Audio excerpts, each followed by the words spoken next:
Hey guys, it's Pokey Dude here with Misaki, and welcome back to Fate Stay Night. Oh, one second. You're still a little big there on my end. Yeah. Okay. Yeah. So last time, Shiro almost got killed by Ryder, and he's finally agreed to fight with Saber instead of in her place.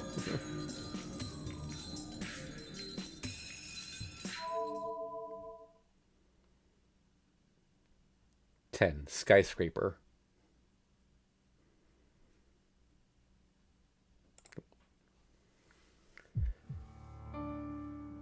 I'm having a bad dream. My injured body wants to sleep deeply to get as much rest as it can. But my mind is still buried in that scene, and I can't fall into a deep sleep. My still injured body is burning, and my mind that cannot mourn enough is still burning too. I might be having a nightmare. As I doze, I see a dream in my unclear mind. How many victims were there? Tosaka said nobody died, but that is only from the outside. Haven't they had their life sucked out by force? There will certainly be after effects. Long-term physical disabilities and mental damage from the lack of oxygen. There were even students who had their skin melted. That scar is something that will stay with them for the rest of their lives, even if it heals. My body hurts. My almost dead, no, my absolutely dead body convulses. It was unfortunate for everyone involved, but you still did well. You were able to stop the disaster in exchange for a wound you would normally die from. So there's nothing to mourn or to be ashamed of. The pain tells me to quietly fall asleep for now. No, I can't deceive myself with such reasoning. It makes no difference to the fact that the disaster occurred while I was there, but I couldn't do anything. I say I saved lives, but at the same time, I couldn't save anybody. If it was just a mistake, if it had never happened, I bet my mind and my body could go to sleep peacefully. I'm pissed off. It's ridiculous for my mind to grumble about such a thing. There are no miracles like that. It's a great insult to want to go back and redo things, just because I think they're inconvenient and disastrous. It's impossible to take something that has already happened and make it so it didn't happen. It's impossible, and more importantly, it shouldn't be done. That's why I can't pretend the event didn't happen. There's only one thing I can do. If I hate the scene I still see even now, I should just act to prevent it from ever happening again. Sleep ends here. My body comes later. If my body moves, get up and run. If no one getting hurt is the ideal I aim for, I should do so until the point of my death.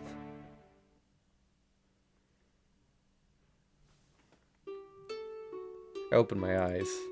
I take a deep breath and draw air into my lungs. Phew.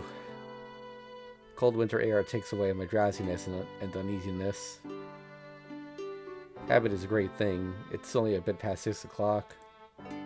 Maybe my body has healed quite well already, as I'm awake to my usual time. Alright. I get up and fold the futon. During that normal action, a sharp pain runs through my left arm, as if there's a crack in my bone. Well, of course, there's no way it would be healed already. But all that's left is this pain. It's much better than when I got my stomach slashed by Berserker a few days ago. At that time, my body was so weak that the nausea was worse than the pain. I go out into the hallway. The sunlight is gloomy and offers no energy. The weather is very cloudy, like it's going to rain. Cheeto, you have awakened? Yeah, I just woke up. You're up early today. You usually sleep at this time. Yeah, it's unusual for Saber to be awake before breakfast is ready. Cheeto, I am not sleeping because I want to. I think I have told you already that I'm sleeping until breakfast to save my magical energy. Um, I wish you would not make it sound like I'm always sleeping in. Why? I didn't I didn't intend to make it sound like that. I was just wondering if it was okay for you to wake up this early. Oh, I see. So you are saying it is strange for me to wake up early? Saber sounds cranky. Is it just me? It seems Saber is stricter today, or should I say she's unreserved? No, not strange, but I'm wondering if it's alright. It's my fault that you have to sleep a lot, right? I know that, so shouldn't you be sleeping until, like, I call for you? Of course, but that is only when I am on standby. I was sleeping in anticipation of an emergency. I do not think it is logical for me to sleep in this situation. Why isn't it logical? We're not fighting anyone, nor is anyone attacking us right now. No, I mean, that is... Saber is unclear, as if there's something she doesn't want to say. Oh well, it's not an emergency right now, so you should sleep until we head out. I'll come get you when breakfast's ready, so save your powers until then. I'm going to need your powers all day. Head towards the kitchen. Hold on, Cheeto. What, is there something else? I cannot ignore what you just said. What did you just say that you're going to do? I gasp without realizing. Even though she's asking me a question, Saber glares at me as if not letting me answer. Your body should rest first. Reen will prepare breakfast. What you should be doing is resting in your room and healing your body. I will not let you claim you do not understand this fact. Saber. Saber sounds strict because she's concerned about my body. Please return to your room, Shiro. You're the one who needs sleep. She might be able to read my mind as she glares at me even harder. But still, I can't let Shinji go. No, I won't go back to my room.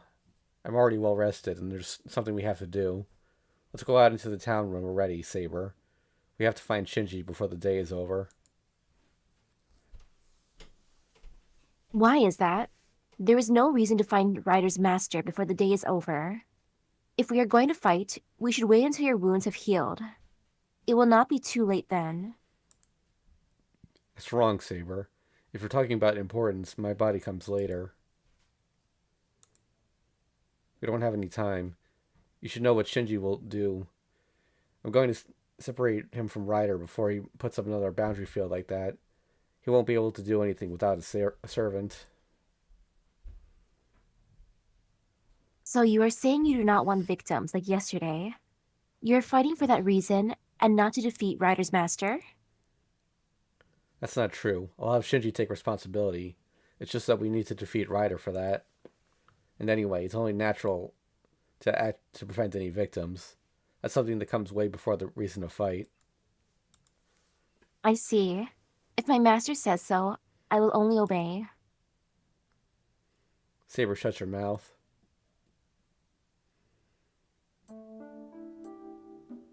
Look for Shinji? I don't mind, but you're saying this because you have some chance of winning, right? After breakfast, Tosaka reacts as soon as I declare that I can't let Shinji go. Huh? You mean a chance of winning against Shinji? Yeah, I'll warn you.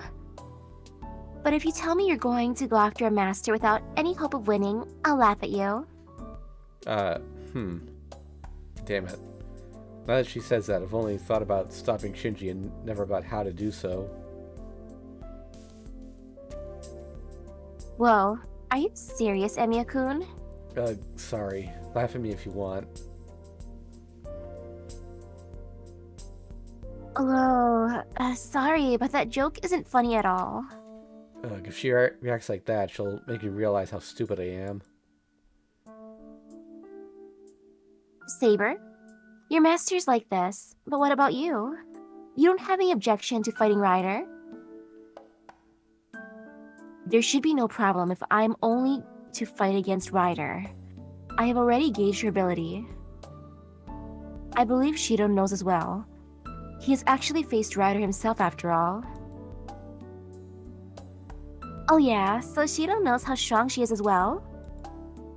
Tosaka inquires with her eyes.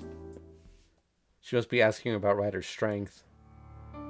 Certainly I have a grasp of it. I don't know if it's because I have a contract with a servant or because of my command spell. But even though she's not my servant, if I see her fight, I can put numbers to her abilities. Ryder herself wasn't a superior servant. Oh yeah, we did actually get an update on that last time. Just wanted to take a quick look at it. Let's see,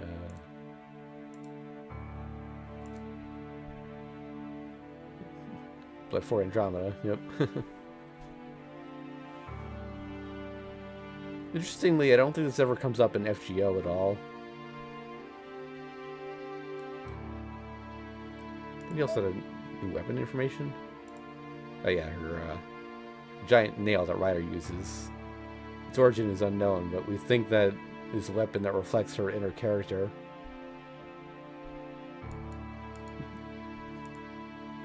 Ryder isn't as strong as Saber. I don't think she'll win fighting one-on-one. She's only a 3-star.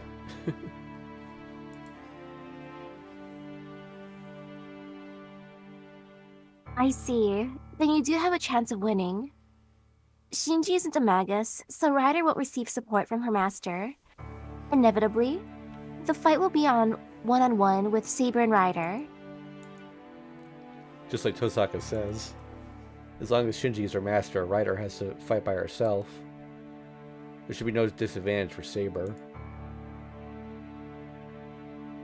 Why that grave face? Are there any other problems? Yeah, look, Tosaka. Even though Ryder was cornered by Saber, she was far superior. She was able to escape with Shinji. I think it was Ryder's noble phantasm. The arrow of light that trampled through the hallway. A wave of destruction that would have surely disintegrated my body without a trace if Saber didn't knock me aside. That was Ryder's secret move. We can't be optimistic even if Ryder herself is weak. No, more than not being optimistic, I feel like we shouldn't even challenge her.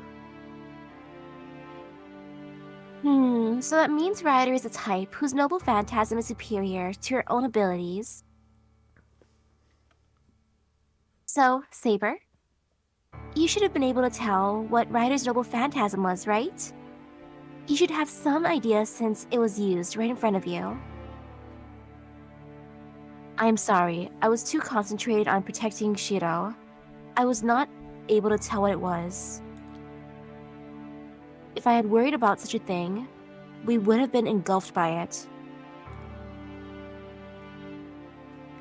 Engulfed? What? Is Ryder's noble phantasm a projectile weapon? It was something close to it. Its classification is close to the magic you use. It could not have been an anti-personnel noble phantasm, like my sword or Lancer's lance. It's even stranger if it's like my magic. Your magic resistance is godly. No magic in the present day can hurt you. If there is a magic even you have to avoid, that would be... Yes, divine mysteries are nullified by even stronger ones. A divine mystery that can strike through my armor is what you would call sorcery, or a fantastic race with divinity. Sorcery? Are you saying Ryder is a magus? No, I did not feel so much magical energy from her.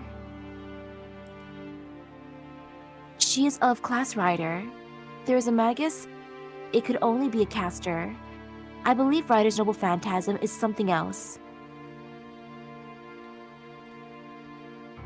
Tosaka gives a relieved sigh at Saber's answer. But I don't quite get it. Saber, is your armor that strong? If you say only sorcery can go through it, that... Oops. That would mean Lancer's Gay Bulg is sorcery as well. Yes, Lancer's Gaebulg is certainly a curse close to sorcery, but Rin, could you please explain to Shiro? Me? Well, okay, so in short, you are misinterpreting that Saber can only be hurt using sorcery, right? No, that's not exactly what I meant. I just thought was amazing if the armor is that strong. Of course, it's amazing. Not just Saber, but all the servants are heroic spirits. There's the fact that they're spirits, but they can't be hurt by normal means. That's because servants themselves are divine mysteries.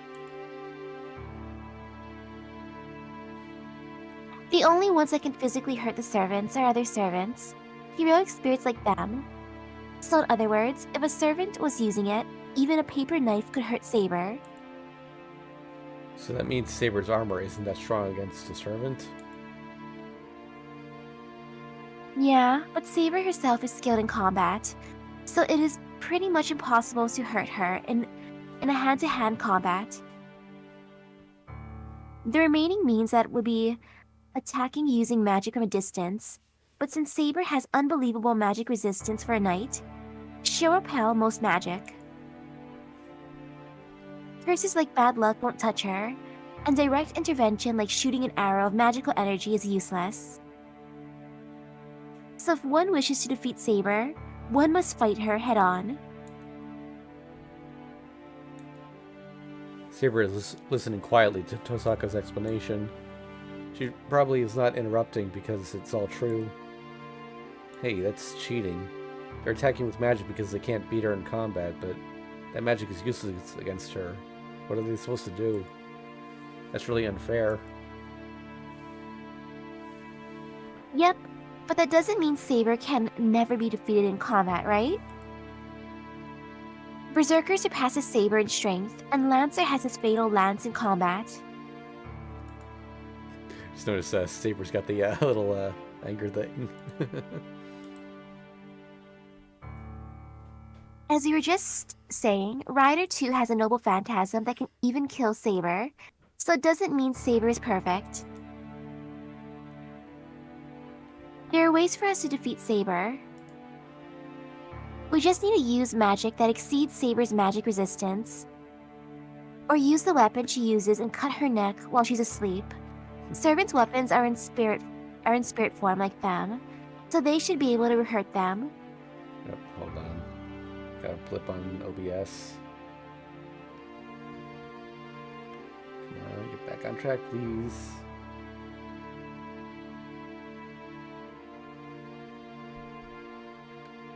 Alright, I think it's stable.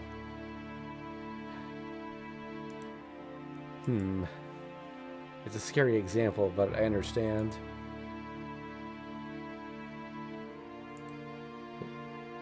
Hold on, Tosaka. You can't talk like that in front of Saber herself. I see.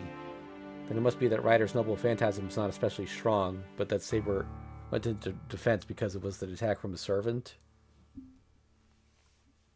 Of course not. If Saber concentrated on defense, Rider herself couldn't do anything to finish Saber. If Rider herself isn't a superior heroic spirit, the noble phantasm she uses won't be strong either. Isn't that right, Saber? Rider's noble phantasm is unrelated to her ability, right? Probably. I believe it is an automatic weapon that does not rely on Rider's skill or magical energy, or something that has an effect on the noble phantasm itself. Magic or fantastic race, either way, the thing released from the magic circle was overwhelming. I do not think any servant would be able to survive if it received a direct blow. Really? How is it level-wise? Putting it your way, I would say about an A+. It is just a speculation, so I cannot be certain.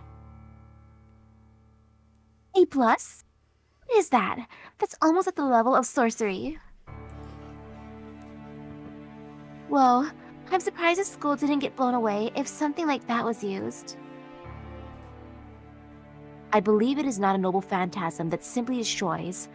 Perhaps it is a noble phantasm that has some other use. I see, but that's a problem.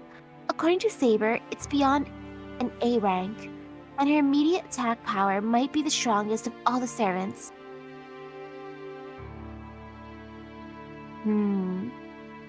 Well, it did seem like a noble phantasm, superior in both attack and defense. Saber comments to Tosaka, who goes into pondering. What is it? Saber doesn't seem to be enjoying this conversation. Saber, is something Tosaka said worrying you? No, that is not correct. Yes, I believe it is inappropriate for a knight to inquire into who is the strongest. She's acting suspiciously. Saber mumbles as if ashamed of what she's saying. Oh well, but weren't you saying something weird earlier? Something about you and your Lancer's weapon being anti-personnel noble phantasms? Anti-personnel noble phantasm? It means what it says. My invisible air and Lancer's Gaybolg are only weapons to defeat people. No matter how strong the magical energy or curse it wields, it does not go beyond the level of defeating other beings. Well, that is true. Saber's invisible sword is certainly an advantage in battle. That is only in the case of man versus man. There would be no difference in speed, even if you use an invisible sword to chop wood. Nature's Gaybolg is the same. Even with a cursed lance that will strike at the heart, if the opponent is a rock or a house, it's no more than a strong lance. See, so that's why it's an anti-personnel noble phantasm. And Rider's noble phantasm is... I would say that it's an anti-army noble phantasm. Come to think of it, I heard from my father that there are noble phantasms specialized against others, and noble phantasms specialized against armies. To put it simply, the anti-personnel noble phantasms are guns with unlimited ammo, and the anti-army noble phantasms are one-time missiles. Rider's noble phantasm is powerful, but it's not a continuous noble phantasm like Saber's sword, which is always invisible. What? Hold on. A gun would be no match for a missile. It's true that Saber's invisible sword is an awesome sword, but it'll be blown away before she could swing it against such a ridiculous noble phantasm. So in short, if we're going to fight her, you're saying we should defeat Ryder before she uses her noble phantasm. I would think so. You have no chance of winning if it comes down to the noble phantasm. Remember, if you're going to look for Shinji and Ryder, the biggest requirement is to defeat Ryder before she has a chance to use her noble phantasm. It'll be to your disadvantage if you let the fight last longer.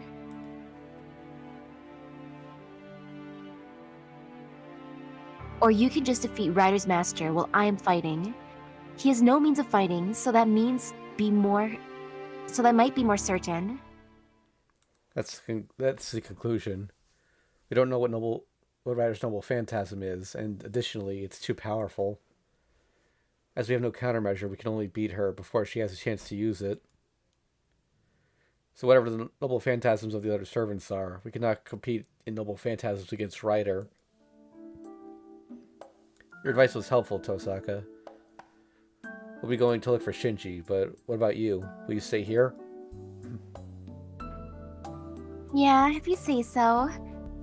We can look for Shinji as well, but I guess you won't. Ryder isn't our only enemy, and we originally cooperated to fight against Berserker. I have something I need to do as well while you guys are looking for Shinji. Tosaka stands up with a cold smile on her face.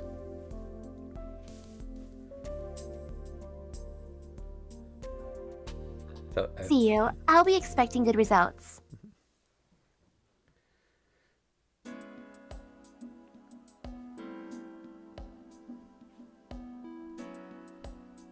Leaving Tosaka at home, I leave with Saber. It's 7:30 in the morning. The hill is really quiet. Students usually go to school at this time, but not many people are around today.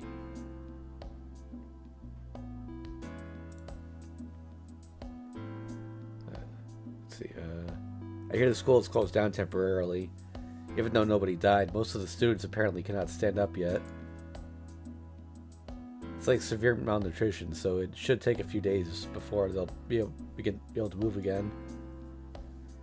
But those are the lucky ones. Transforming of the skin, necrosis of the tips of the limbs. I hear there were even students on the verge of blindness.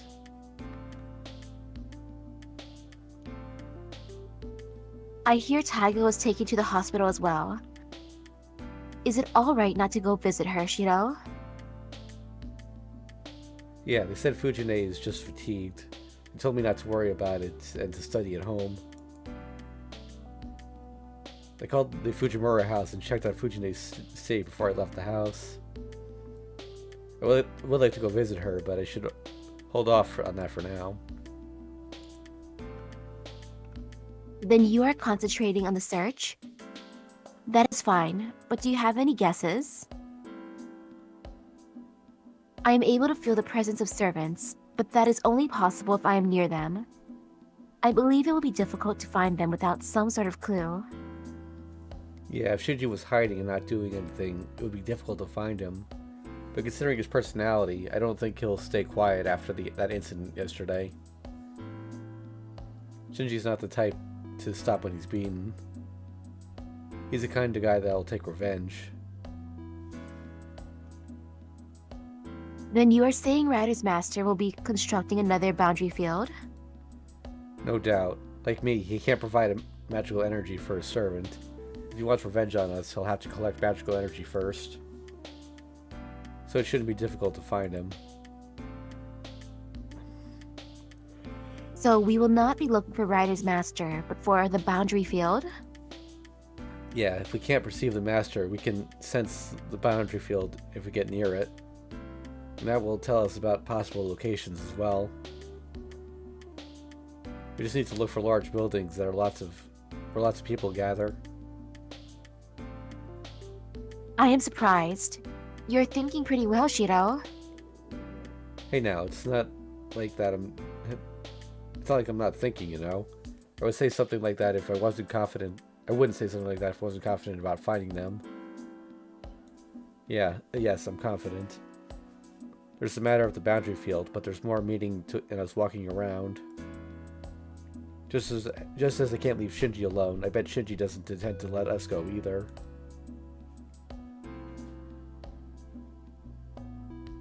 Just to be sure, we go to Shinji's house. I have Saber check for the presence of Rider. The result is negative. Well, he's not the kind of guy that will be resting at home. Let's go. If Shinji's going to construct a boundary field, it'll be in Shinto and not over here. Let's go to each of the office buildings. Calling out to Saber, I leave the Mato house. Is this alright, Shiro? This is Sakura's house. Do you not want to talk to her? Since you're here? I believe we have time for that. I'm certainly worried about Sakura. According to Tosaka, Sakura was just weakened. Fortunately, she didn't have any external wounds. But if I can, I want to see her and take care of her since she has always taken care of me. But I don't think I will. I can't get her involved in this war by going to see her before things are over. And most of all, I can't go and see Sakura if I have to fight Sakura's brother soon. If the worst comes to the worst and I have to kill Shinji, I'll never be able to face her. So I shouldn't leave any lingering affections. I think that's the best course I can take, and I also believe it is for Sakura's best as well.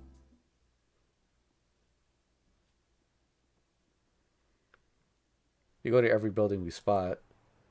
Went through the larger ones first, but there's no findings yet. Wiping the sweat off my brow, I move to my heavy limbs. Trying to calm my breath, I stand still for a while and take a deep breath. Shiro, is there something wrong? As soon as Saber turns to me, she frowns stiffly. Shiro, please come this way. Hold on, that ways to the park. There's some buildings we haven't checked over this way. Please wait on that matter.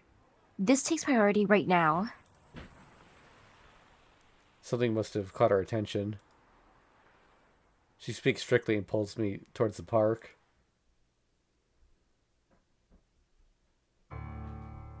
Hold on, Saber. What are we doing coming here? There's nothing here. Even you should know that. It's fine. So please sit down on that bench. I will listen to you later. Stared down by Saber, I reluctantly sit down on the bench. And then I almost faint. Huh? I hold my face with one hand. My forehead is sweaty and my breath is out of control even though I'm sitting down. Hold on. Why am I sweating in the middle of winter? That's strange. Was I this tired? As soon as I asked myself that, I finally realized the state of my body. I'm not tired. This is just my unhealed wound aching.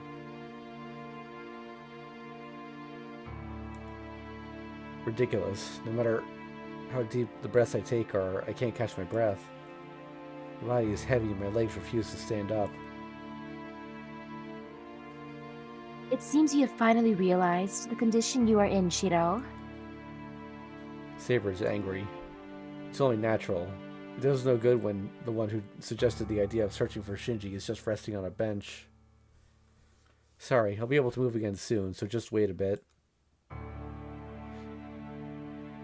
That is not what I am concerned about. It seems it is useless to say anything to you. I understand that Saber is angry. I understand, but I don't quite get what she's so angry about. Hey, Saber, you have to be clear or I won't get what you want to say. There is no need to tell you if you do not understand. Please just rest there, Shiro. I will keep you company if you do not wish to rest alone. Saying that, Saber sits next to me. Huh? The bench isn't that large. Saber's sitting so close to me that I could touch her shoulder if I leaned over a bit. Hey, no, hold on, Saber. We don't have time to rest. Why don't we didn't come here to play, We did not come here to play. Resting is part of the battle. If you have any complaints, please tell me after you catch that breath of yours. You say catch my breath, but it's true that my body's tired and I can't breathe properly, but if you're this close, my heart starts jumping in. Shiro, are you listening to me? You have been pushing your body all this time, so please relax and calm down for now. Your body will not rest if you are not calm. Well, so she wants me to be calm. Why doesn't she get away from me? I don't know what Saber thinks, but for me, she's a girl of around my age. Well, she's actually younger, but she's a girl nonetheless. And on top of that, she's unrealistically beautiful. I don't know what kind of guy would be able to calm down with her next to him. Shiro, is it just me or do you look more pale?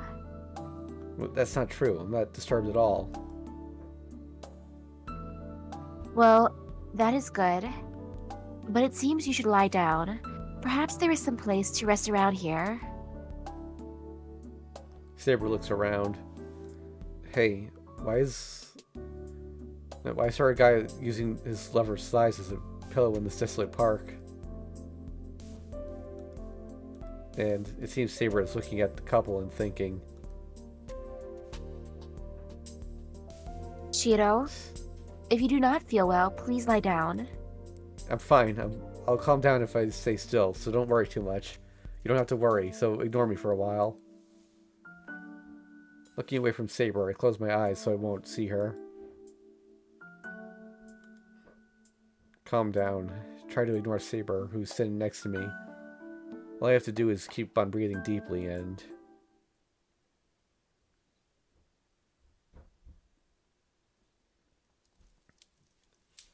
The fire died down after one night.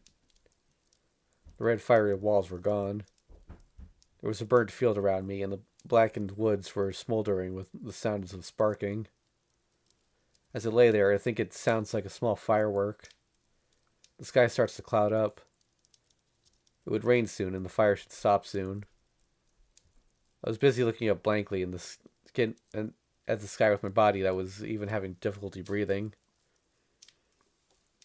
There were only burned corpses around me. It burns all over my body, and there's still a bad burn across my chest. My open chest. I feel like I could grab my heart if I put my fingers into the inflamed chest. Oh yeah, now that I think about it, I didn't fall because I was tired. My numb body wasn't kind enough to be able to rest just because it was tired. I fell because I think my wounds made me unable to move my arms or legs. So I was mainly did not panic. I knew it would not be saved, and I wasn't scared because everyone around me had died the same way. I just looked up at the cloudy sky and watched myself as I grew thinner. But still, with my dazed consciousness, I thought to seek help as long as I was alive and reached out my hands. Wait, something's weird. I shouldn't remember a burning feeling in my chest. I wake up suddenly. I open my shirt and check my body. Yeah, there's no scar at all. There's no scar on my chest. I almost died because of a lack of oxygen from the burn, after all. I didn't have any fatal wounds. If I had taken something like that, I bet even Kiritsugo wouldn't have been able to save me. No, more importantly... Whoa, it's night already? Was I a sleep saber? Yes, you seem to be sleeping deeply, so I did not wake you up. It seems the result is worth it. You look much better than before. Saber is right next to me and answers as if nothing has happened. Even if it was bad for me, you should have woken me up. Yeah, I told you we don't have time to be resting. Resting is a necessary action, and you were only sleeping for an hour, so there should be no problem.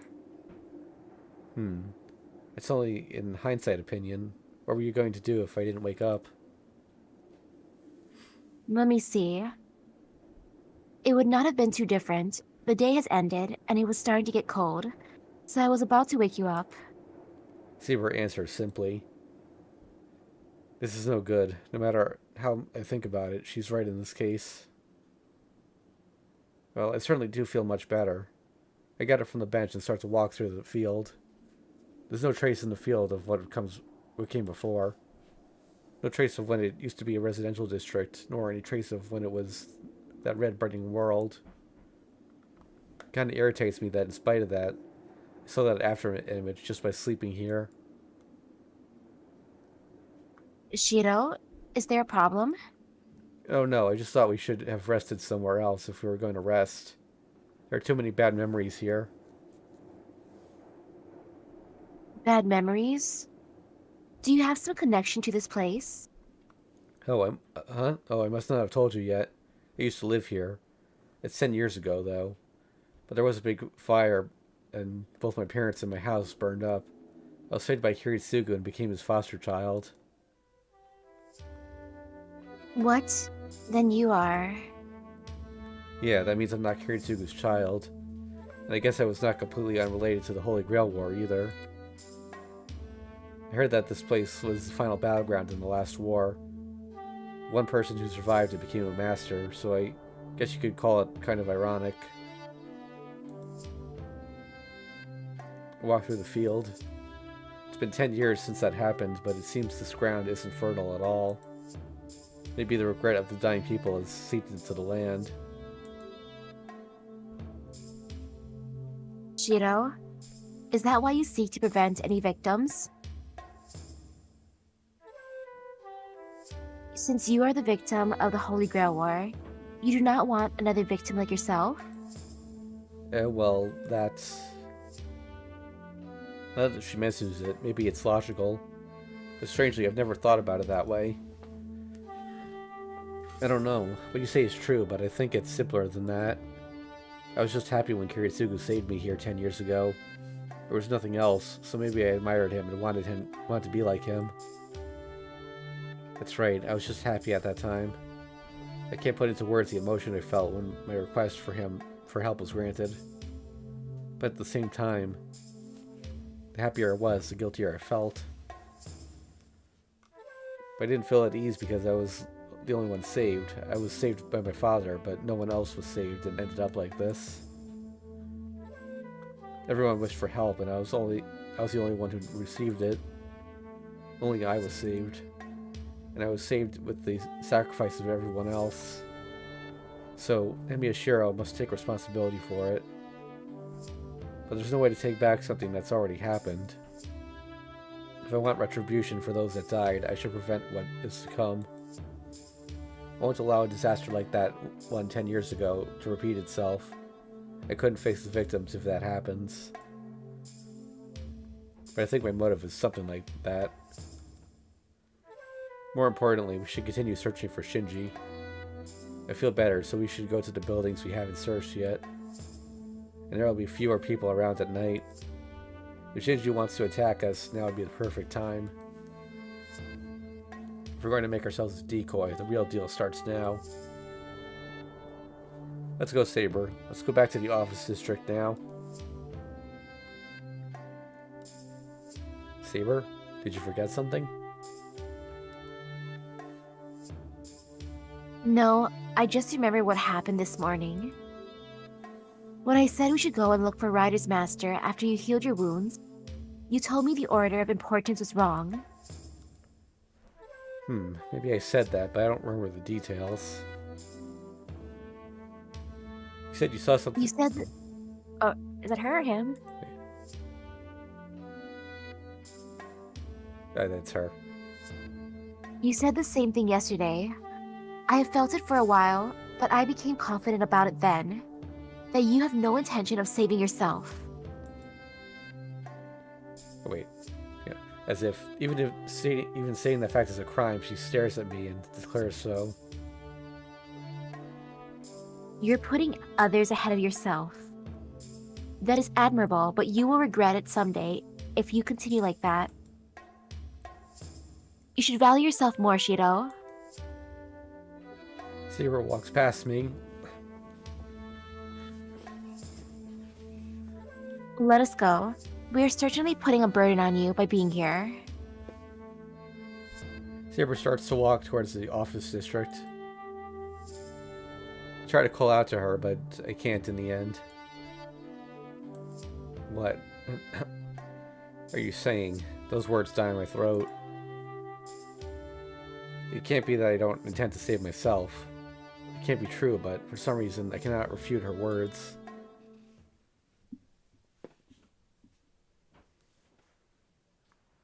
We walk through the town. It's past 8 o'clock. At this time, when the station gets the most crowded, Saber and I stare at the map of the city. We have gone around most of the main buildings. Are there any other places to go? Let's see, there's a factory a little way away. We should look there since people gather there as well. Well, I don't think a factory is Shinji's style, though. Even as I answer, it's hard to look at Saber. Must be because the conversation earlier is still affecting me. Since Saber is acting like she doesn't care, it bothers me even more. How about you, Saber? Can you feel Ryder's presence? No, I do not. I have fought her once, so I should be able to perceive her if she is nearby. A strange feeling pierces my heart. A wave of magical energy that even I can feel. There's no way Saber can't feel this. Shiro, I believe I do not even need to say this, but... I know. So are they near Saber? No, I do not think they are that close yet. But they are certainly watching. This magical energy is probably to provoke us. They're watching us, so that must mean they finally fell for the decoy.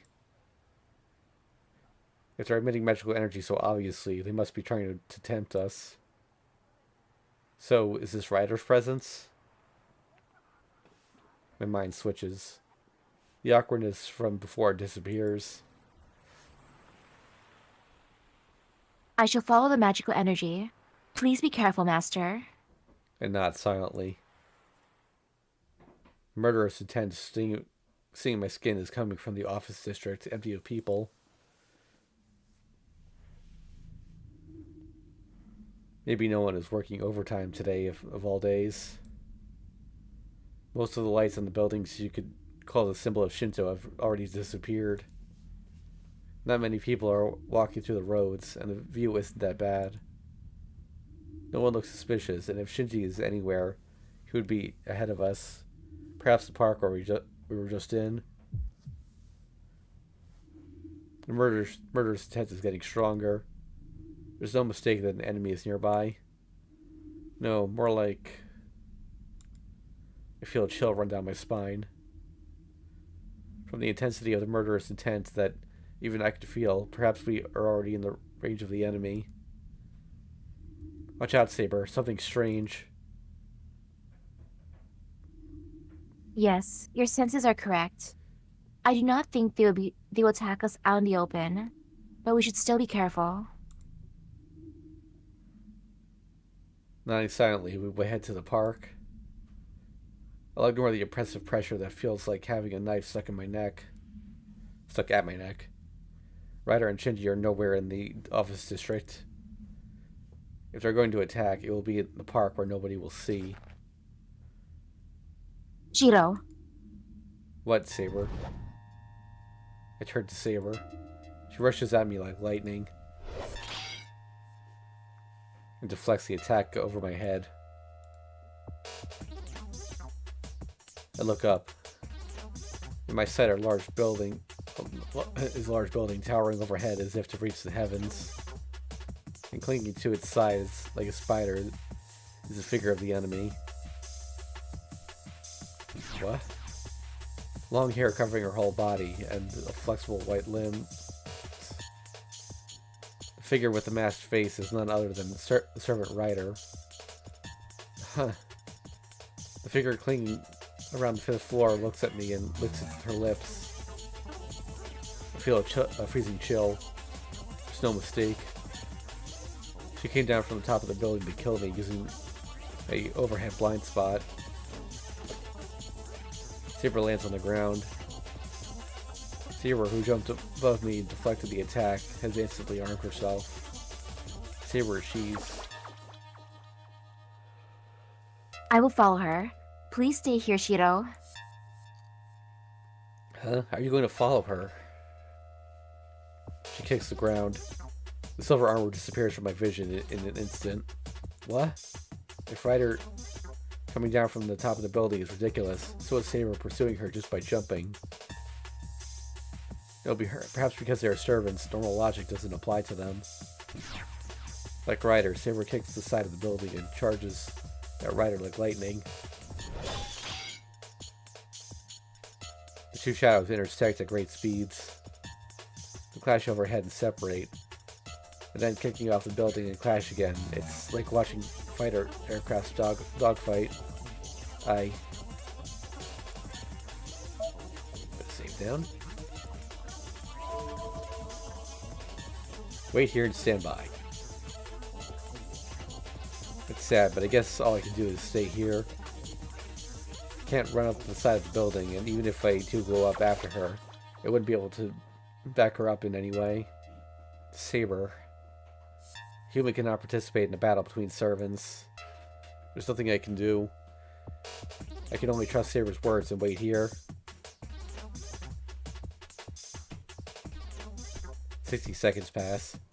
After a short blank period, I see intersecting sparks way above me. Rooftop? They made it up to the rooftop? I strain my eyes to follow Saber's figure. The silver and black light do not stop even once and disappear a few hundred meters higher. What should I do? Should I go into the building and run up to the rooftop? Unlike the side of the building, if it's the rooftop on firm ground, it should be able to What? Bright light is emitted from the rooftop. Not just once. It repeats in rapid succession. Could that be Ryder's noble phantasm? If so, Saber has no chance of winning. Not letting Ryder use her noble phantasm. Was that the main requirement for Saber to win? Damn, Saber. There's no time for indecision. Gritting my teeth at my cowardice, I run into the building. Ha, ha, ha, ha. I run up the stairs. It was easy to get to the building, but it's not easy to get to the rooftop. The elevator doesn't go beyond the 40th floor, so I have to use the stairs to go up farther. Ha, I can't be wasting time. In the darkness of the inactive lights, I continue up the stairs leading to the rooftop. It's already been 5 minutes since I snuck in. A normal building should be decided by now. A normal battle should be decided by now. The ground shakes. The 50-story building shakes as if bombed. What was that? That couldn't be Ryder's noble phantasm. One more floor to the rooftop, shaking off an ominous presentiment. I run up the darkened stairs.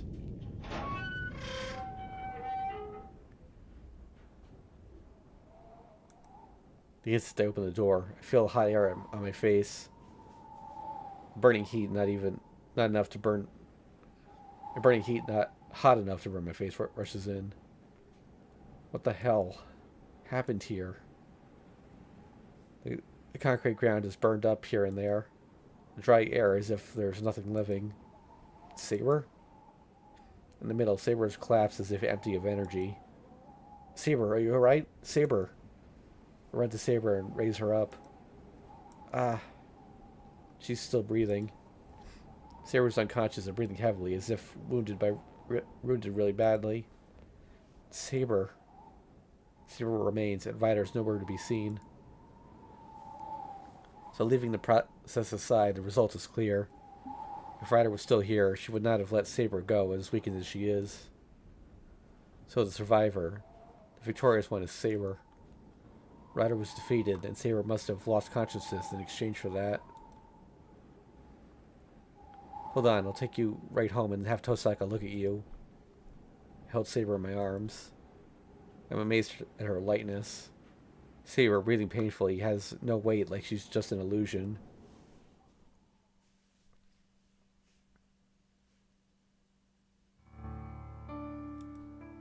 I'm done.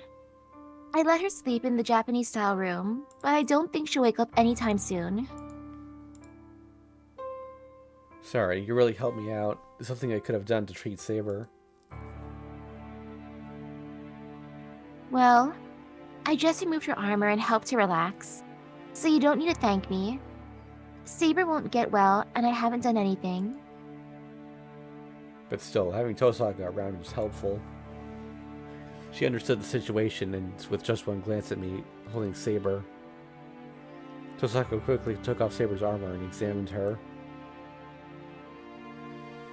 So, what happened? I thought you came back from searching for Shinji. Saber was like that. I can tell that something happened, but can you explain the details? I don't know either.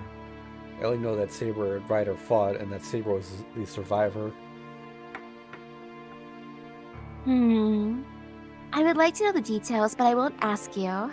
You guys are in no condition for that sort of thing. What do you mean? What do you mean we're in no condition? It's just like I said. You should know vaguely by now that Saber would disappear like this. What? Calmly, Tosaka mentions the result I have avoided thinking about. Disappear? You mean Saber will disappear? Yep, I don't know how she fought, but her magical energy is almost empty right now. She's in pain because she's tried to keep her disappearing self around. What? Saber will disappear because she doesn't have magical energy? Yeah, she doesn't have enough magical energy for someone in spirit form to stay in this world.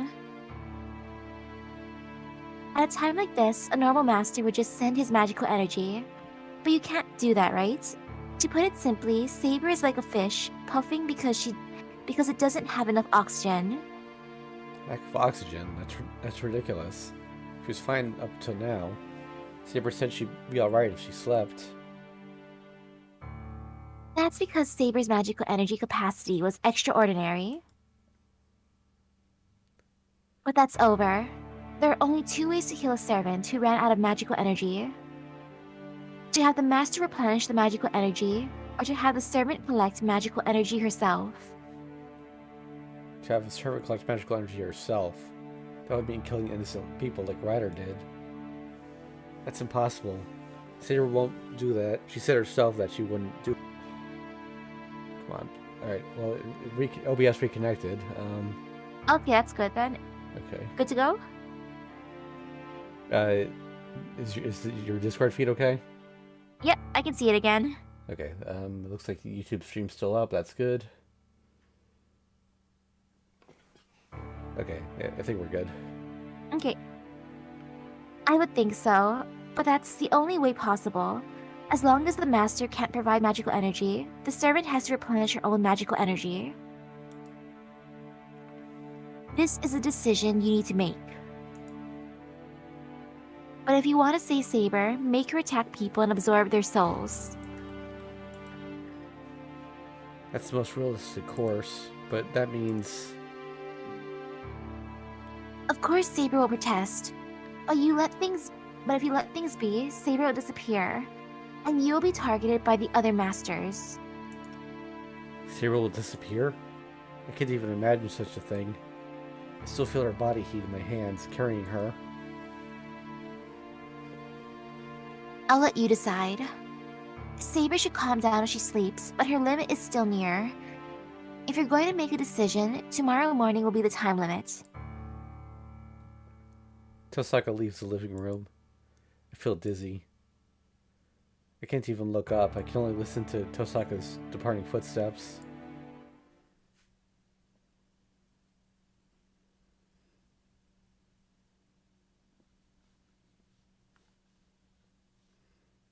Dragon Slay. It's morning. The day starts without me getting any sleep. Saber hasn't woken up yet. She's sleeping like a corpse. But her face looks better. The situation isn't that pessimistic. Saber is breathing calmly and there's no sign she's in pain. Saber is sleeping peacefully. This is just an everyday morning scene. Maybe if I let her sleep like this, she might get back to normal. Then there will be no need to have Saber kill people. Then like we were doing now, Saber would be with me and... How selfish of me. I punch the wall. I feel sick at how weak I am. Saber will certainly disappear if I postpone my decision. Damn. I get up, trying not to make a sound. I don't know when Saber will wake up, but I have to make a decision before she does.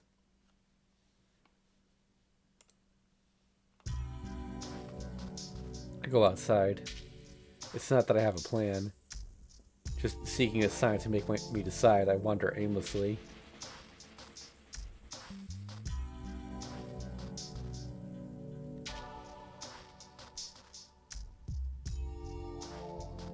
The park is empty as usual. Maybe it helps that it's colder today than usual. There's no one around, and it looks like I'm the only one out at this time. I sit on the bench and repeatedly consider the insoluble problem. I don't know how long I'm going to be slumped on the bench. But just as my fingers start to tremble from the cold... That's probably it, yeah. I thought you were gone already, but you're here. I suddenly called like that. Aha! It is you. Hello, Shiro. You have a serious expression. What's wrong?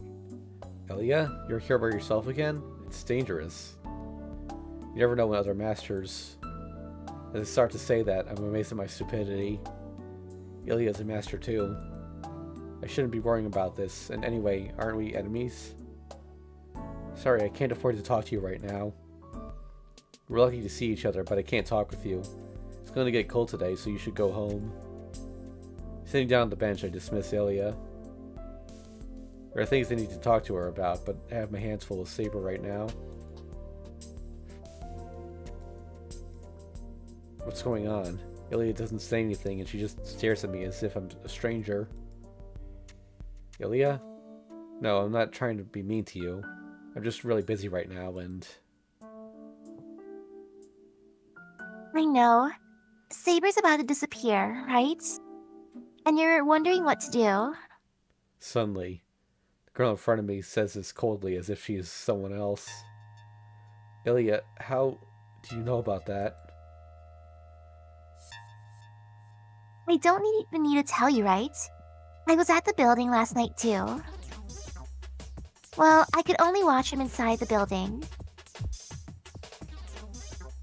I try to move my arms and legs, but they won't move at all. No, it feels like they're stiffening, and the more I put power into them. It's those eyes. Looking at Ilya's red eyes makes my body go numb, and Oh? You're bound already? You know you don't have any protection, right? I thought it would be easy to capture you if you're alone. But you're so cute, falling for it this easily. Ilya, you... It's useless, Oni-chan. You won't be able to move now. You won't even be able to speak soon, but you don't need to worry. I didn't come here today to talk either. Murderous intent seeps into Ilya's gaze. This is the same Ilya as the one that night when she was the master of Berserker. Are you going to kill me here? Gritting my teeth, I gather all my strength, but I can't even twitch my fingers. Every nerve in my body is wrapped by Ilya's stare. Yep, because it doesn't matter if you're a master anymore, right? You'll be on your own once Saber disappears, so I can't let you be a master. Once your means of fighting is gone, I can kill you easily. Ilya raises her hand. Her white slender fingers touch my chest. I'm glad I found you before anyone else killed you. So, good night, Oni-chan.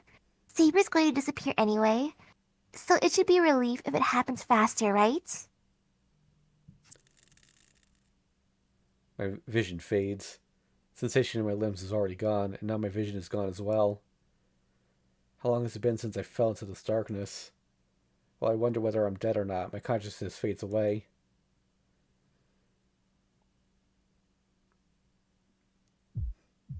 Huh? It seems I'm still alive. Oh, it's the maid. Yep. Interesting outfit choice. Also, I kind of like her room. Oh, She yeah. has her stuffed animals and chairs. Yeah. That's cute. Is it all right, Ilya? Isn't this boy your enemy? That doesn't concern you, Liz. And this is only a natural privilege. I've been waiting for this moment for 10 years, so I can't let him go now. Ilya? What? I can't move. No, I can't even feel my body. What's going on? Am I really here?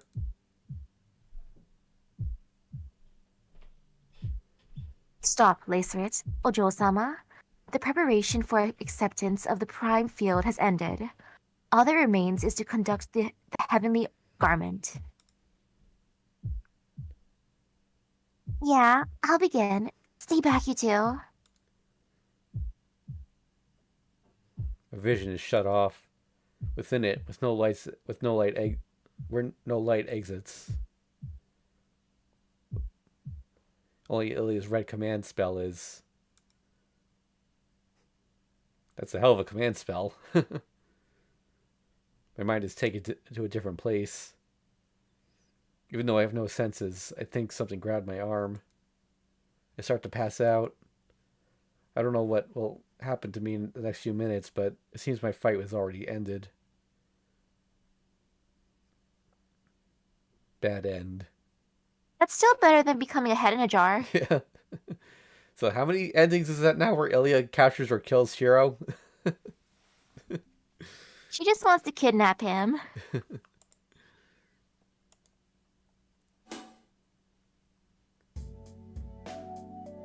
Osu.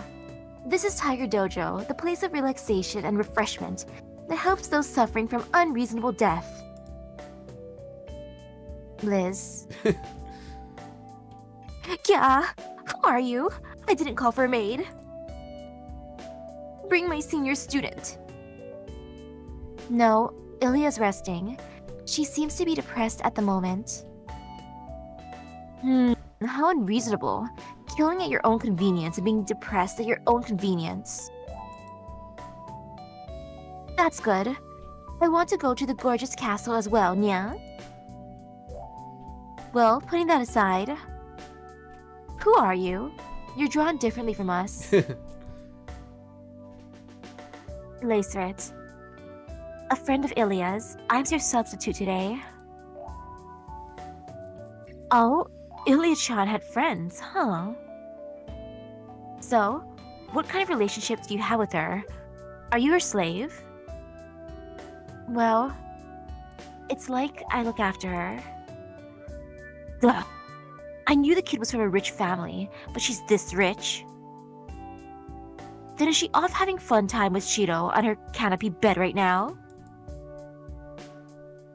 There was an event CG like that at one point, but I heard it was taken away due to special circumstances. What? Did it happen to be Ero? Yes, Ero. Duh! One-chan won't permit such a thing. Geez, anyways, this bad end is the result of Shiro being a coward. Go back to the previous choice and see through the whole battle. Yes, I don't think Ilya's happy about this result. Oh, thought you were blunt, but it seems you're pretty understanding. Good. I shall give you a tiger stamp. Oh, on her body too. Oh, Tiger.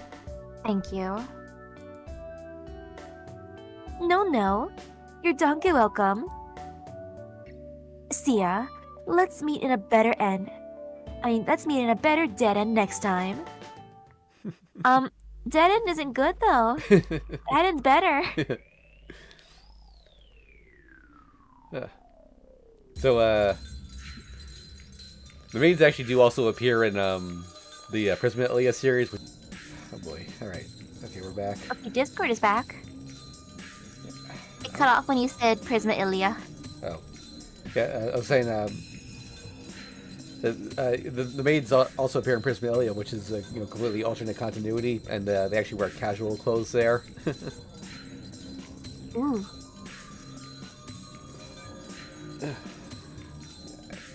The internet's being really weird today. Like, the connection's perfect, then it just dies for a minute, and then it comes back.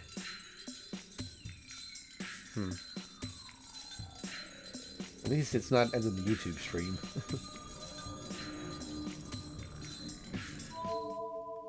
Okay. Alright, so... I have to follow Saber. Can't just watch. Perhaps because it's a battle with no footholds, Saber is unable to overwhelm Ryder like before. The two kind of like move slowly up towards the rooftop. Oh, rooftop. If Ryder came from the rooftop, chances are Shinji's there. There are two conditions fighting Ryder. Beating Ryder before she gets a chance to use her noble phantasm, or getting Shinji before that. Since Saber is fighting Ryder, there's only one thing I can do.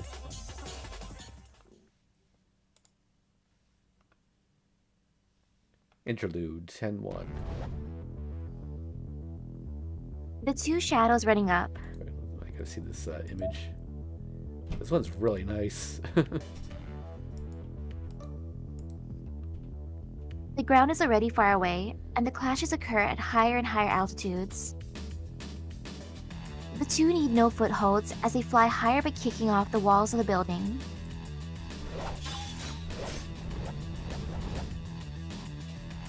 In the process, in the instant it takes them to move to the rooftop, they clash numerous times. If there was anyone watching them from the ground, they would think it looks like pinball. But then again, they cannot be perceived with the naked eye. Only their tracks are barely visible, and they are a circus of death invisible to any normal beings. But this circus is not what Saber wanted. Even if she is a servant, she cannot fly through the sky. She can run up a wall, but that's it. This is no different from free fall. It is just the difference between rising until she loses her speed rather than falling. So the expression falling into the sky isn't that far off. Since she has started, she has to continue to the final destination of the rooftop. If she takes any blows from her opponent in the process, she would just fall miserably to the ground. But those rules do not apply to the opponent Saber has to defeat. A trace of purple attacks Saber, who is just heading for the rooftop. Attacking from both sides and from above, arcing from every direction, Ryder is not bound by gravity. Her long hair sways like a comet's tail, and her figure is like a snake encircling a tree. Saber's feet touch the building. Tilting her body to the side, she kicks off the building to head around to its side. On Discord. Yep. Is OBS okay? Yeah, it seems they both come back at the same time. Okay. Yeah, I've never seen this before. This is strange. Alright. Saber's path that had headed directly towards the rooftop changes direction perpendicularly. The flowing attacks go away.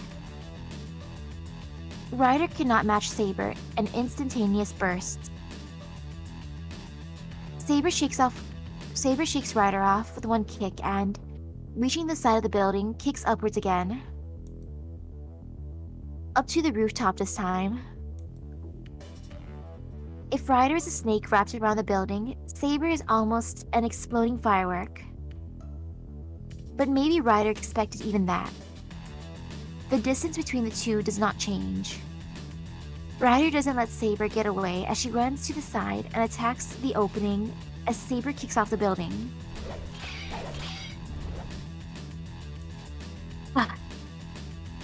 She flicks Ryder away with her sword and jumps into the open area.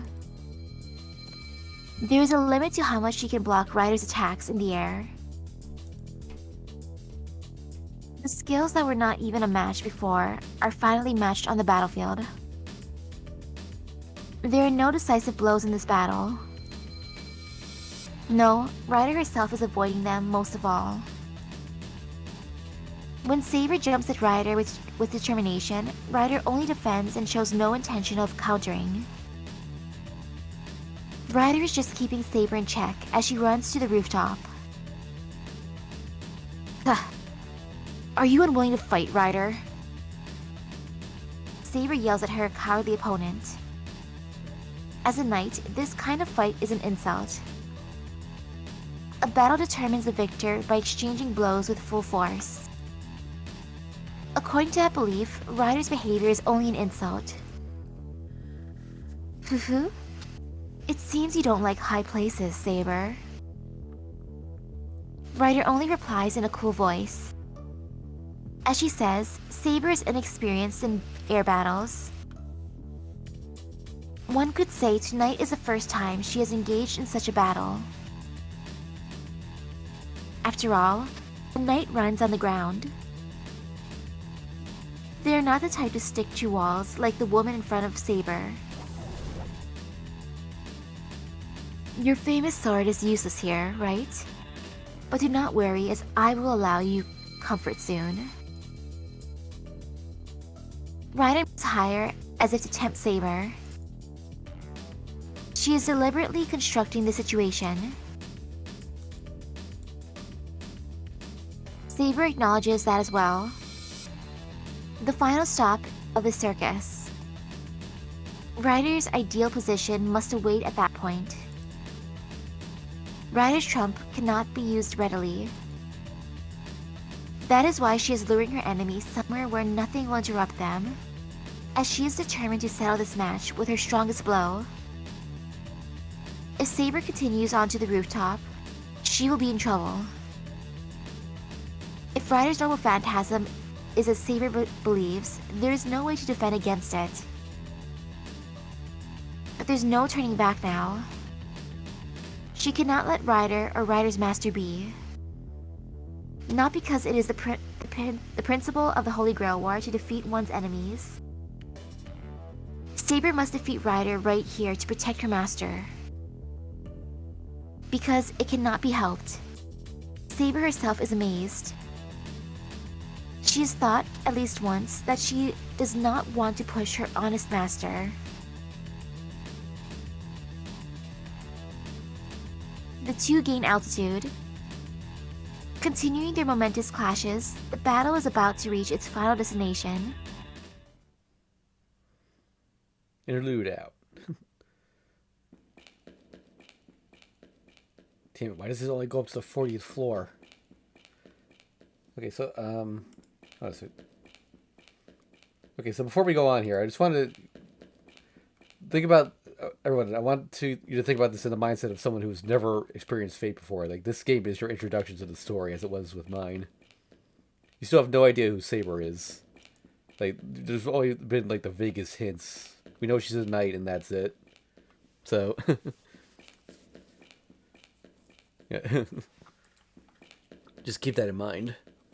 I ran up to the stairs while cursing.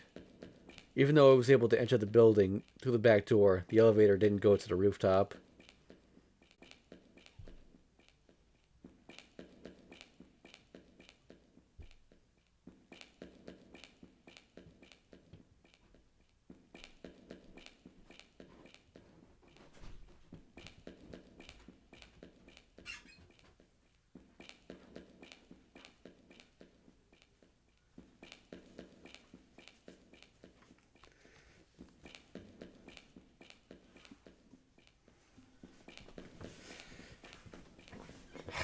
And seems fine. My family says they're not having any problems, so I don't know what the issue is.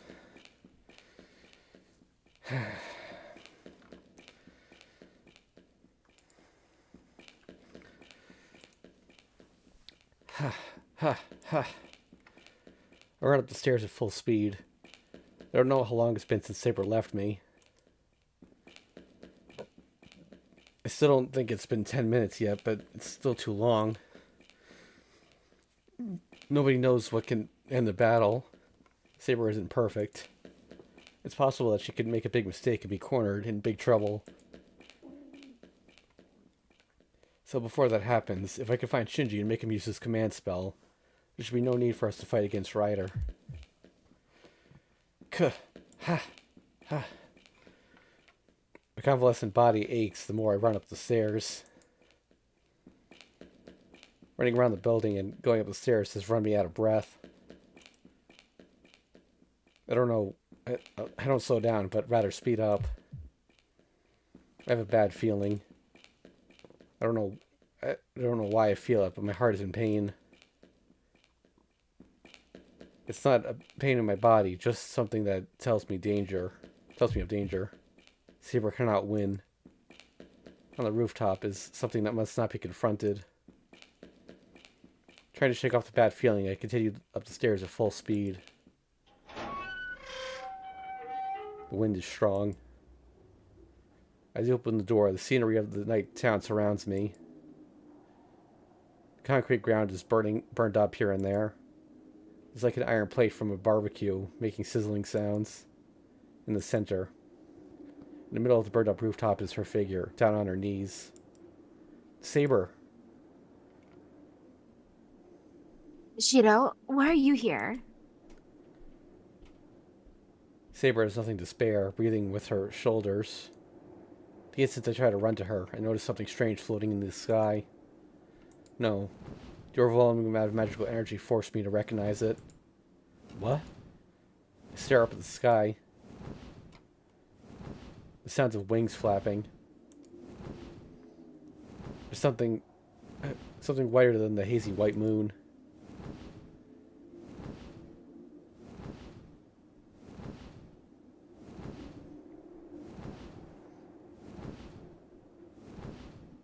It is a legendary divine mystery spoken of only in myths. Okay, that is bigger than I thought it would be. In the instant, Saber reaches the rooftop. She confronts the true form of her opponent.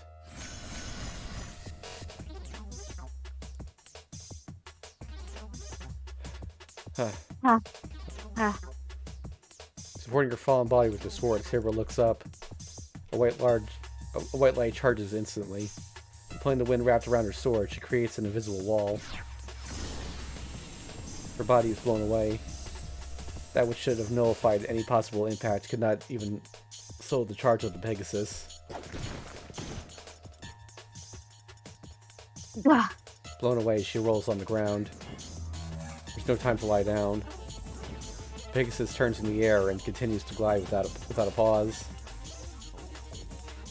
Ah. She cannot block that blow. The only possible measure is to jump and evade it. But even if she does avoid the attack, the trail is enough to chip out of protection. She will eventually take a direct blow if she continues like this.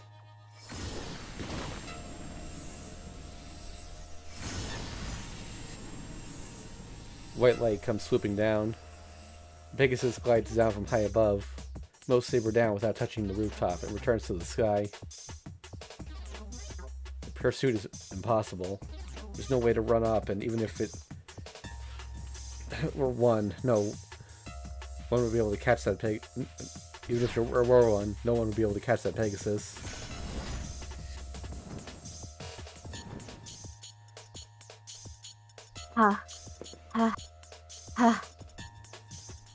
In that inferior position, Saber awaits a chance to counter.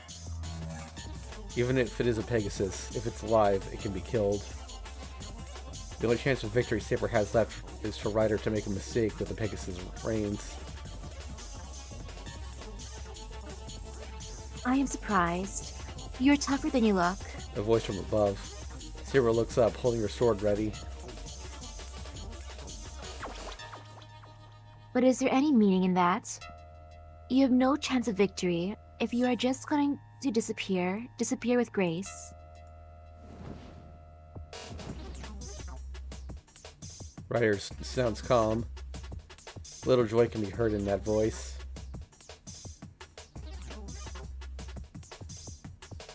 Huh. I expected a fantastic race, but I did not think that you would bring out something like that, Ryder. Fantastic race. As it sounds, there are beings that exist only in fantasy. Demi-humans like sprites and giants. Demonic beasts like demons and dragons.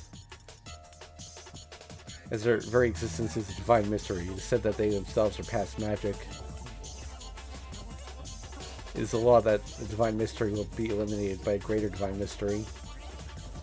As magic stored its power and knowledge, the fantastic races store their power in their long lifespan. Even if one masters magic as a human, that is only about the last 500 years. For those who have lived since ancient times, a 500-year-old divine mystery is not even worthy competition. But it was long ago that both humans and fantastic races lived in the same world. The longer lived the fantastic race is, the further it says it strays from the world. In the present day, the only fantastic races in this world are a mere few hundred years old. That is why she thought the fantastic race that Ryder rode would be only about several hundred years old.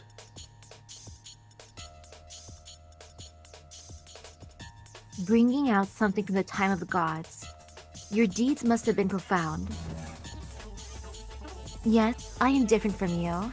No, I am rather like your enemy. That is why I only ride the poor children that you people have exterminated. I see. I thought you were crooked, but now I know you were an evil spirit and not a heroic spirit. Huh?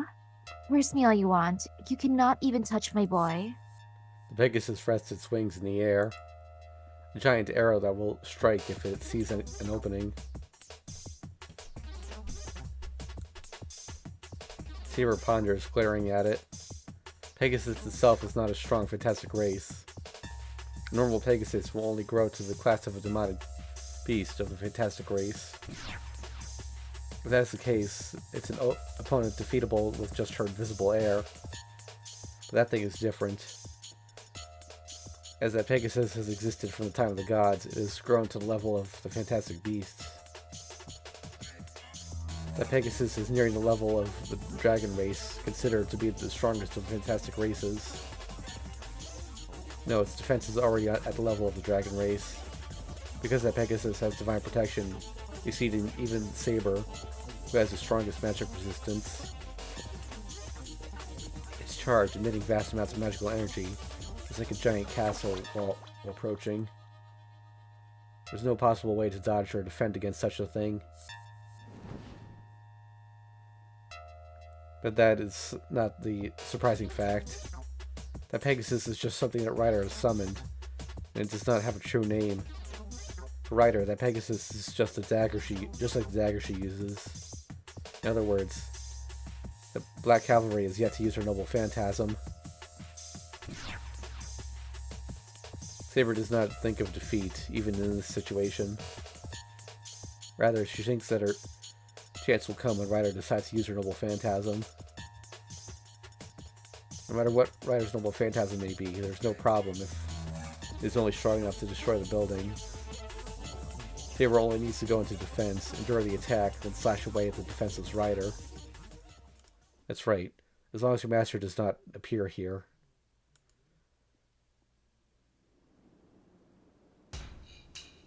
What? Look up at the sky. Sound of wings flapping. There's something whiter than the hazy white moon. It is legendary divine mystery spoken of only in myths. Pegasus? The identity of Ryder's noble phantasm. Is that what caused the scorching of the rooftop and drove Saber to her knees? Ryder is riding on a flying horse that befits her class name. I take my mind off Ryder. I hear a sound. Shinji, you're here, right? Come out. I cannot tell how strong Ryder is on that Pegasus. I can only tell that the white beast is constructed from enough magical energy to have come from a few hundred magi. But it is only natural for the rooftop to be scorched. That thing destroys its surroundings just by running. If that thing charges from the sky, there's no way even Saber could block it. Don't hide. I came here, so at least show yourself. I'm racing against time here. Ryder's noble phantasm has already been used. So, I have to take the last resort of defeating Shinji and eliminating Ryder. Ha ha ha ha ha ha ha. I hear laughter. Shinji must be hiding somewhere. Shinji? Did you enjoy it, Emiya? This is a difference in our powers. Only his voice echoes. Kuh. Calming my impatient mind, I listen to his laughter. Damn, the wind's strong. I can't tell where the laughter's coming from. Too bad. You ended up like this because you were acting so calm and composed, you idiot. Do you understand now? You have to kill when you can. Shinji? Don't rush. Let him talk. I should be able to determine his location if he keeps talking. But I'm different. You and your servant are done for right here. Though it's not like we're strangers. There's that thing from yesterday too, so I'll let you die a painless death.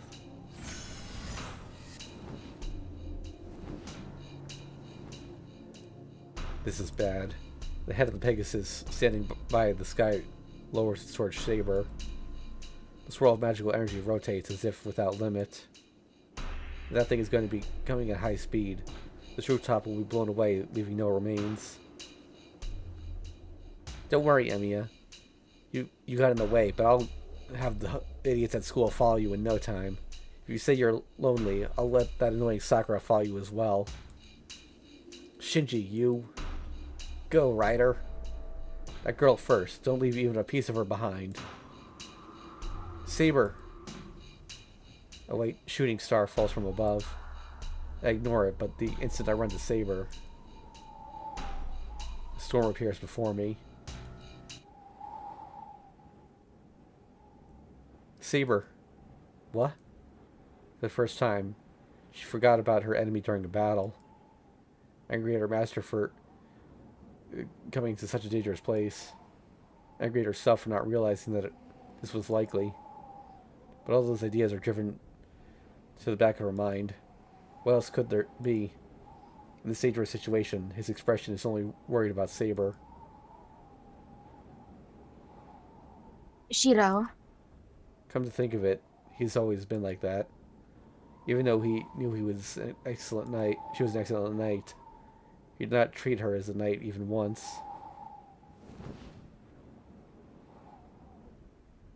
It seems playtime is over. Saber. Soft laughter. Ryder places her hands on the Pegasus's neck and makes it beat its wings even faster. As my noble phantasm is powerful, it is not fit for use on the ground. It would draw attention no matter what. I could not use it readily, as there are still other masters to think of. But there is no danger of anyone watching here. Except for Ilya! Yeah. Do you understand that I led you here because it is convenient? Something missing until now forms in Ryder's hands. It's a mere small rain of shining gold. This is your noble phantasm, Ryder? Yes, but it is not my taste. This Pegasus is too kind, and not fit for battles, so it will not get in the mood unless I use this. The Pegasus lowers its neck. The Pegasus rages, not from its own intentions, but from Ryder's. Disappear, Saber. Even if you survive, your master will not be able to escape. If your master dies, that is the end even for you, is it not? That is absolutely true. Ryder's noble phantasm will completely blow away the rooftop. If she hurries, she will be able to get Shiro and get away from the rooftop, but Ryder's attack won't destroy just the rooftop. Your master is not strong enough to survive a collapsing building. So for Saber to protect her master, she has to slay the enemy along with the Pegasus. She has no time to decide her choice if her choice is the correct one. She looks at her distant master one more time. He's gritting his teeth, trying to fulfill his role.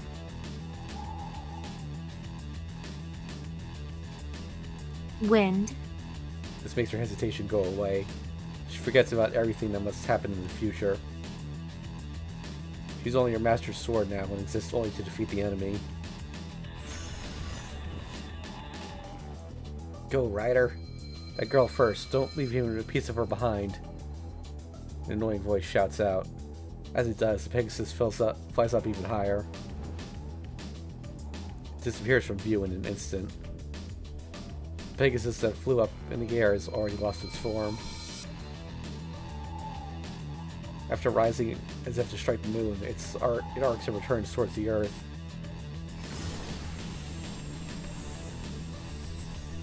The comet sweeps down. Even after it becomes an arrow of light, Ryder still pushes the Pegasus. There's only one target.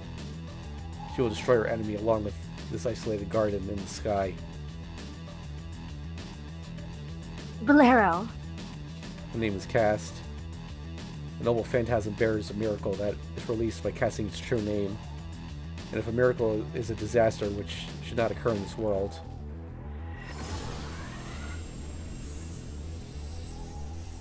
On. It is truly a divine lightning. A flashing thunderbolt. Watching it, her eyes show no emotion. You said... I think that's... You said no one will see this place. Did you not, Ryder? The wind is unraveled. The wind centered on her turns into a raging tempest.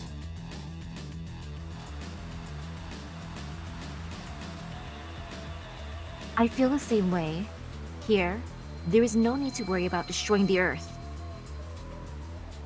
The seal is broken, releasing many layers of wind. Her sword makes its appearance.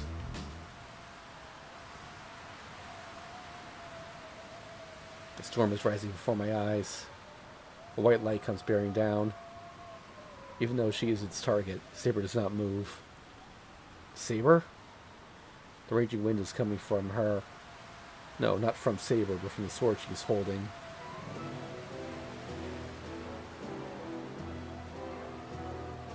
Huh? Doubt my own eyes. I can see the sword that should be invisible. Slowly, as if taking off bandages, her sword starts to show its form. A golden sword? Raging winds. Many seals develop as if a box is opening. The wind melts into the air.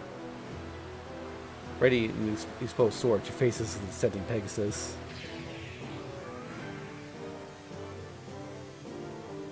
Ryder descends from as a surge of light. Bellerophon grows large enough to engulf the whole rooftop and speeds up to destroy not only us, but the building itself.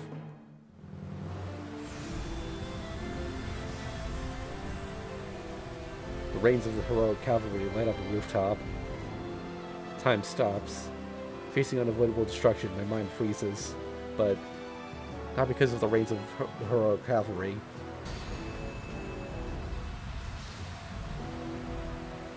Converging lights. Its purity is not even comparable to the light of Ryder that is merely large. In her hands is an assembly of the planet's light, the strongest holy sword.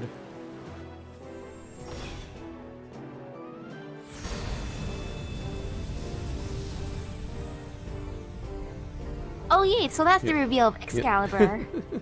Excalibur!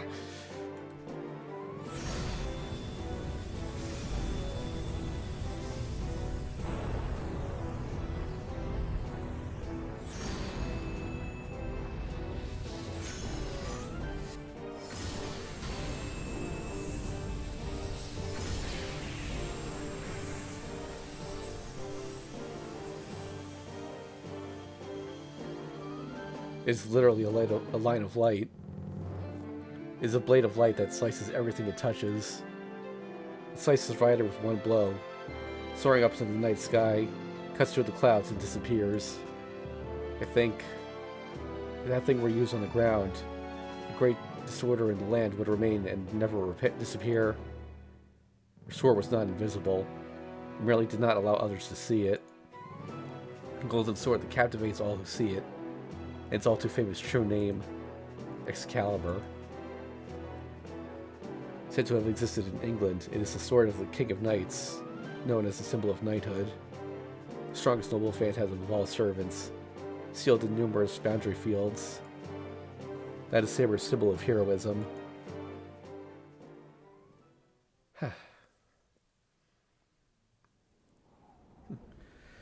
So, yeah, when I first read this, like at the moment it said X, I'm like immediately thinking, wait, I only know one sword that starts with those letters. Like, no way, she's King Arthur.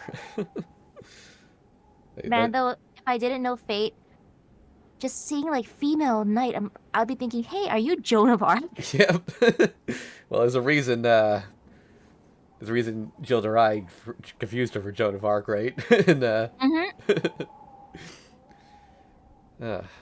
yeah, that just blew my mind when I first read this. Like, the rooftop is silent. The wind is gone and nothing makes a sound.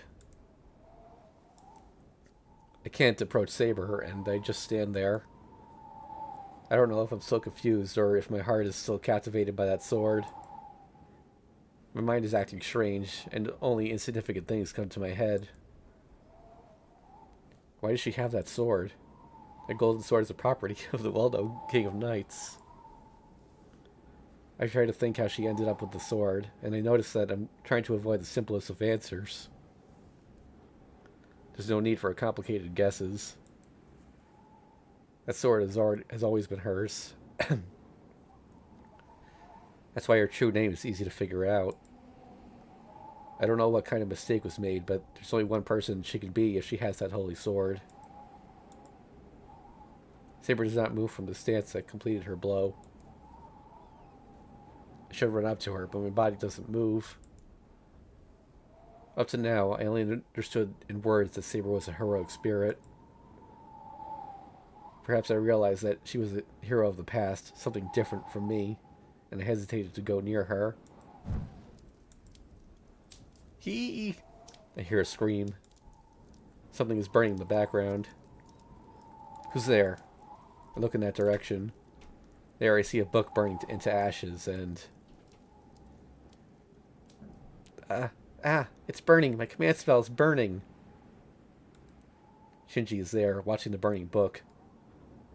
Shinji. He must have realized that Ryder's defeated and he's at a disadvantage. Shinji turns his back to me as if to flee and runs towards the exit. Shinji jumps through the door leading to the stairs. Stop, Shinji. I can't let him go now. But the instant I start to follow him, out of the corner of my eye, Saber collapses. My mind freezes. Shinji's running away and Saber's on the ground. Wait, let me double check. That's, yeah. So this is the last time we're allowed to earn Saber points. So, run to Saber. Should have put a save there, but oh well. I can't leave Saber alone. Ryder is gone. And the book that holds Shinji's command spells is burned. Shinji doesn't have a servant anymore, and he's lost his command spells as well. I cannot call the match settled. So the priority right now is Saber. Saber! I run to her. The golden sword isn't in her hands anymore. It's disappeared and only Saber herself remains, but... Huh? Saber doesn't look well at all. She has sweat on her brow, and her breathing is weak yet irregular as if she has a fever. No way. Hey, Saber, what's wrong? I call out to her timidly, but she doesn't answer. She's unconscious. Saber? I touch her forehead. Ow! I automatically pull my hand back. It's unusually hot. This is a fever. She's over 40 degrees. Saber, hey, are you alright? Even when I call out to her, her only reply is heavy breathing. I don't know what the hell's going on. I don't know, but I'm sure we can't just stay here like this. I'm gonna take you home. If you want to object, do it later. Pick Saber up. She's light. She was light before, but she's lighter now. No, more than that, she's warm. She's alive. Saber is still Saber. I'm angry at myself for hesitating. Damn it. So what if she's a hero? No matter who Saber is, she's here right now and she's warm. How stupid of me to think there's a wall between us in spite of that. I'm going home right away. Stay still until then, Saber. I run, still holding Saber in my arms. There's no feeling of victory. All I feel is Saber in my arms, breathing painfully.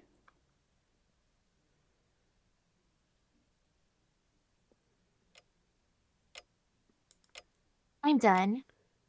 Was it the same thing? Yeah. Yeah, I think it's the same.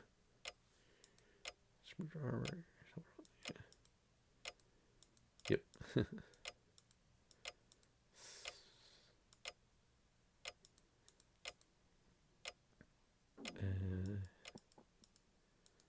Oh, yeah, this is new. So what happened? I thought you went out looking for Shinji, and Saber was like that. I can tell that something happened, but can you explain the details? I hesitate. Saber's noble phantasm. I should avoid revealing her true name. It's not something I can reveal by my judgment alone. Ryder was defeated. Shinji retired, losing his command spell. Saber used her noble phantasm and collapsed after using it. Saber's noble phantasm, huh?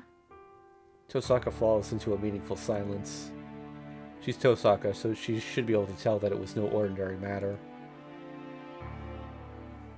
Well, I won't ask you for details. You guys are in no condition for that sort of thing. What do you mean we're in no condition?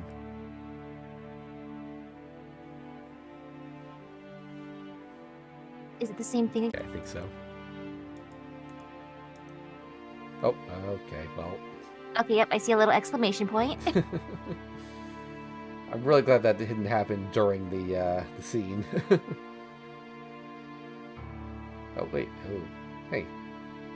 Came back without having to reconnect, I think. Alright, is it fine on your end? I still see a little exclamation point, so it might be a little risky. Since... Or how's the OBS side looking? Yeah, OBS looks scared. fine now. It died for a second, but it didn't go to 0. Okay, it's all good now? Okay. Let's see where she's so much. She's a pain because she has... Okay.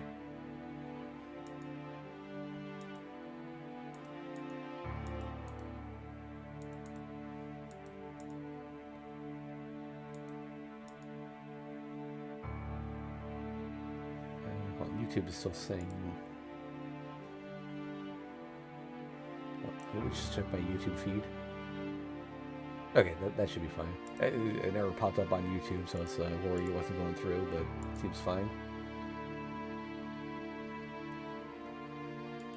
Okay, but she's fine until now.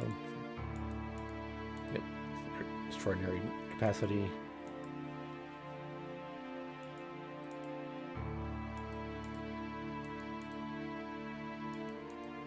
Disappear. Oh wait, this part's new.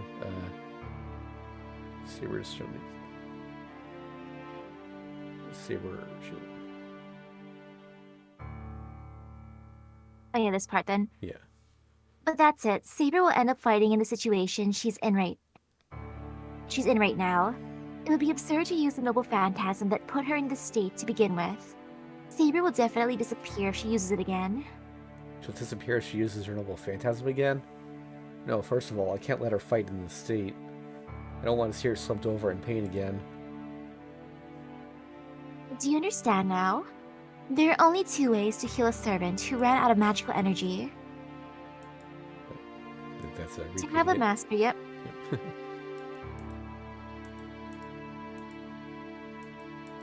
It's basically the same scene, except now Rin knows about the noble phantasm. Let's see, oh wait, no, this part's new. I would think so. Saber would probably choose to disappear if she had to sacrifice innocent people. So there's only one other possibility. If you don't want Saber to disappear, you'll have to offer her your magical energy. That's something I would have done already if I could. But I don't know of any way to get Saber magical energy. Fortunately, I can't do everything like you can.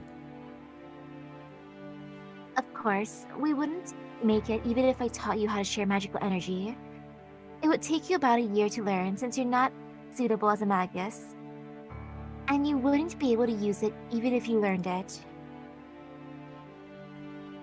Well, a path should have been connected at the summoning, so there might be other measures. I'm pretty sure there's one other way, but they won't address that until later. Tosaka ponders, but it's only for a moment. Tosaka looks at me with an expression suppressing her emotions. Look, if you want to save Saber, all you can do is to make her attack people and absorb their souls. I think you already know this. Is it mean? Yeah, it's this again.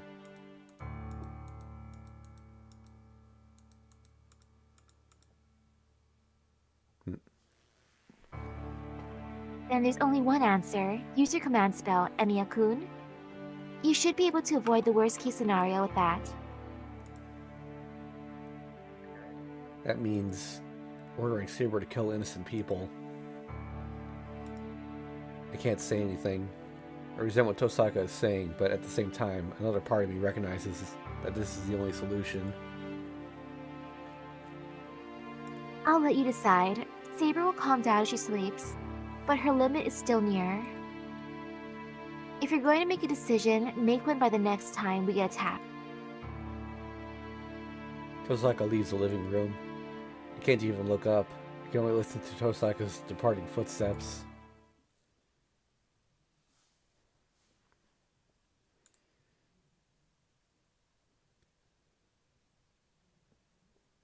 Dragon Slay.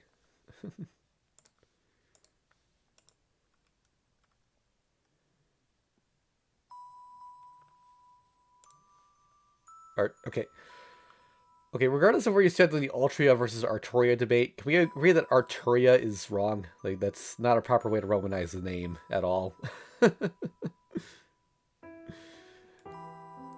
Altria, the girl who has just finished her rite of passage, would be known by that name from that day on. It was a time of chaos and war. It began with the demise of an empire. An empire believed to be indestructible was only awaiting its destruction at the hands of invading barbarians. To prepare for the war against these barbarians, the empire deprived this island country of any military forces.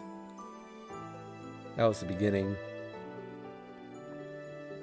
Once her country lost the empire's protection, it could not escape becoming independent, and it broke into smaller countries in no time.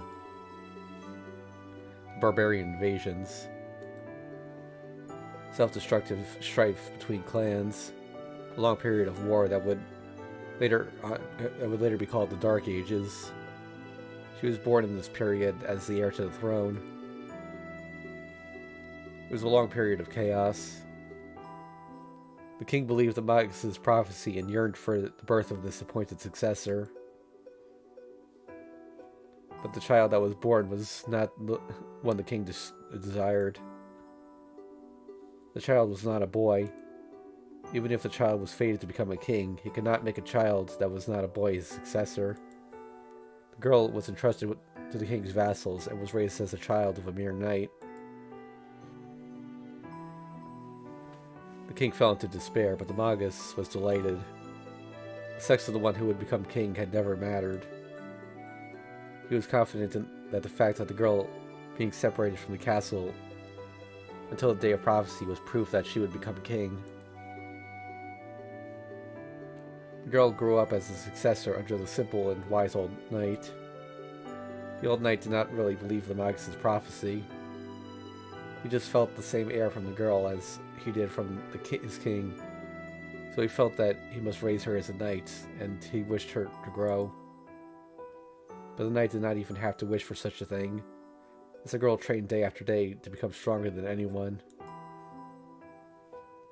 If only a king can save a ruined country headed for death. The girl swore to bear a sword for that reason alone, without ever being told so. So the day of the prophecy arrived.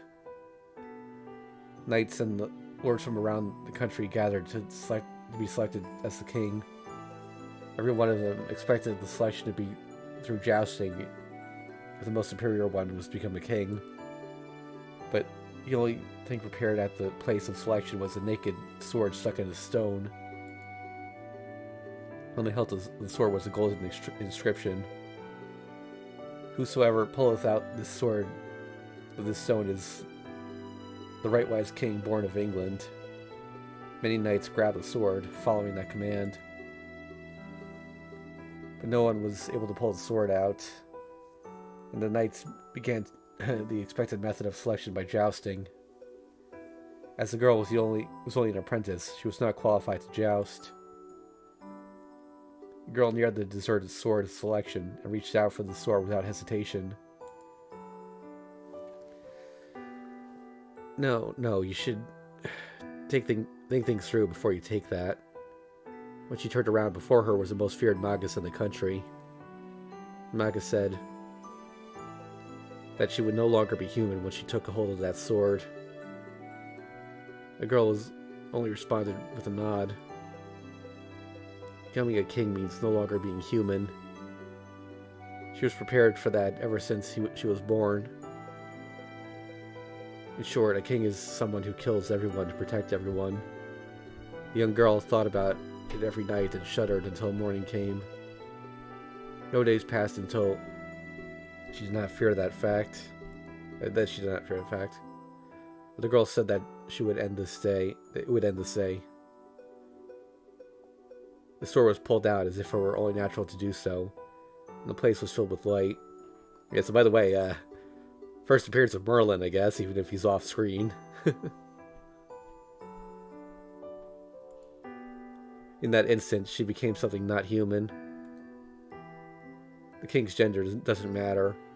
No one would care about the king's appearance or even notice if the king acts like a king. Even if anybody noticed that the king was female, there would be no problem if she was a good king. Perhaps because of the sword's magic, the girl's growth stopped, and at that time as well. Many knights feared it as ominous, but most of them praised their master's immortality as divine. And thus, the time of the king who would become a legend started. The battles of the new king were indeed the acts of a god of war. The king always led from the front. No enemies could stand in our way. Altria, the god of war. There was no defeat for a body admired as a dragon in human form.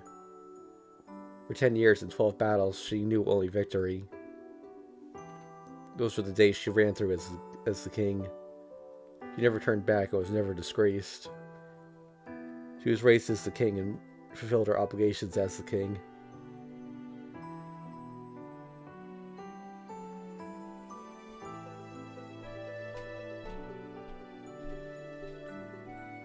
Is that why I saw such a figure? Her soul must still be on the battlefield before daybreak. Resting her body on the wind under the indigo blue sky, she just gazes into the distance. The sky is high and the clouds are flowing fast. Under the clear air, she is looking at the great army she must face with her sword in hand. That figure is burned in and will not go away. She and her sword are one. The sword from the stone that chose the king. I think the brilliance of the sword that selected her fate is also her brilliance. But I wonder in that dream, the sword is different from the one she had. It is similar, but different. The one she used last night is different from this sword. So, how did she lose such a fine sword?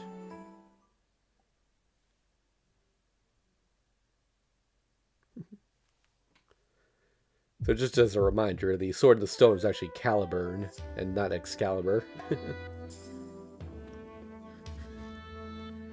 When I wake up, I'm in my room. It's light outside. I guess I fell asleep after coming back to my room, unable to make a decision. That dream.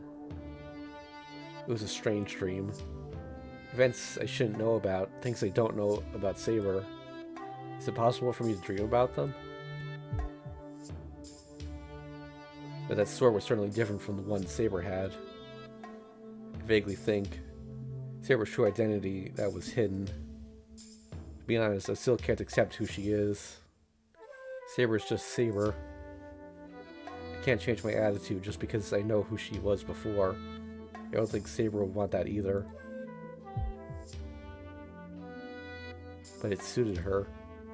The sword from yesterday suited her, but the sword in my dream also suited her. Though you could say I was fascinated. With yesterday's sword and the sword in my dream, it seems like I fall for swords easily. I also thought Lancer's lance was beautiful when I saw it, but my interest in swords is exceptional. It seems Emiyashiro is easily attracted to swords, and yet for some reason he appears as an archer. Well, it's not like that only just started. Then again, he is a pseudo servant for Muramasa, so that worked out. I mean, of course he's an archer, actually, since he was in the archery club. Yep, that is true.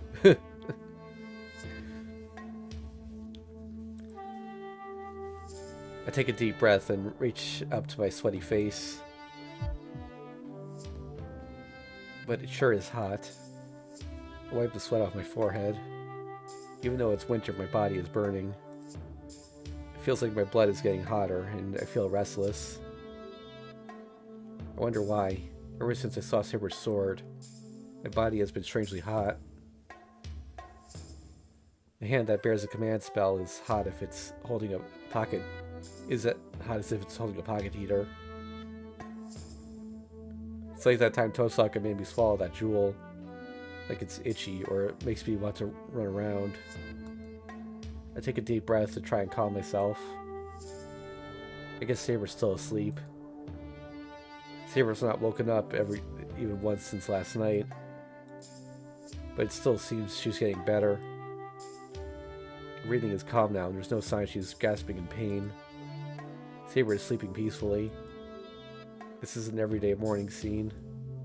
Maybe if... Oh wait, this is that part again. Yep. Let's see.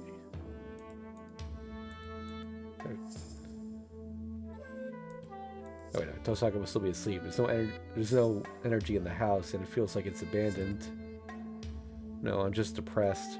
I can't decide, so I'm wandering around in a gray state, and that causes the world to be vague. I hear something cut through the air. Again, it's from the yard, but I remember that sound. Yeah, I don't feel like cooking breakfast right now, so I'll take a walk and check it out.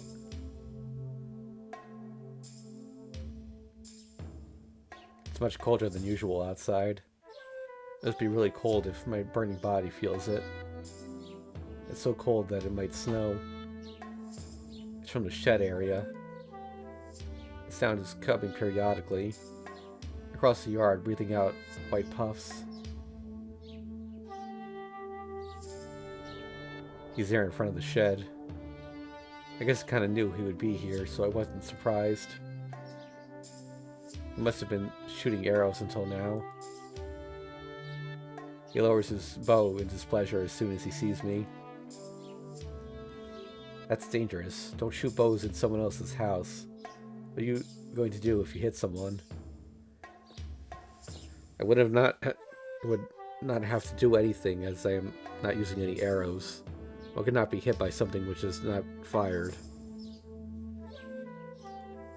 He doesn't need to tell me that. The sound was Archer's bowstring cutting through the air.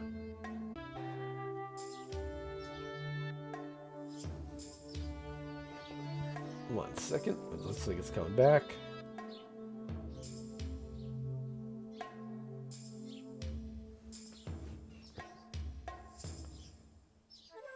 Okay. Once again, this time it did not. The past couple times it didn't like die outright. It just went down to 0 for a second.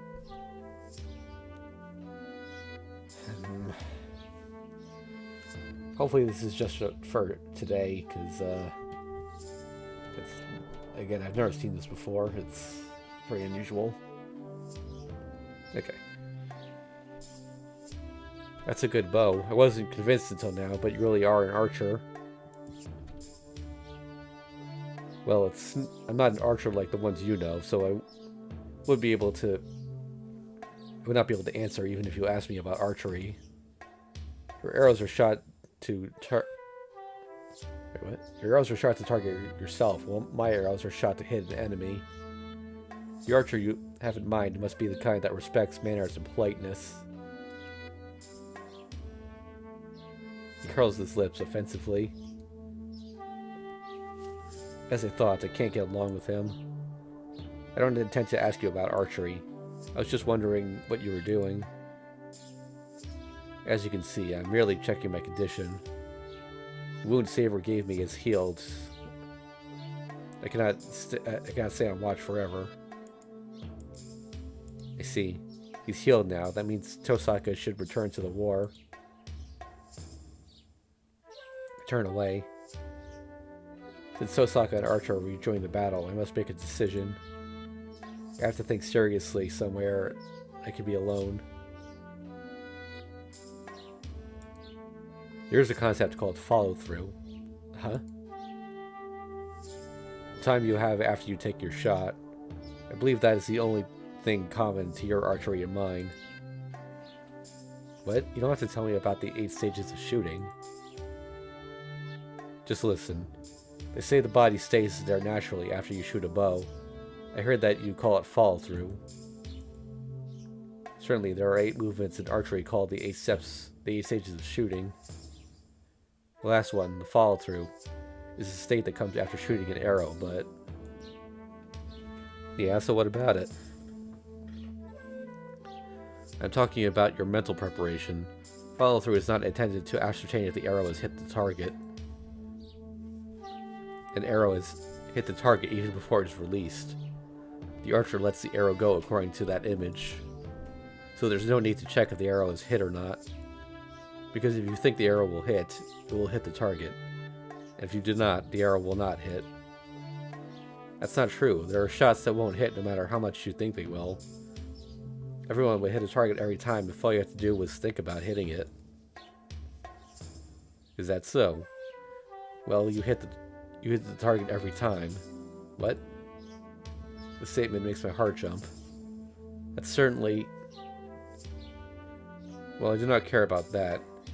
There's only one thing I want to tell you. Follow-through is not intended to ascertain if you have hit the target or not. What happens to the released arrow is obvious. So follow-through is a preparation to accept that result, is it not? I know, so you're saying I should be able to see through this thing until the end, right? Exactly. I heard about Saber's situation. You should have known from the beginning that she would end up like this. She will disappear in time if she fights without a magical energy supply. The fact that was already determined, so all that's left is to accept the result. Is he saying that no matter what happens to Saber because of my decision, all I can do is see it through what happens? I turn my back to Archer. I will leave the guy once and for all. Oh, and one more thing I will tell you since you don't seem to know. I hear a voice behind me. Saber should have known she would disappear if she used her Noble Phantasm. She probably did not intend to use her Noble Phantasm until the very end. The usual offensive tone isn't present in his voice. There's only one reason to use her Noble Phantasm in spite of that. She chose to protect you over her own existence. Never forget that. His voice only holds on sincerity.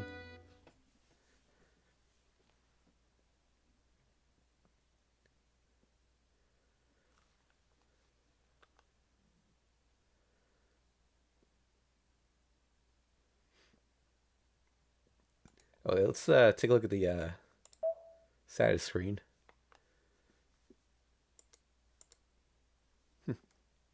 Yep. Bellerophon raids a heroic cavalry. It's highest level, both attack and defense. Yeah, Bellerophon is the name of a Greek young man. Name of a young man in Greek mythology who supposedly managed to ride Pegasus. Like the story of why Medusa has his double phantasm is really convoluted. She only has like this vague tangential connection to Pegasus, and that's why. Yeah, there's one of these skills, okay. Guess this doesn't show all of them. Oh yeah, so riding A+, ability to ride things. Can ride even demonic and holy creatures if they're beasts. This, however, does not include dragons. So you can only ride a dragon if you have A++. And, Wow. and the only servant in FGO with riding A++ is Martha.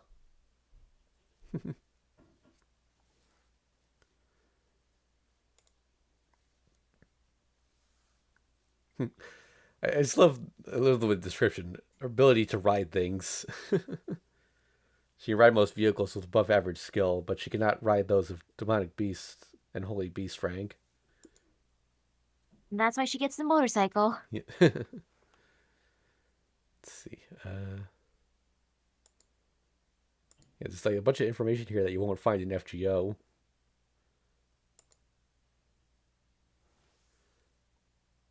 Yay, Merlin. Yep. Oh yeah, there's Merlin on that. Yep.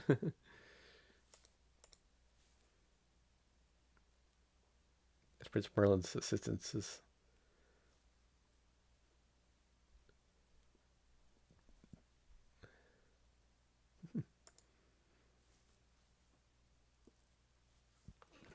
Ah, hmm. Holy Knight Excalibur was not the chosen sword. Rather, it was treasured sword of the fairylands, given to him by the Lady of the Lake under Merlin's guidance after he lost the chosen sword.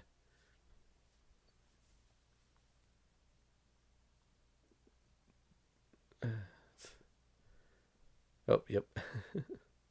Lifelong enemy Princess Morgana. Or Morgan Le Fay, as she's also known. Coming soon, FGO players, just another month or so. Well, 3 nights. Hey, they're talking about the knights here too. Wow. Son Galahad did obtain the Holy Grail, but abandoned it due to his lack of greed.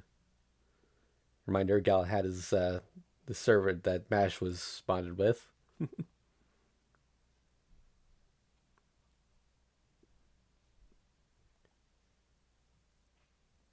Hmm. Losing his trusted knight, uh, losing his sheath of the holy sword, and even losing his own country while a long expedition, King Arthur faced his last battle in the land of Camlan. Holy sword is entrusted to Bedivere on King Arthur's deathbed, and he returned it to the land of the Lady of the Lake.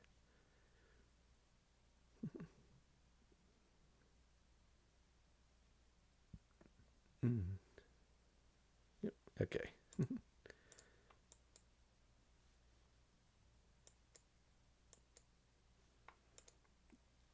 Okay, so Sword of Promised Victory. Here's the Holy Swords.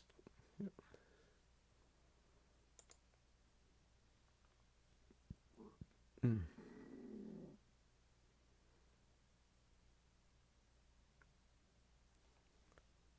Anti-castle noble phantasm. Yep. I think the proper term these days is anti-fortress, but basically the same thing. Maximum target. What? 1,000 people. Yeah. Hey, what was Riders? 300. And then Blood Fort Andromeda is 500. Okay. Oh yeah, there's also the weapon page. Oh yeah, it mentions caliber in here. Okay. It seems Saber is more attached to his holy sword.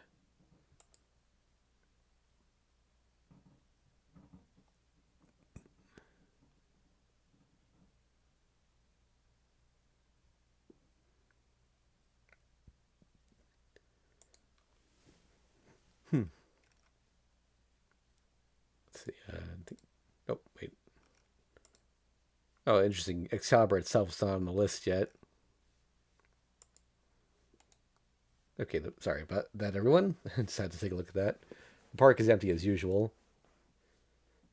Maybe it helps that it's color today. It's colder today than usual. There's no one around. It looks like I'm the only one out at this time. Wait, is this gonna be the same?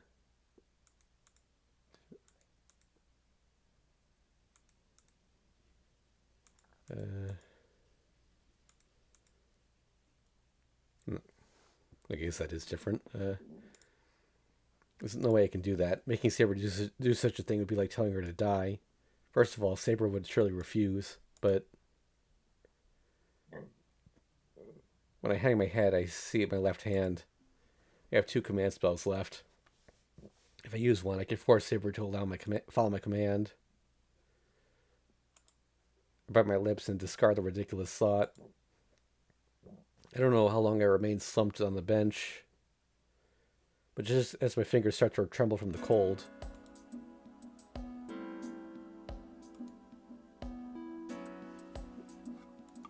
Oh? Is it the same one? I think so, yeah. Yep.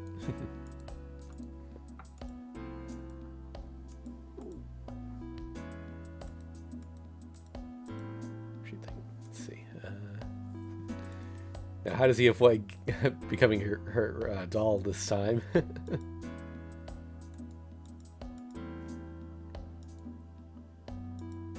See if she'll disappear.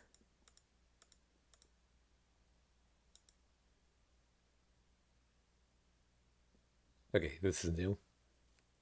Ilya? It's stupid to worry about such a things. That's why you let Ryder's master escape. All you have to do with the loser is to kill them. I move my legs. I know it's bad to stay sitting down, so I put my power in them to stand up. But my body does not move as if entranced by Ilya. Ilya, how do you know about that?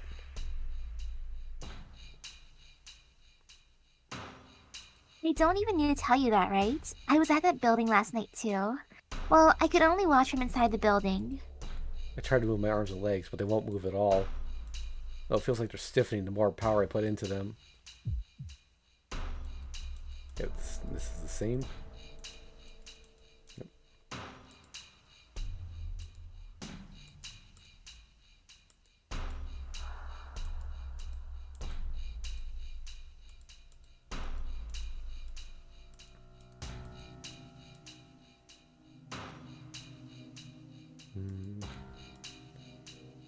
Let's see. Yep. Oh, that's new. It really raises her hand. Her white slender figure touches my chest. I'm glad I found you before anyone else killed you. So, good night, Oni-chan. Saber's going to disappear anyway. So it should be a relief if it happens faster, right? My vision fades. Sensation in my limbs is already gone, and now my vision is gone as well. How long has it been since I fell asleep in this darkness? Yeah, this part's still the same. So, okay, I might be misremembering, but I think if you chose to go follow Shinji, you would like find him dead in the hallway. Like the implication being that Ilya killed him. Good job, Ilya. My body is burning. But even though my consciousness is deep in the darkness, my burning body is appealing that it is alive. I see. I guess I'm alive then. But even if that's the case, that's only for the moment. Ilya said it too.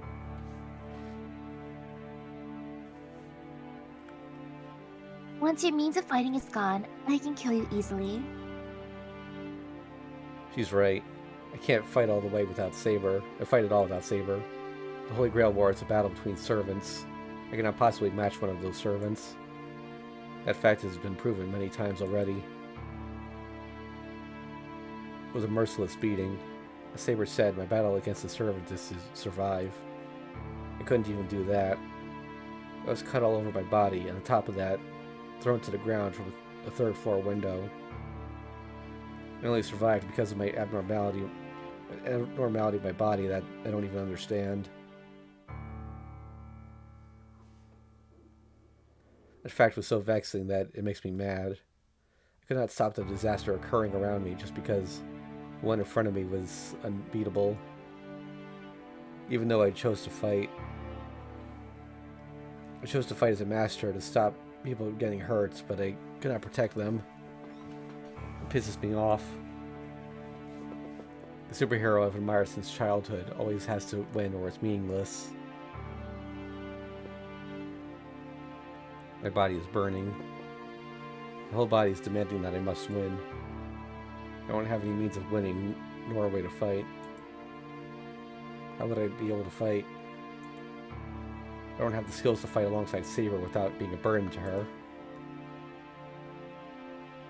That is a mistake as well. Shiro is not fit for fighting. Because your fight is supposed to be a mental fight. Fight with your own self.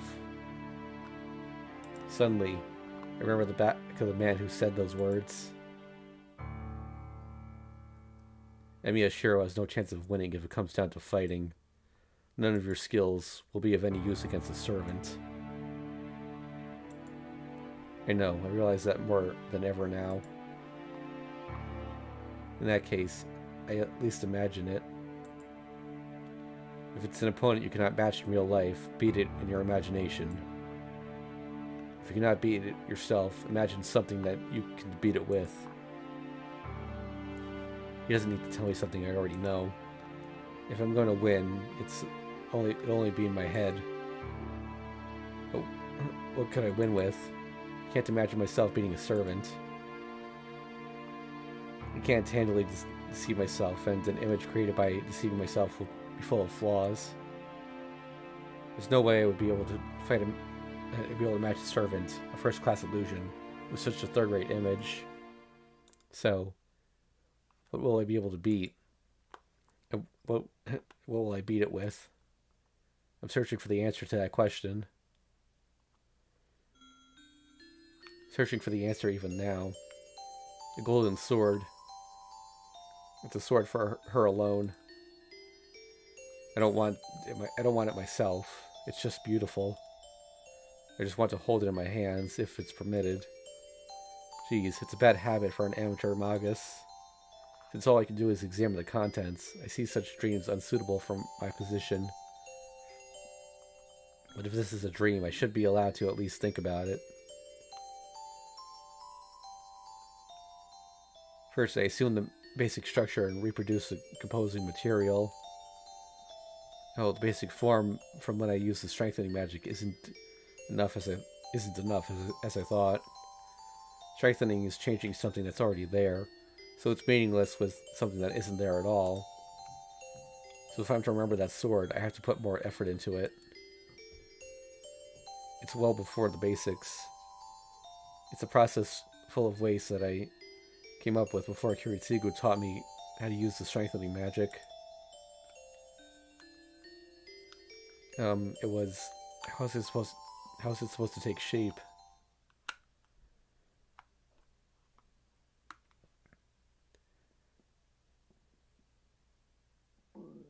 Ellipses. When I come to, I'm in a ridiculous place. What is this place?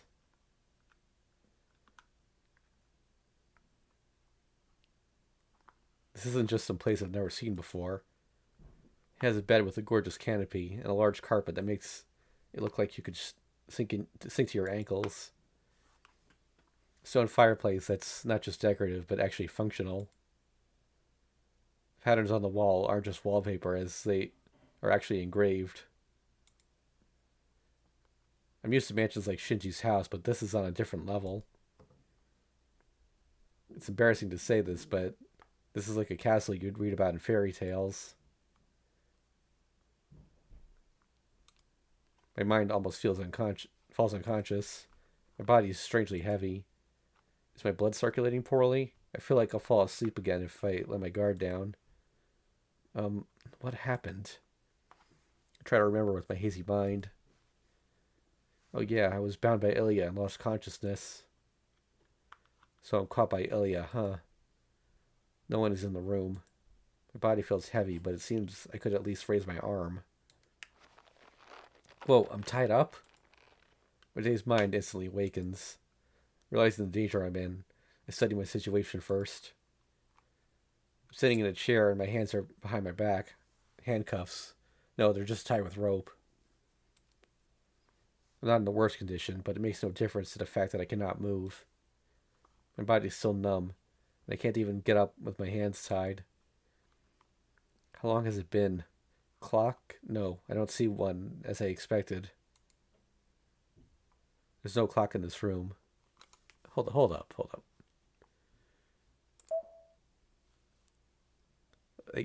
Okay, in front of the mirror. I thought that might be a clock, but maybe it's a phone or something that. Yeah. The window is behind me.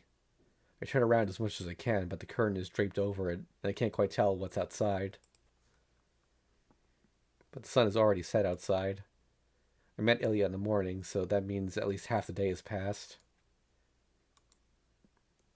I can't be doing this now. I don't know where I am, but I have to go home to Saber as quickly as I can. Saber is weakening. I can't travel. I can't trouble her by letting her know I've been kidnapped. I pull out my hands. Even if I'm to run away, I have to do something about the rope tied behind my back first. The door opens. I release my power at the same moment she walks in. Oh, you're finally awake. Good morning, Oni-chan. How are you feeling? Ilya is acting totally different from before. Her cold eyes are gone, and the Ilya before me is the white girl who was talking to me in the park the other day. Hmm? What's wrong? You don't seem energetic. Does your body still not move? That's odd. You should be able to talk by now. She looks at me, tilting her head. Looks like she's just worried about me. I'm fine. I can talk and my head's clear enough to know that I've been captured. I glare at Ilya. What? Are you dissatisfied? We usually put our captured enemies in the dungeon. Of course she has a dungeon. But I felt bad about doing that to you, so I brought you to my room as a special exception. Ilya looks displeased. I don't know if I should be thankful or not. But anyway, I'm starting to understand the situation I'm in. I get the situation. I'm captured, and this is your place, right? I say so sharply, killing at my emotions. As long as I don't know the full details of the situation, I should listen for now. That's right. I told you before that I lived in a castle in the forest. This is a castle in a big forest, and there's nothing around here. It takes a few hours by car to get to the town you live in. Nobody will come to save you, nor will there be any nuisances. I see. I get that, but why did you do it? If you wanted to kill me, you could have done so in the park. Why? I don't intend to kill you, Shiro. You're mine. I'll kill the other masters, but you're special.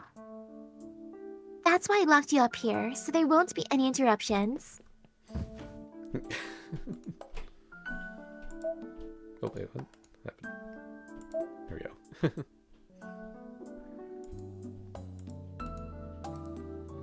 I automatically lean back. Ilya put her face close to mine as if not caring about my feelings. Hey, Ilya. I know it's indiscreet, but my heart's beating fast from the weight of Ilya on my legs. Even though she's not heavy, she feels so alive that I can't think straight. Yeah, like I thought. Shiro is special. Hey, do you want to become my servant? If you're going to be my servant, I won't have to kill you. All you have to do is nod and I can spare you. She says so in a fawning voice. This is nothing half-hearted. Ilya's words are so pure that I won't be able to take it back if I nod. And if I do betray her, all her purity would probably turn to hatred. With Ilya so close to me, my confused mind freezes. This isn't just... It isn't just that she likes me. Ilya's question is asking me if I want to live or die. You don't even need to think about it, right? You don't have Saber already. You don't have any way to fight. So it'll be useless to stay as a master now. No, Saber hasn't disappeared yet. I won't let that happen. Oh yeah? But she'll be killed easily in her condition. It's fine. You can just stay here. If you're going to stay here forever, I'll protect you forever too. Ilya snuggles up to me. I don't even have the freedom to push her away. I don't know what'll happen if I disobey her. But I still can't nod to Ilya's words. I can't. Get off me, Ilya. No matter what you say, I. Ilya puts her finger up to my mouth.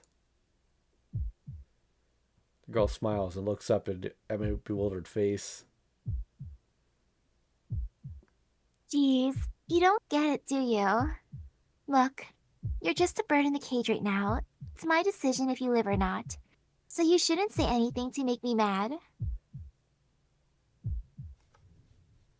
I've waited for 10 years. It's too boring to just kill you here, right? What? Her voice sounds like a girl who wants a toy. I gasp, sensing the cruelty of that sends a chill up my spine.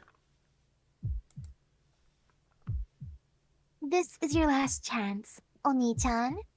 I'll ask you one more time. She looks up at me full of hope. Shiro? Mine. Ilya says so as if allowing no refusal. Save down. You know what? Ilya's best girl. I'll have to nod for now. I don't know how serious Ilya is. I'm sure it's just a metaphor or something when she tells me to be her servant. And even if I did become her familiar, nothing would change. It won't be of any use, and Ilya already has his berserker. Ilya shouldn't need a crappy magus like myself. Now answer. Will you be with me? Ilya's voice is full of expectation. I.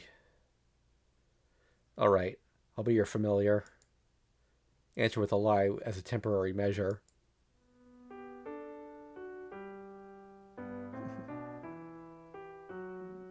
Yes. Great. Now we'll be together forever, Oni-chan. What? She must be really happy as she's jumping around in joy.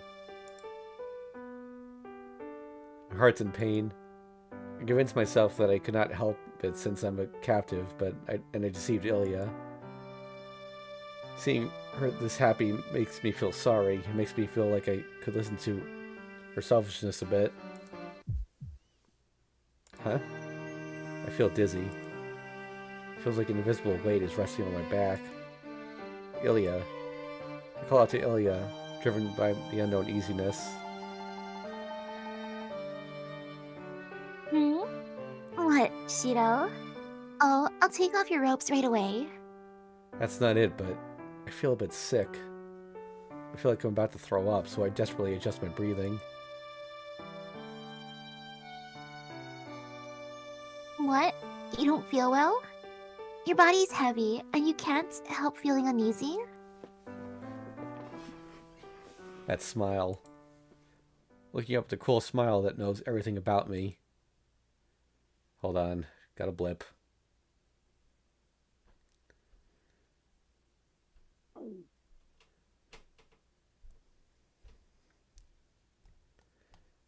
Come on, come back.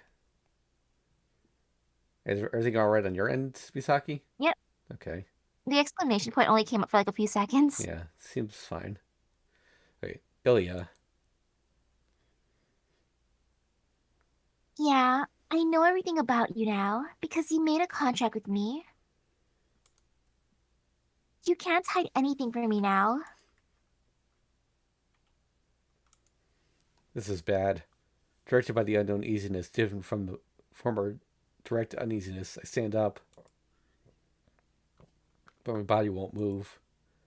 It's not bound by Ilya's magical energy. My body doesn't move at my will. Ilya, what have you...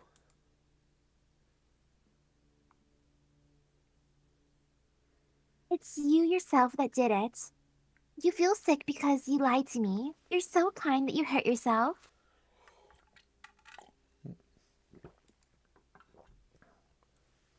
But yeah, you didn't put too much feeling into your answer, so I'll ask you again. Oni-chan, you will be mine, right? Ah, the weight on my back digs through my skin and permeates inside me. Come on, admit it, Shiro. Your soul is mine now. Hold on a sec.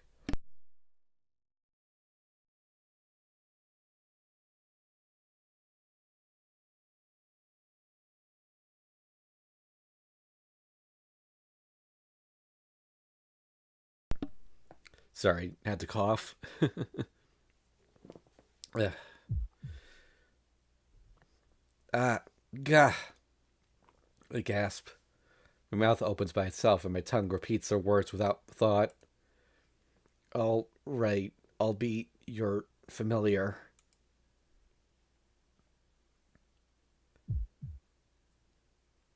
Yes, I have accepted Emiyashiro, the name of Ilyasville. I've seized your soul now. Ilya, I have to get up, tear off this rope, and run away as fast as I can. Even if Ilya gets in my way, I can push her to the side. Things will get out of hand if I don't. Yes, things will get out of hand, so why? My body won't move. My limbs won't respond, as if telling me I'm not their master. Oh, you don't have to worry, Shiro. It's just that all the commands to your body are out right now. I'll make that body something that'll hold your soul. I'll quickly make you a new body. Human bodies are fragile, so I'm going to transfer your mind into something that won't matter if it breaks. Oh? But I guess you don't understand what I'm saying, huh? Hmm, I guess you won't understand even if I explain. And it's more about getting used to it than learning about it. Sella, Laceret, I'm going to start the apart right now, so bring me a suitable doll. I can't even talk now. Even though I'm here, I feel like I'm watching all this through a screen. Here you go, Ojo-sama. I hear you're going to perform the apart. Yes, I really don't want to wear it, but I'll use the heavenly garment since I don't want to fail no matter what. Liz, can you get ready? It is done. But is this alright, Ilya? What? Are you going to tell me what to do even though you're a failure, Laceret? Shiro agreed, so I can make him my familiar. No, you are not mistaken. You are saying too much, Laceret. We do not care what happens to such a human. No, since he is able to feel her miracle, it should be an honor for him. Sella, you indulge Ilya too much. Do you realize that has the opposite effect? Laceret, do not speak of Ojo-sama like that. Ilyasville-sama is a successor of the Einsburn's miracle. She is different from failures like us. Ilya, let's start. Sella is really annoying. Laceret. Of the two servants, the calm one approaches me. Liz, the one called Lazrit. Sorry. You won't be able to go back into this container anymore. Blinks my vision as if turning off a switch.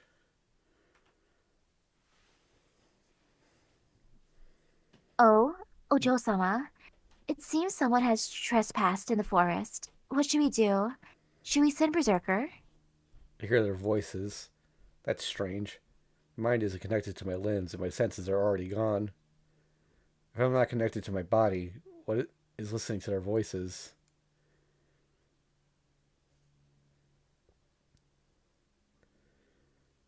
Of course not. They came a long way to come here, so it's impolite unless we welcome them properly. You two hide yourselves with Berserker. I will Rin and Saber see that Shiro has become mine. After that, I'll let Berserker do what he wants. She giggles. I don't have any senses, but I feel like my arm has been grabbed. I start to pass out. I don't know what will happen in a few minutes, but I can understand that my fight has already ended.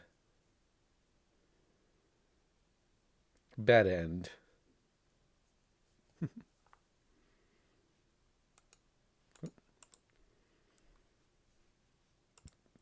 This Tiger Dojo should be interesting. Hi. I don't think I need to tell you now, but this is the place that comforts you at the bad ends. The drop of water in the desert, the Tiger Dojo. I like her little doll. Yep. This time is the commemorative lucky number 7. This is the memorable day of when Shiro finally became mine. Please clap, everyone. Clap, clap, clap. Yay. Congratulations, Ilya-chan. We won't congratulate you, you devil child. Geez, what happened to the talk from the last time about getting depressed because you made Shiro yours by force? What? Shiro accepted my offer willingly this time, so it's not my fault.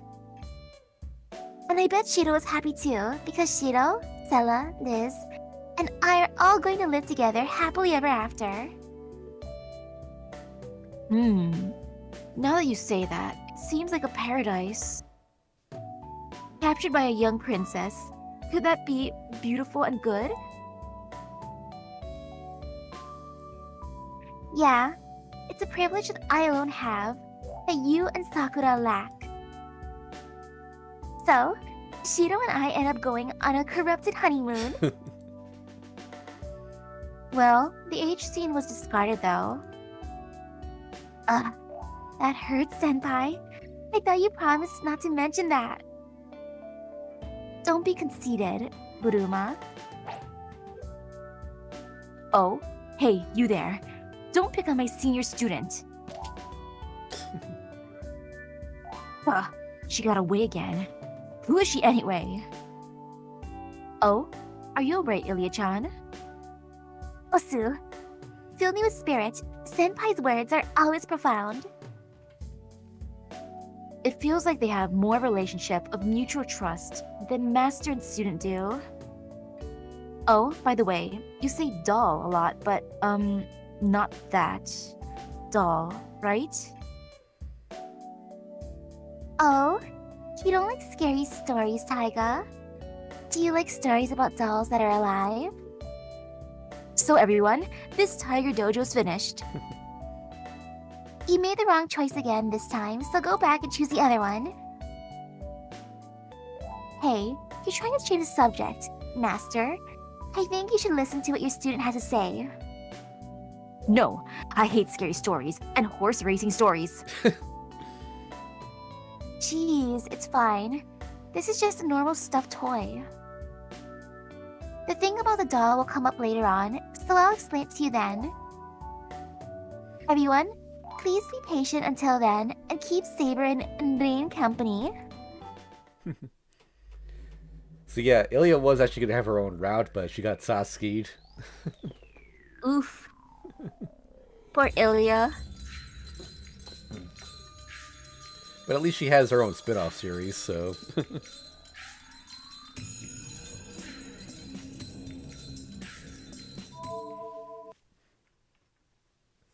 I can't do that. I don't even need to think about it. And I can only take so much. Why does everyone think that Saber is disappearing? Saber won't disappear, and I'm going to fight with her until the very end. I can't do that oath with something like this. Ilya, I can't do what you're telling me. I have Saber. As long as I have Saber, I will only fight as a master. I hear her gasp. Her red eyes open for an instant like rigor mortis.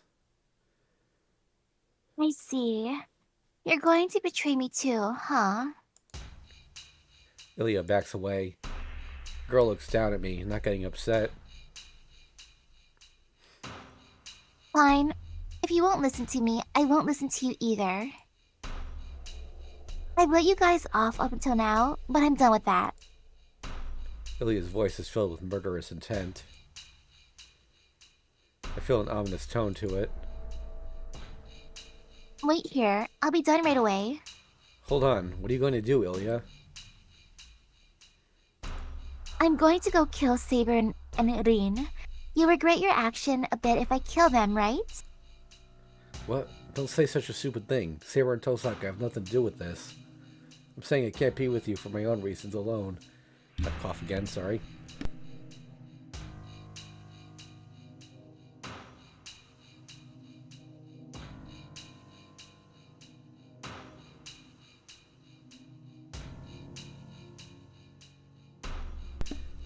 Don't know what it is today. I'm not sick. I got over that cold I had, but...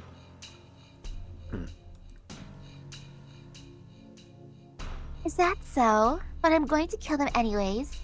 You'll be next, Shiro. I don't need you if you're not going to be mine. She starts to go. She's serious. She's going to kill Saber and Tosaka. And Ilya will probably manage that easily. Don't do it, Ilya. They have nothing to do with this. I'm the one you captured, so just kill me if you hate me. There's no reason to kill them. There is a reason. I can't let other masters live. That's the Holy Grail War, right? Idiot, don't say you're going to kill people that easily. It doesn't suit you. You're still a child, so you can't do such things. After looking at me in amazement. Too bad. I've already killed a master, Oni-chan. Ilya says so with a cheerful face. It was only yesterday, though. It was unexpected in a way, since I thought you were going to kill him. What? At that moment, to my surprise, I clearly understood what she's talking about. Ilya said she was the one inside the building last night. So, wasn't the master fleeing in front of her the perfect prey? Ilya, you... I'm sorry. I did it because you didn't. I don't like snatching things, though. She doesn't sound guilty at all. For Ilya, it must have been nothing at all. That makes me realize... No, I should have known the last time I met her. This girl has no sense of good and evil. If the girl laughing innocently is Ilya, the girl laughing mercilessly is also Ilya. It's not like a devil and an angel are her at the same time. It's just that Ilya is a devil called an angel. Then I'm off. It'll be your turn when I come back, so try your best to escape. But a bird is a bird because it can't escape from the cage. I don't think you'll be able to escape from this cage.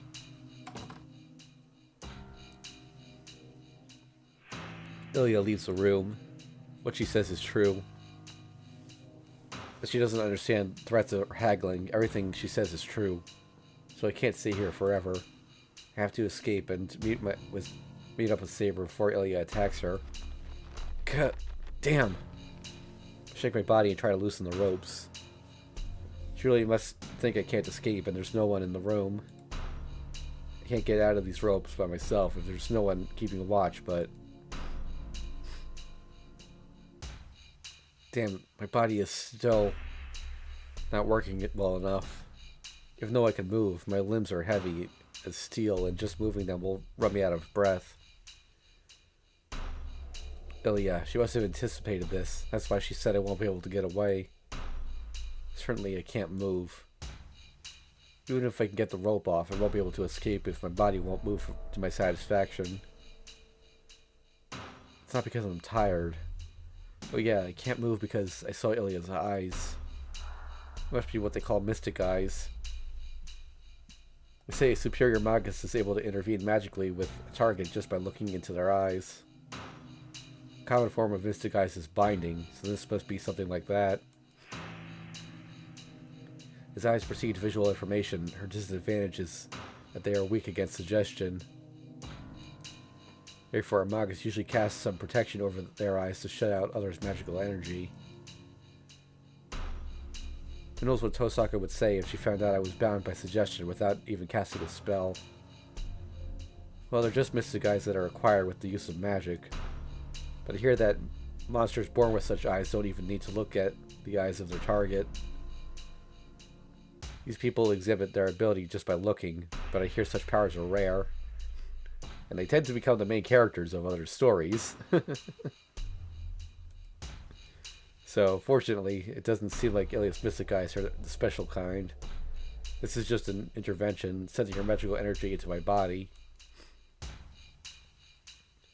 then then there's a way to dispel myself. I'm actually surprised he knows about mystic eyes because those are supposed to be like pretty rare even among mages. I can't move my body because Ilya's magical energy is invading my nerves. So if I remove that magical energy, I will be able to move again. It's simple. If mud is collected, all I have to do is wash it out with water. Closing my eyes, I concentrate on the inside of my body. I don't have the skills to detect or remove someone's magical energy from within me. But such skills are unnecessary if the magical energy is not rooted in my body.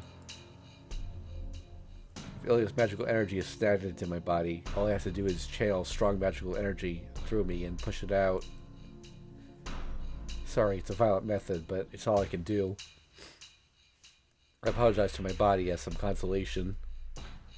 All I have to do now is my daily routine. The ritual where I drive in a nerve into my back. No, it's not that anymore. There's no need to make a new one now. I can just push a switch inside of me. I don't have to make a magic circuit inside me, as I just have to switch my nerves into a magic circuit. Trace on. I cast a spell to suggest myself. Spells do not do anything to the world.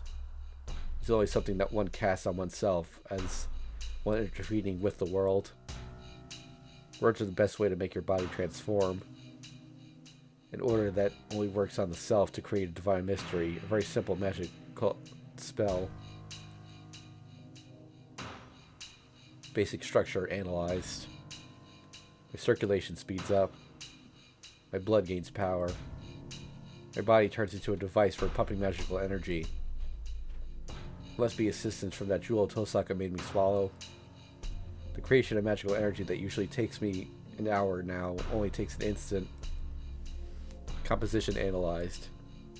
I don't even need to push the switch.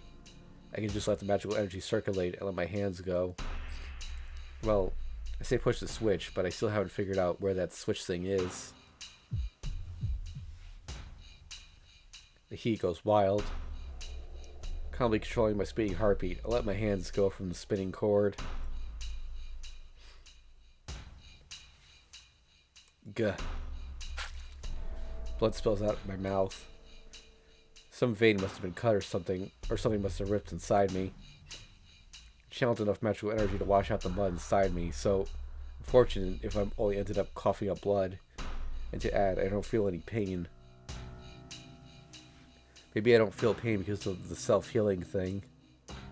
It's an abnormality I don't understand, but I'm just happy to have it at times like this. It's my greatest and only strength for any wounds to heal if they're not fatal. What I should be careful of is relying on it. Because the cause is unknown. If I myself injured relying on the healing might go away the next time. So I shouldn't rely on such a vague miracle. Alright, a rope next. Loosen the rope. My wrists are bruised, but my hands weren't tied tightly. I don't think it was Ilya that tied me up, but it wasn't tied too tightly. First of all, Ilya wouldn't be able to carry me here. Is there someone other than Ilya who isn't too strong? Definitely not Berserker. If he tied me up, my wrist would have been twisted off right then. I get up from the chair with a stupid remark. It's good that I can move freely now, but it seems the movement was too violent. I don't have any wounds, but magical energy is still raging inside me. Just moving causes my body to be pummeled from the inside. It must be the pain. Dizziness and nausea assail me, and my limbs are senseless. I won't be able to get back home before Ilya like this. I'm being too faint-hearted. This is no time to think like that. I slap my cheeks and start walking. As I start to lean on the wall and head to the door, I hear a sound on the other side of the wall. Footsteps. A few of them, too. These people approaching while talking stop in front of the door. Patrol? Damn, why do they have to come now? There's no time to hide. I should. Put a save down. Check the flowchart here. Okay, so if I pick option 1, that gives us a 0 points, which we don't want. Number 2 would give us a Rin point, which doesn't matter, but I'm going to say, how about the bed? I have no time to think. I don't have a chance of winning with this body, so I should do my best not to be found. How about this bed for the time being? I jump into the bed and hide by pulling the sheets over me.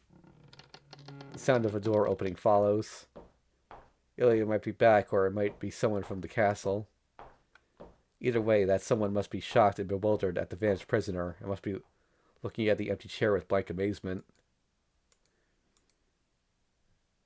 Ha! This is soft and perfect.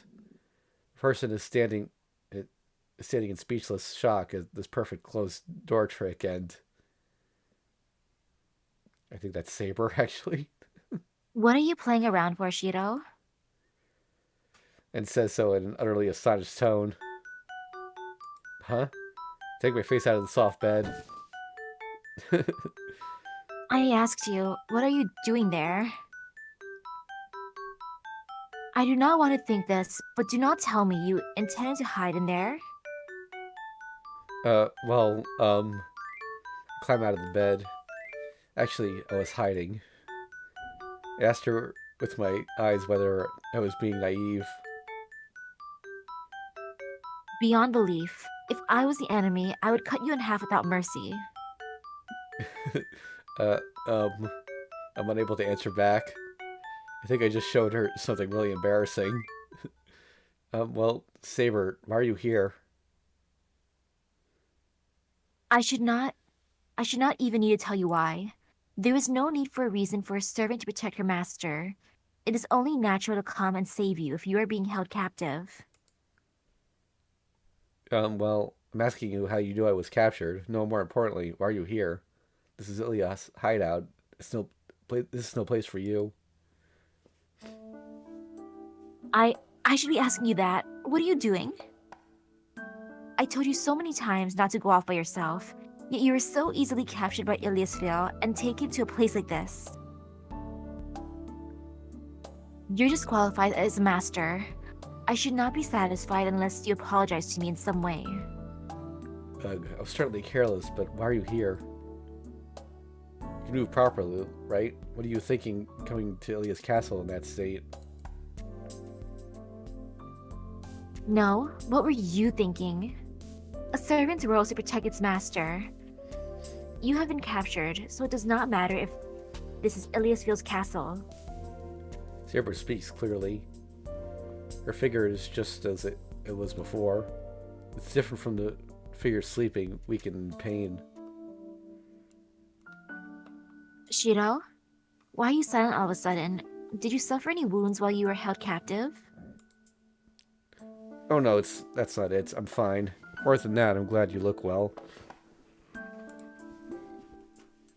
I really regained my peace of mind. I'm surprised Saber's here, but I'm happy she's back to normal. It's just selfish prejudice. What do you think Saber is meant to act like this? I'm sorry, Saber. I don't quite understand, but you came to save me, right? Yes. It is only natural for a servant to save her master. Thank you. You're a godsend. I'm glad. Oh, there are no problem. Wait, what? Oh, I'm glad. There's no problem now. All that's left is to escape with Saber and... Hey, why can't I see Tosaka? Tosaka? Is she really seriously here? You seem to be doing better than I expected. Maybe there was no need for us to come, huh? That's what I said, Rin. You should have left Emiya and Shiro be. This kind of man causes trouble for the people around him and survives. This was a good opportunity. He would have died if you had abandoned him. That is inexcusable, Archer. I am the one who asked for help, but you do not have the right to insult Shiro. So you act like that now that your master is safe, huh? The master's like this and the servant's the same. I guess you have no respect for your allies. Well, we are fighting. We are to fight eventually. It'll be easier to fight than if no feelings are held. Saber falls silent as he hit a sore spot. This guy does not get along with Saber. This guy does not get along with Saber either.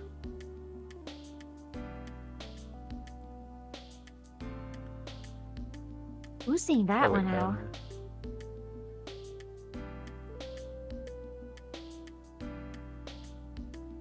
I think that's. I saw Rin move, right? But the movement thing in this game is not yeah. really. I think it's Rin. That's it. You still remember the situation we're in, right? We don't have time to stand around chatting. We have to retreat before Iliasville gets back. Hold on a sec. Did you guys come here knowing this place is Ilya's castle? No, first of all, Ilya went out intending to kill them. Then, does that mean Ilya and Tosaka miss each other?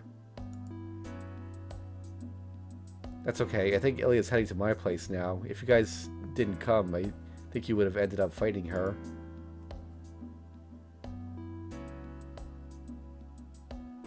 Yes, it seems so. I confirmed Ilya and Berserker leaving. Well, we wouldn't have come in like this if it wasn't for that. I see. Tosaka says drastic measures because she knew Ilya went outside. She's as direct as ever, but that turned out for the best this time.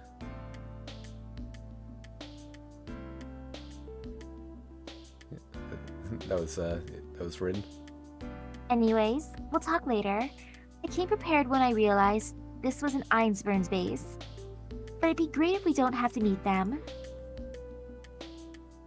We can't match Berserker anyway with Saber in that state. Tosaka steps away, steps between me and Saber. Tosaka, what do you mean by Saber's state? She looks fine and she's just like normal. Hey now, convenient things like that never happen. Saber hasn't healed at all. Can't you tell just by looking that she's barely even standing? Rin, I thought you promised not to talk about that. Sorry, I'm going back on that. It's bad to hide it, and it's not something we should keep from him anyway. That's true, but Saber hesitates painfully. That makes me realize that her condition has not improved at all. Saber, is that true?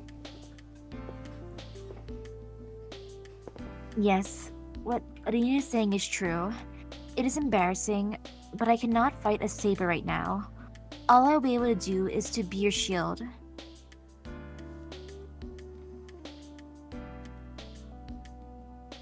Huh, that's what I thought. You wouldn't listen and you wanted to come with us when you can't even arm yourself. I bet she intended to protect her master instead of fighting. What? My breathing stops. What is that? She's so weak she can't arm herself? What ridiculous things is she saying about being my shield?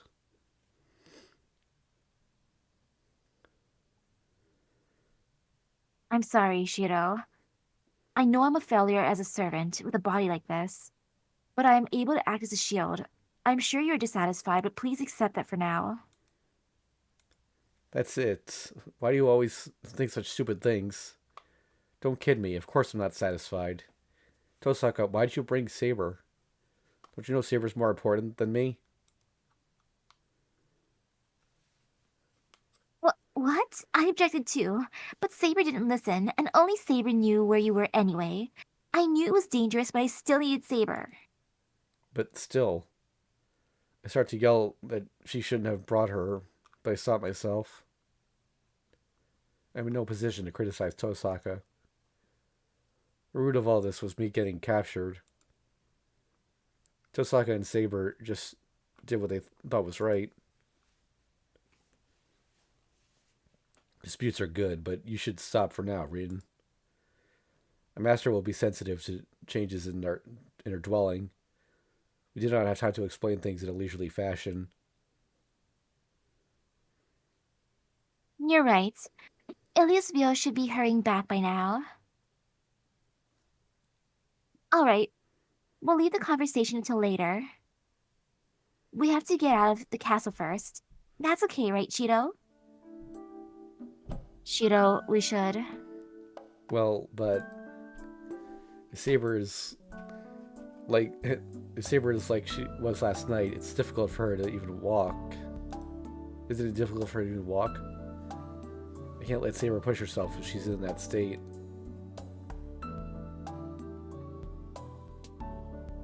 Honestly, it seems you take me too lightly. Huh? Saber? Even though my magical energy is depleted, I can fight better than you, Shiro. To me, you seem to be the one about to disappear. I do not think Rin has noticed, but your magical energy is disrupted, correct? Oh no, this isn't anything serious. It's fine if I bear with it. I'm fine, really. Then I am the same way as well. It is painful, but it is not unbearable. I believe things are going too fast for you to grasp the situation, but let us follow Rin for now. If we are to talk, we can do so once we get home. Saber urges me forward. Jeez. I can't even worry if she says so with such an expression. You're right. I have a lot to talk about, but I'll leave it until we get home safely. Yes, about Saber's body, and thanking her for coming to save me. That dream is not something I should ask her about right now. Alright, let's go, Saber. Nodding, I move my body earnestly. I sweat with each step, but I can't complain. Saber came all the way here with her weakened body. As a man, I can't show weakness now. Wow. As soon as we leave the room, I gasp. Is this a hallway? In this museum-like hallway, I guess the building is really big. Hey, this is no time to be fascinated. Even if we leave the castle, there's a big forest outside. If we don't hurry, it'll be morning. Big forest. Is this place really on a mountain? That forest is a few hours drive from Fukuyama. Yeah, this is the Einsburn secret castle. Even if we get out of this castle, we'll have to spend a few hours getting out of the forest. It's night now, so we'll make our way out by the morning. Tosaka runs down the hallway without hesitation. I guess she's headed to the back entrance she snuck through. I knew it was night already, but how long was I captured for? I thought it was only half a day, but it might have been longer. You were captured by Iliasfield this morning. It has been half a day since then. The date has changed, so that means you have been captured for a day now. Ugh, I see. I'm ashamed. No, please do not be. You are safe even though you have been captured by Iliasfield for so long. That must be proof that your mind did not give in, even though your body was held captive. That might be true. Yes, Iliasfield looks like a young girl, but she is a Magus of Einsburn. If you were to yield to her, you would not have been yourself. Plus, isn't she like the same age as him anyways? Older, I think. It is not like I did not consider that possibility. I came to this castle prepared to find you dead in the worst case.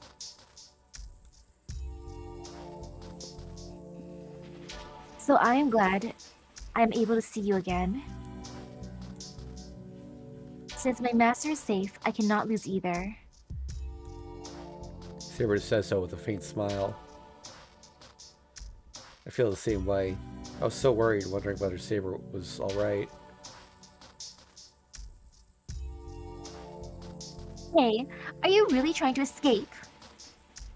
I'll go on ahead if you're too slow. Tosaka yells at us from the corner ahead. That angry face? Yeah. God, there's no time to be talking. Let's hurry, Saber. I run, urging Saber on as well.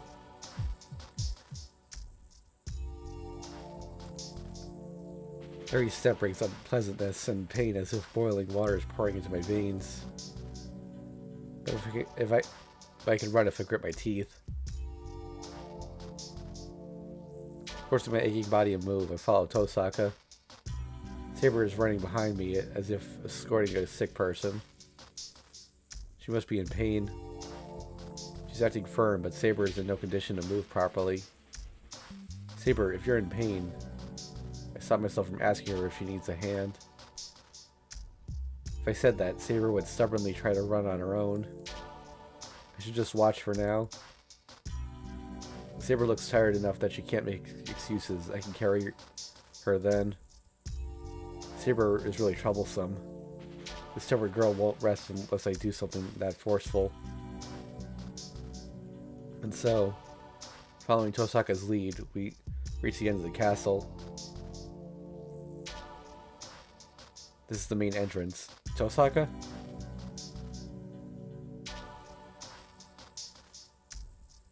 Why are you saying something so obvious?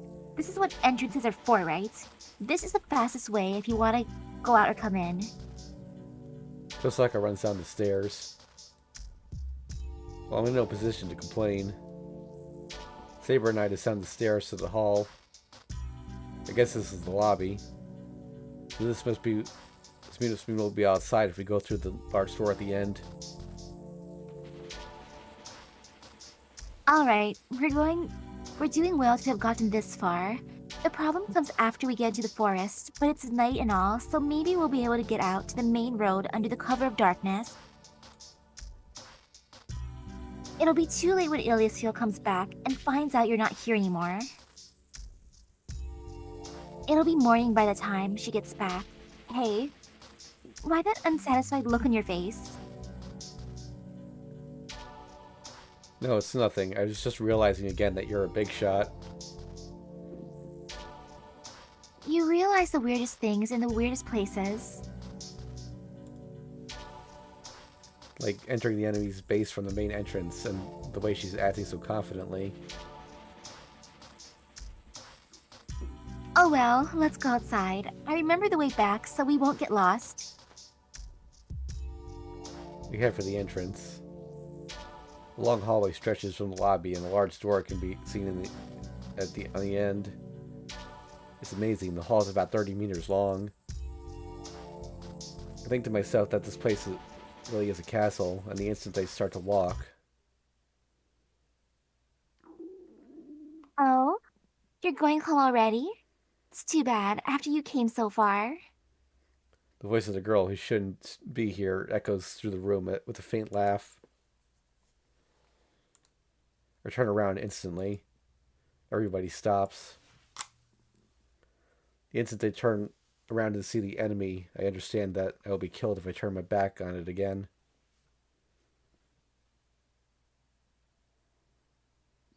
Ilya Svil. Oh no. Ilias, Svil. Tosaka's voice is shaking. Across the hall.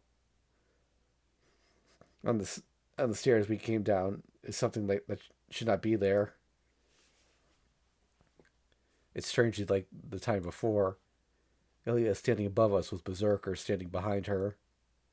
Berserker's presence is overwhelming. As I feel the servant's strength now, I can understand how much of a monster he is. How absurd. He's not at a level Saber could match even in a normal condition. It probably wouldn't even be a fight. That thing is not something that can be beaten in battle. Defeating Berserker means eliminating it without fighting it. In other words, we should have avoided him if we didn't want to die. Good evening. I'm happy I'm happy you've come to see me, Rin. Ilya's voice is cheerful. That smile is the same as it was 8 days ago. Innocent and merciless emotion that will kill any insects she catches. I understand now. You won't be able to get away. I can't stop Ilya no matter what I do. Even if I can't get Ilya's attention, that doesn't mean everyone else can get away. What's wrong? It's boring if you don't talk. I'm giving you some time, so I think it would be best if you at least leave behind a will. She giggles. But we don't have such composure. We'll run for the entrance if there's an opening. Even though we know there will be no such chance, we can only wait for it. I see. Let me ask you one thing. But still... Oh, no. I see. Then let me ask you one thing. But still, Tosaka takes a step towards Ilya. Eliasville, I didn't feel you coming back, so were you actually hiding all this time? That's right. I didn't go anywhere. I was just watching you make a fool of yourselves. I see. Does that mean the one who went out was a fake? Yes, I knew you people were coming after all. I'm the master here, so I have to welcome the guests, right?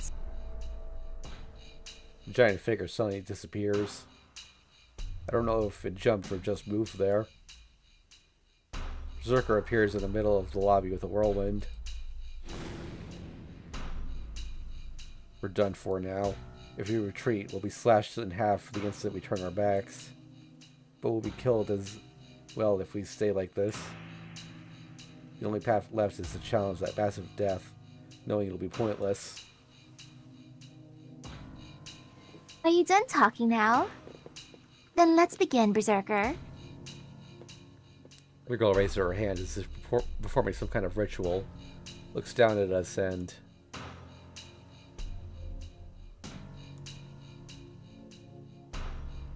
I swear, I will not let anyone go today. She declares so with delight and murderous intent.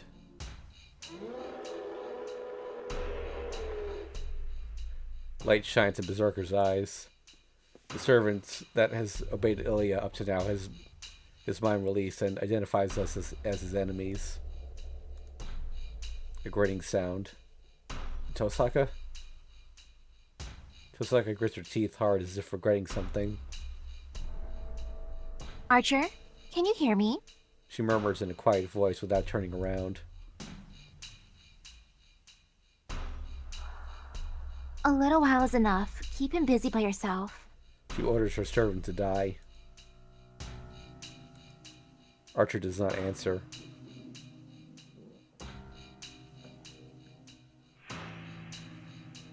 That's Saber. Okay. Ridiculous. Are you insane, Rin? Archer is no match for Berserker by himself. We'll run while you do that, Archer.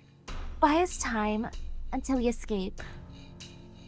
Ignoring Saber, Tosaka continues her instructions. Her voice is cold, killing her emotions. Archer, who has been silent as if pondering something, quietly nods and... That is a smart move. I will be able to escape if you escape first. Independent action is a specialty of archers, after all. Takes a step forward as if to protect Tosaka. Berserker does not move. Only Ilya's laughter can be heard from above.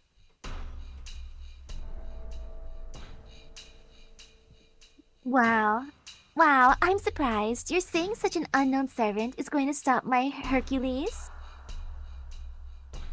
Wow, you have a cute side to you, Rin. Neither Tosaka nor Archer has the composure for a rebuttal. Tosaka and Archer know the fact better than anyone. Archer steps forward. He's empty-handed as usual. Tosaka is watching Archer's back. She must not have anything to say to him.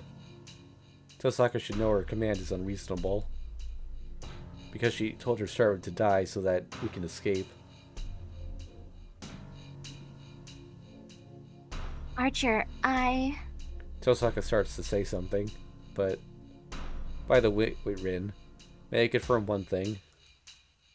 Archer interrupts her words in a cool voice unsuited to the situation. Fine. What? Tosaka looks at Archer with a downcast look. Still looking at Berserker. Yeah, buying you time is fine, but you won't mind if I beat that thing, right?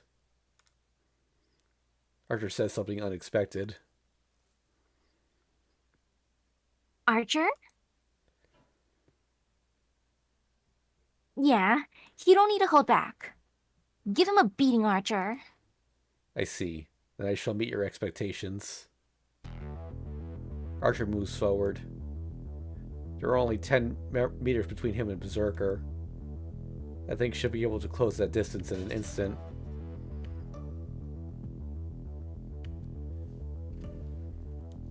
You're underestimating me.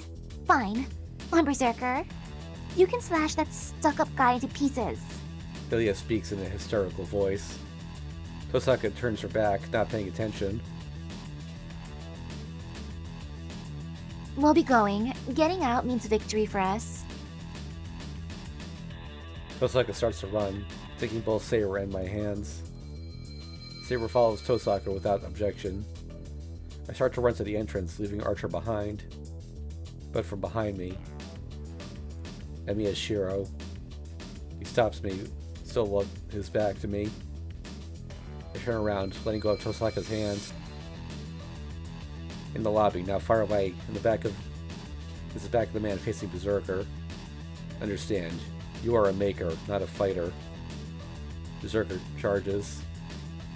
Archer stares at his enemy without backing off, still empty-handed. Do not think about other things. There's only one thing you can do, so master that one thing. Archer raises his hand. I don't know when he got it, but in his hand is that short sword. Do not forget, what you must imagine is always that you yourself are the strongest. You do not need outside enemies. For you, the one you have to fight is none other than your own image. The red back sinks. Berserker's attack rages. I start to run without seeing the clash of the two. Tosaka and Saber are already at the entrance. I run without turning around. The red back tells me to just go.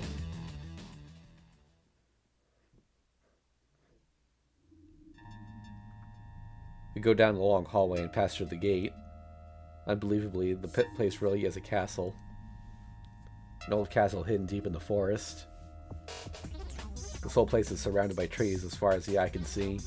Neither building nor sky can be seen in the distance. This way. We'll get to the main road if we run for about 3 hours, so run until then. Leading the way, Tosaka turns to face us. 3 hours, huh? I honestly don't know if my body will last that long. The pain gets worse the more I move. The heat should go away if I rest, but we don't have time for that right now. Shiro, hurry up.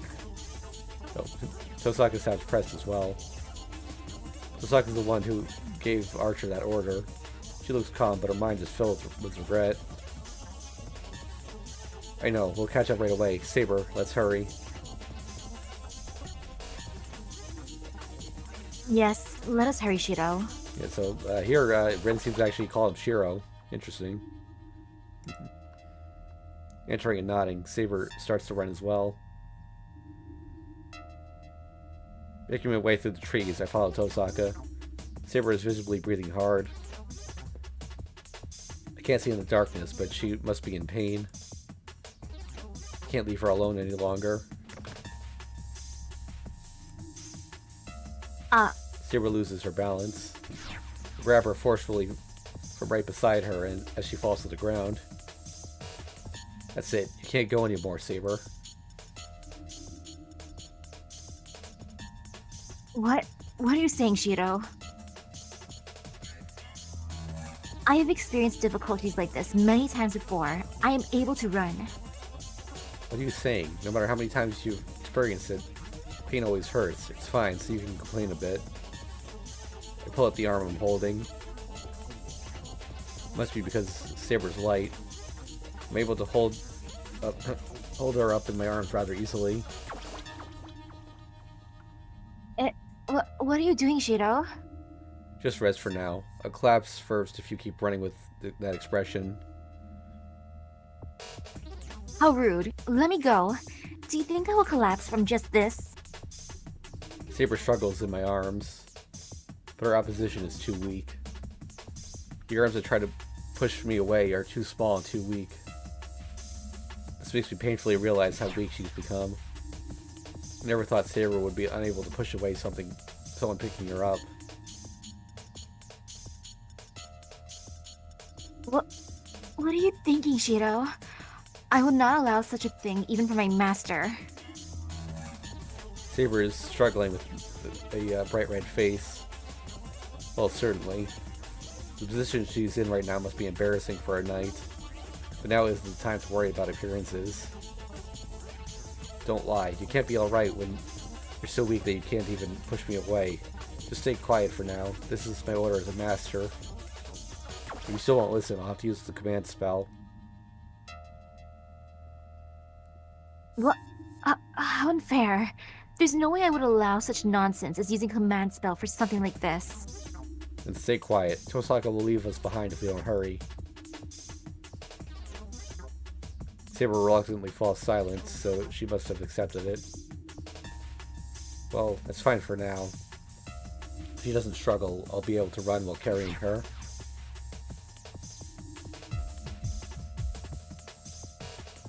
Her vision flashes on and off. Does my blood accelerate the more I run?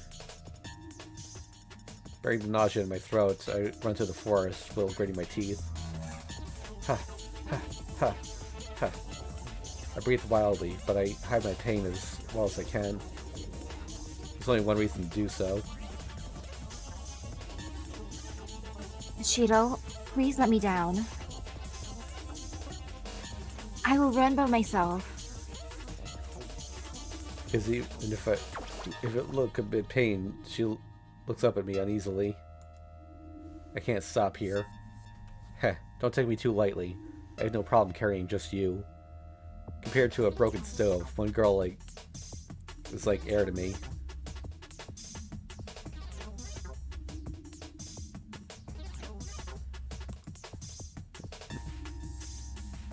But... Just be quiet, okay? You know the phrase give and take? You'll have to leave me out until... You've held me out until now, so it doesn't even out unless I do something like this.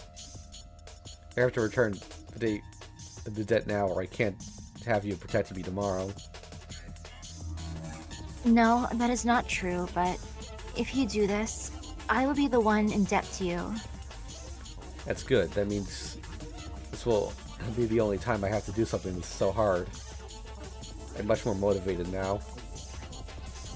I let out a huge breath out and kicked the ground.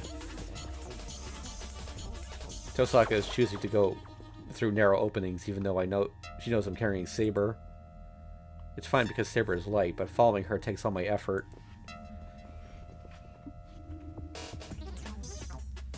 Hey, you'll bite your tongue if you talk. It'll help me out if you stay quiet, so please stay still. Yes, then I will obey your command, Master. Saying so, Saber relaxes in my arms. It's hard to carry her before, since she was unwilling, but it'll be a bit easier now. The problem now is whether Saber's body and my body will make it.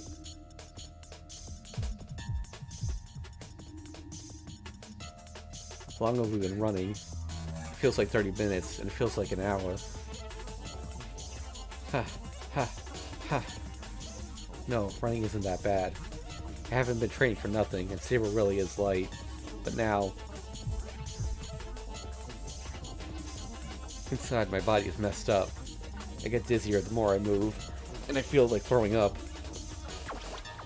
We're in a forest, so I would understand if I was bitten by a poisonous snake or something. Kuh. I can't let this... This isn't pain that'll kill me. It's just that my chest feels heavy and I feel like throwing up. This is nothing compared to the warmth in my arms right now. Saber is closing her eyes as if asleep. She's not resting because she's relaxed.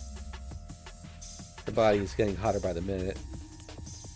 Even though it's winter, her body is sweating and she's hanging her head to try and hide her ragged breath. Crap, this is really a repeat of that night. Saber collapsed from using all her energy after using that sword on Ryder. Saber hasn't healed a bit since that night. Is her ability to talk now just a brief spark before she disappears? Ha, ha, ha, ha. I run, trying to deny that. I don't care about my body. I just make myself believe that something will be possible if I get home and keep running. I almost fall and stop myself from collapsing by leaning against a tree. I can taste blood. So this is the cause of my nausea. I didn't spill it onto Saber since there's only a bit, but I still feel the cause of the nausea in my chest. Well, it's better than the worst possibility if I think about it. Saber would be mad for... Oh, sorry, I just got a notification on my phone. Saber would be mad at me for a different reason if I threw up the contents of my stomach. Actually, I bet Saber would seriously try to cut me in half if I did that. Ha. Yeah, that's funny. Imagining funny things gives me some strength. Alright, I'm done resting. No, you are done pushing yourself, Shiro. Saber? She wasn't asleep? Saber speaks in my arms. What do you mean I'm done now? You should escape by yourself, Shiro. You cannot take me with you in your state. What? That's not true. I just fell down. This is nothing. It is something. What are you saying with a pale face like corpse? Hey. Tosaka, who is leading the way, is back here now for some reason.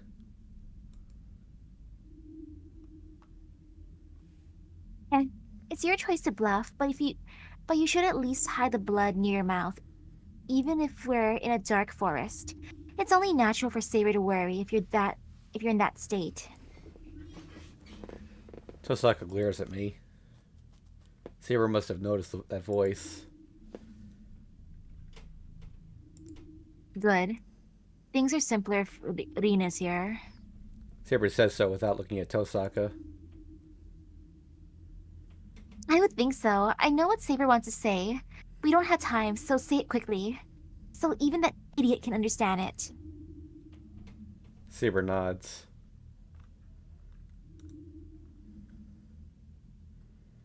Yes. Rin, I want you to leave me here. You will not be able to make it with me. Most of all, I will not last long. I can't yell at her for saying such a ridiculous thing. I have no intention of leaving Saber, but still, I know well enough that Saber's condition is worsening. Saber won't last long. I vaguely knew that she wouldn't be able to make it until morning like this. I see. So how about you, Shiro? Will you die with Saber here? Of course not. I have no such intention, and I won't let Saber disappear either. If she's going to disappear, I'll use the command spell and... Okay, that's good enough. Then we'll solve both problems at once. We'll save Saber and escape. I'll escape from the forest. That's our plan now. Huh? My brain turns into tofu. Tosaka says the most difficult thing so easily at times. Hold on, I really want to do that, but since we can't... Just come here, I'll say this. But I have no intention of letting Saber die like this either. Yes, I won't let this chance slip away. I'll have you fulfill your duty. You said it's okay, so you won't mind either, right, Saber? Tosaka looks at Saber with a meaningful expression. Saber does not answer, but merely looks downward awkwardly.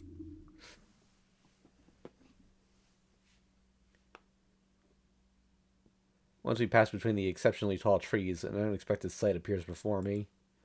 A ruin? Holding Saber, I look at the building with blank amusement. I don't know why, but this building is in the woods is now a desolate ruin. We should be able to hide here for a while. Archer found this as a place to hide on our way here.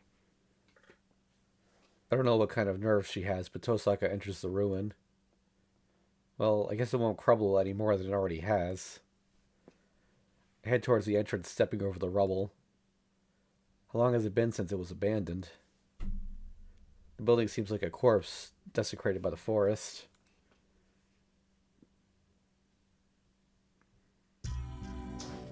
The entire ground floor is taken over by trees. The only usable rooms are on the second floor, and this is the best of those. Miraculously, the windows are still intact. I don't know how, but I can see the night sky from here. It's pretty clean in here. Maybe someone was staying here until recently. Really, what kind of nerves does she have? Stepping over the rubble, Tosaka is just off the bed by the window. Wait, is this... I think this area is important in Fate Holotraxia from the little bit I played of it. Interesting. Shiro, this way. We have to lie Saber down. It's pretty tiring being held by some... Oh no, it's Slar. It's pretty tiring being held by someone. Oh yeah, I'll be right there. I carefully make my way down over the bed and lay Saber down. Are you feeling, Saber? Can you still move okay? Yes, since Shiro carried me here, it seems I can still sustain my body. I see. Then I guess there's only one problem left. Or we should have a bit more time even if Iliasville comes after us immediately. If they have trouble finding us. Oh, you're cutting out a little. Uh-oh. It's not bad, just like lost like half a sentence there, but oh no. Her mumbling reminds me. We were able to make this to this ruin, but what happened to Berserker and Archer? He remained at the castle to keep Berserker there. It's already been more than an hour, so Archer should have already have retreated as well. Tosaka, what happened to him? Tosaka doesn't answer. She just placed her right hand on her chest as if holding something dear. That tells me of Archer's fate. Tosaka's command spell is on her right hand. The master and the servant are connected. The Saber sense my danger. The master can sense the life and death of their servant. Tosaka, he... Yeah, and I told him he just needed to buy us some time. He was arrogant to the very end. Tosaka murmurs as if laughing off a bad rumor. Silence follows. The silence that seems to last forever is... But I won't let it be meaningless. Since I've lost Archer, I'll get Berserker here. Boarded by the sound of Tosaka punching her left hand with her right. Morning is over. I believe in acting if I have time to worry. Since it's come this far, I'm going to make sure you're resolved as well. Resolved? For what? Resolved to beat Iliasville. Berserker, of course.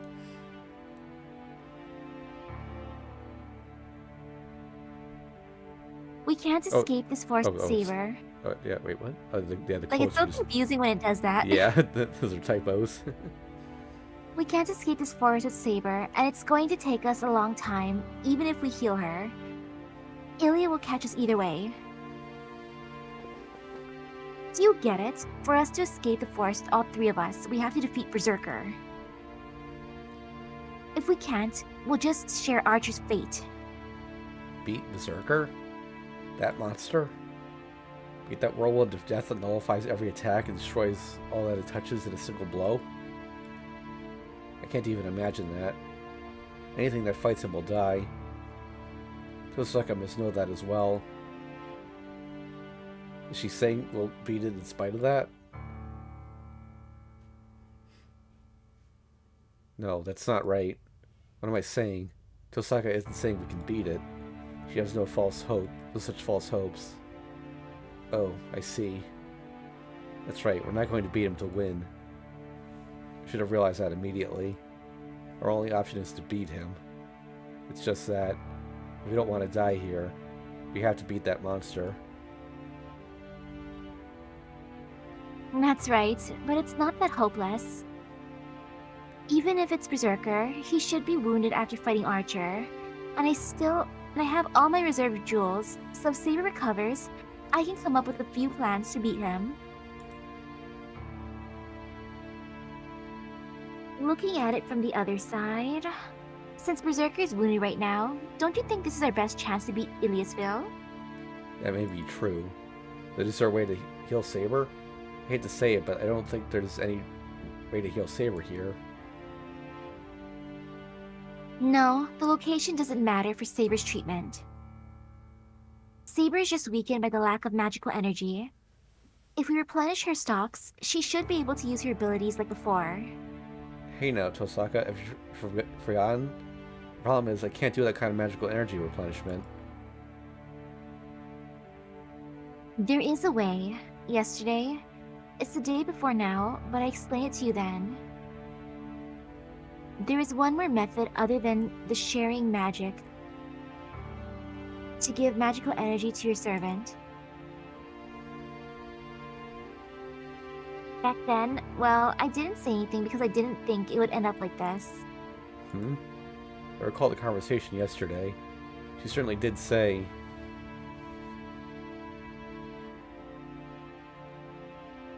Well, a path should have been formed at the summoning, so there might be other measures. something like that. I remember something about there being another way since a path exists. Yes, you and Saber have not only a spiritually connected path, but also a physical path. So there's no need to use difficult magic to give her magical energy. All you have to do is give her energy. But I don't know of any way to do that. Hold on, you say the master gives energy, but how do I do that? Misaki looks at me in surprise. She stares at me for a while, then tells me it's simple. Sleep with her. Saber's a girl, fortunately, so it should... Oh, you cut out. Sleep. Okay, you're gone. Uh-oh. Okay, I think you're back now. What happened? Yeah, you died like right after saying sleep with her. Like, Saber's a girl, fortunately, so it should be easy, right? She says lightly. So, interesting note here. The voice acting here is not in the original release of the game. That comes from the Real to Newer release, which does not have the sex scenes in it. So if we had the voice acting on, she would cease having voice acting right here. That's also how you know you're in a sex scene. What? Sleep with her. That means... Because since Saber's a girl, it should be easy? What? Hold on. Why are we going this way all of a sudden? What are you so surprised about? Unison from sex is standard procedure. The semen of a magus is a cluster of magical energy. Don't you know that poor magi sell their semen to the association? As one do.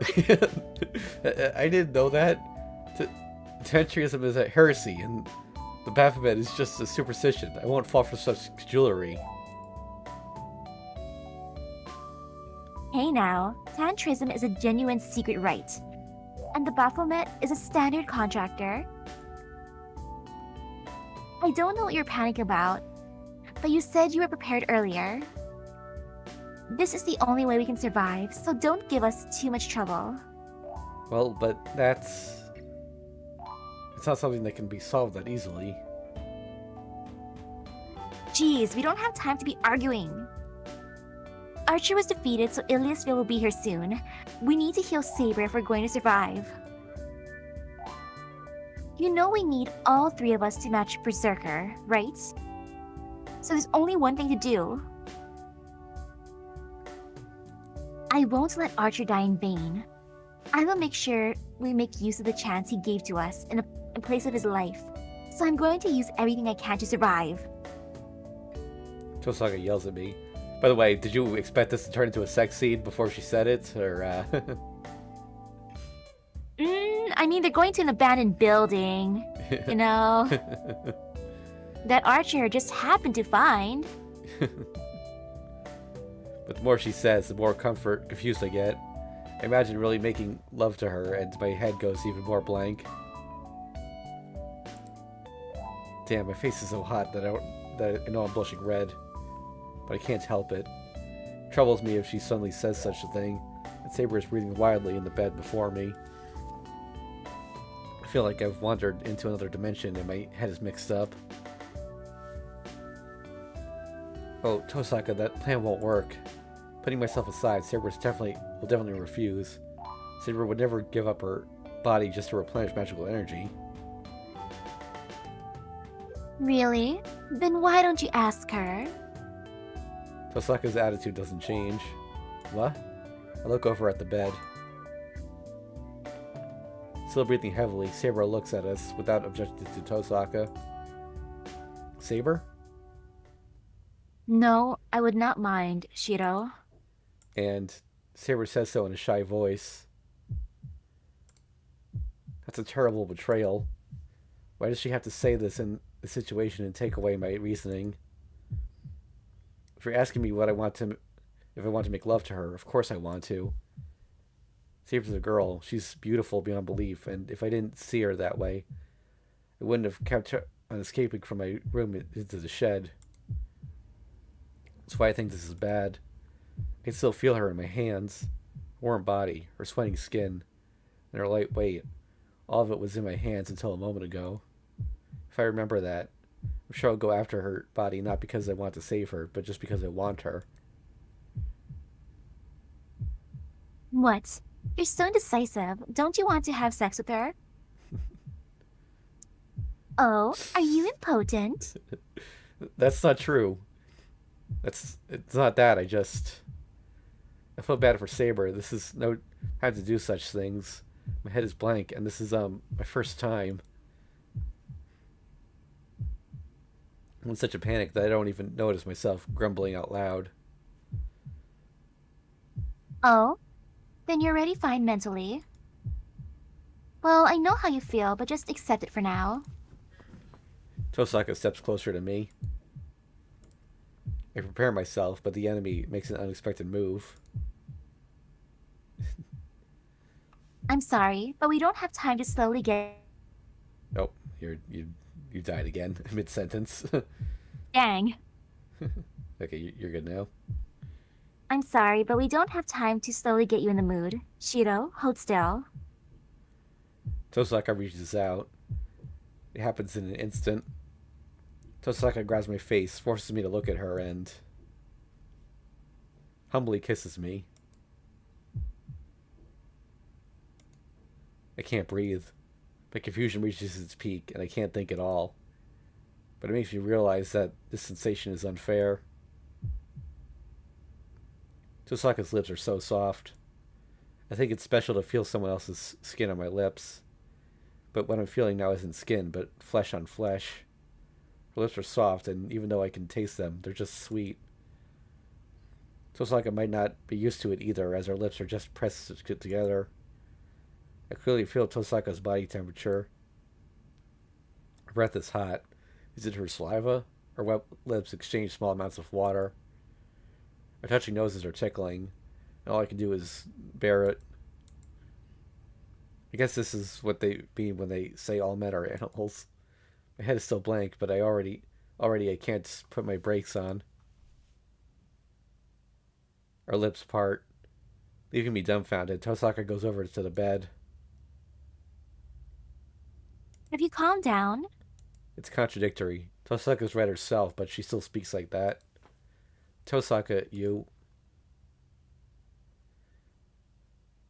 Sorry, it was me. That's ridiculous. Why does she have to apologize? If someone needs to apologize, it's definitely me. Anyways, I have no intention of backing out now. You can just watch him over there. Or is that him sing? It's still her. Yeah, you can just watch him over there. I don't think you can do it in your situation, so I'll help you out. So you and Saber will feel more in the mood. Tosaka props herself up on her hands and climbs over to Saber. What, Rin? What are you doing? Saber sounds confused. I'm helping. It seems you Oops. two aren't used to it, so I'm going to help you both. The first line was Saber's, but she smiles. She must have forcibly turned on her own switch with that kiss. Tosaka starts to run her fingers over Saber in a feverish motion. Now, from like when she first saw Saber, she's like, "Damn, Saber's beautiful. Now it's my chance." What? Tosaka? She doesn't even pause. It's just music playing right now. I think it only plays during H scenes, so that's another sign that they're happening. I'm pretty sure the first CG is safe, but in case I'm misremembering, I'm putting up the screen now. She doesn't even pause. As soon as Tosaka lies on the bed, she touches Saber, unable to move from fever with her fingers. Rin, hold on, Just let me handle this. It'll be hard for you to do it by yourself. It's alright. You won't be able to think about anything soon. Oh, oops. Tosaka's fingers reach Saber's chest. Here, you have to get comfortable first. It'll just be stiff if you keep these on.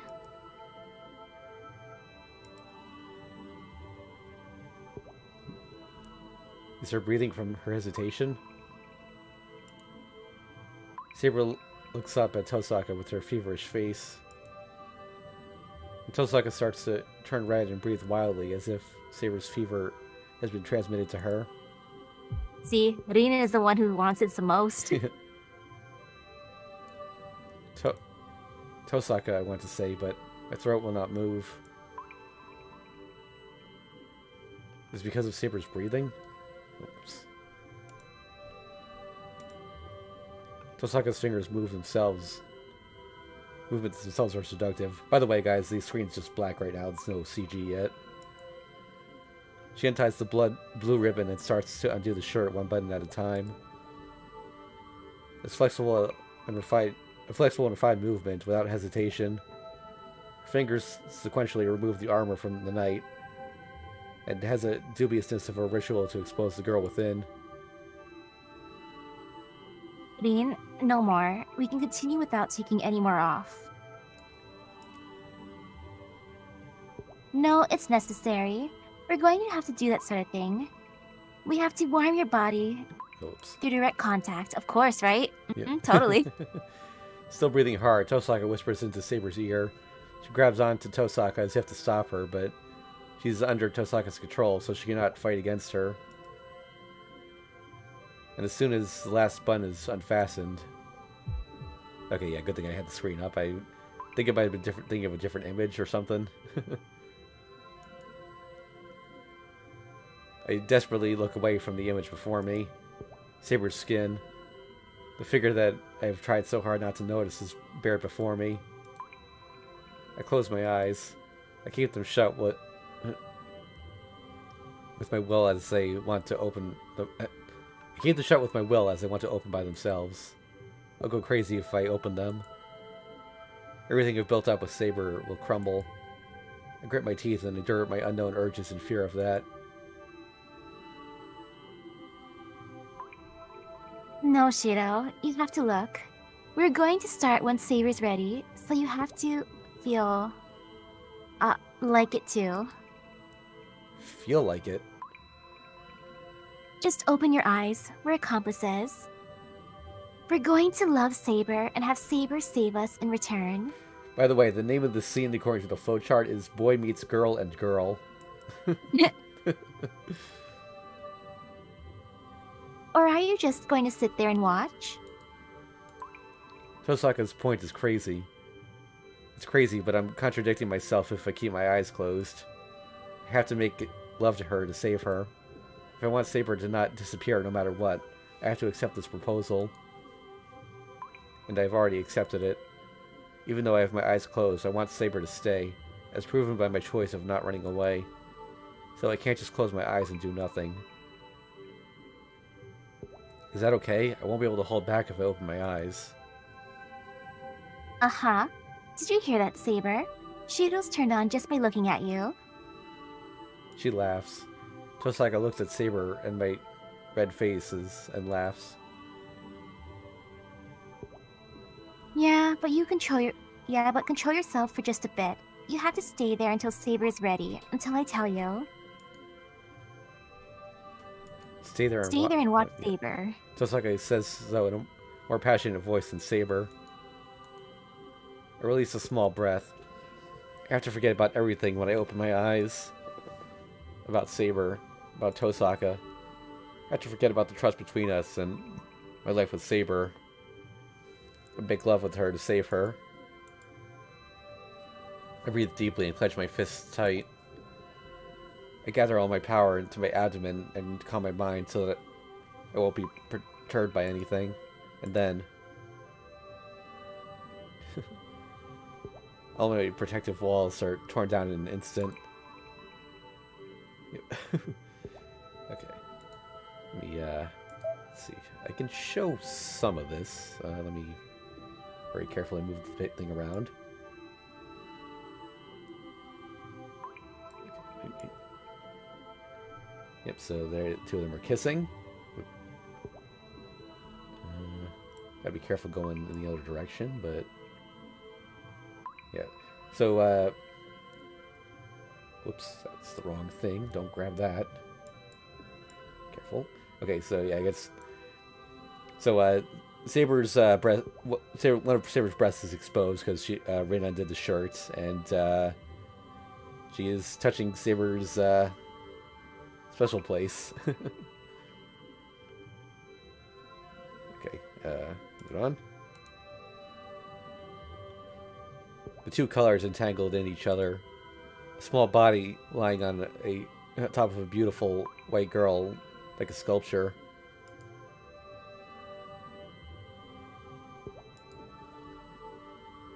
By the way, how long are the scenes compared to Tsukihime? You know, I actually think I skipped through these scenes when I first read it because I was still kind of new to this stuff and it was a little too much for me. But yes, I don't. I remember them being fairly long because even with skipping, they took a little while to get through. But either way, though, we're not going to read the whole thing. Obviously, we're just gonna. Yeah. Once it starts getting intense, we'll move on. Saber's lips are small. Just the touching of the lips. Tosaka's lips fall as if tasting her.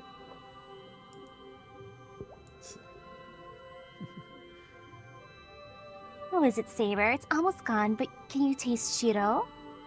Is she trying to say that it's an indirect kiss? Tosaka says something like that could kill me from embarrassment. So this is Shiro's fluid. And Saber drinks it with a heated voice.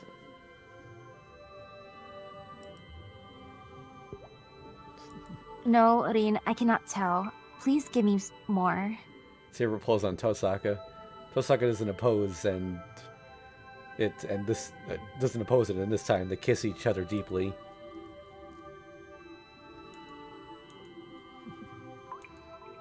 Yeah, so she says Shiro was sweet. They lick each other's tongues. Alright. Saber's being dominated by Tosaka.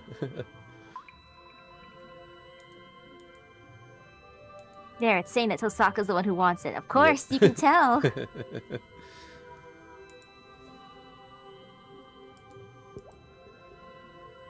see. Tosaka gently feels Saber as if handling something precious. Let's see. From her gently sloping chest to her navel, drawing a beautiful line of ridges.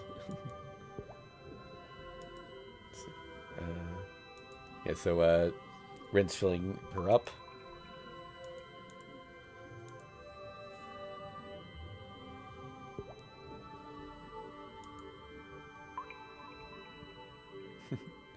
Right. So Rin says it's time to start, and then she puts her fingers between Saber's thighs.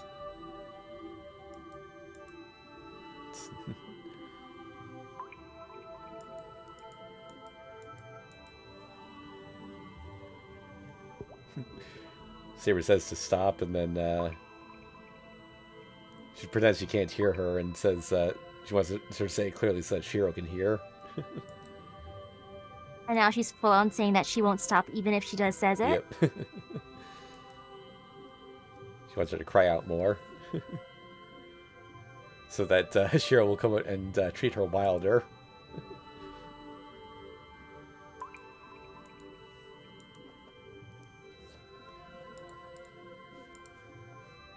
Wait, what was it?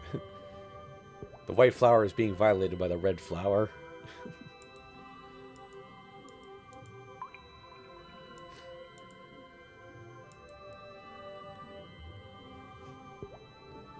Rin is surprised that she's into this. It's no surprise based on her first reaction towards Saber.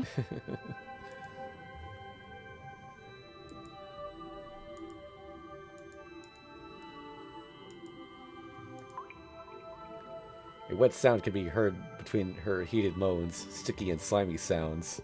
Drops of the passionate juice that seem to symbolize the improper actions of two women. Is indeed dripping from between Saber's legs.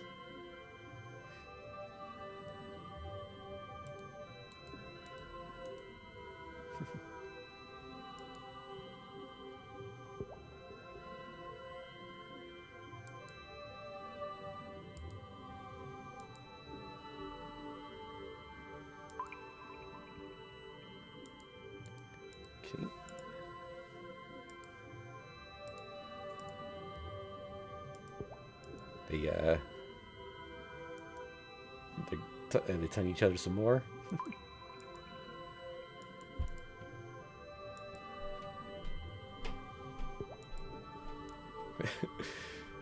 Wait, Saber, if you do it like this, Shiro will be in pain as well.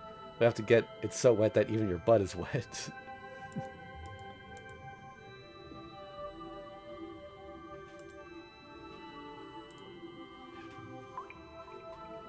Excuse me, sir.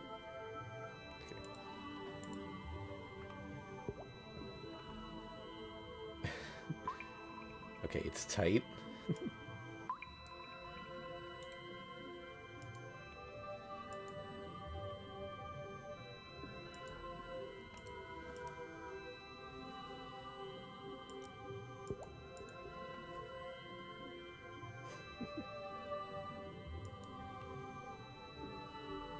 Rin is so straightforward. Yeah.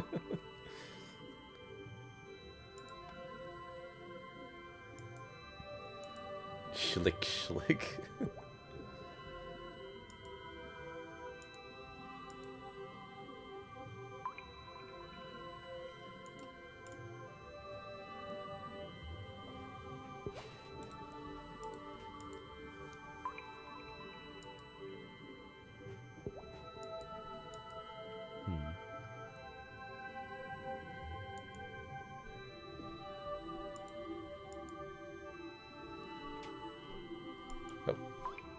Oh my.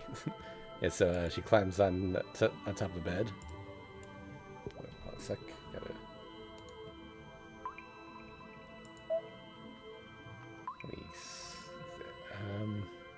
This one's a little harder to show, but...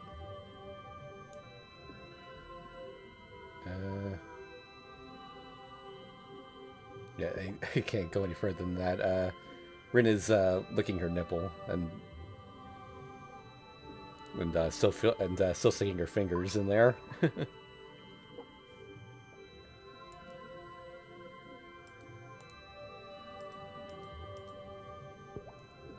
I gotta put my thing back up. Hold on. Just gotta make sure I have OBS window open so I know when it drops. Okay.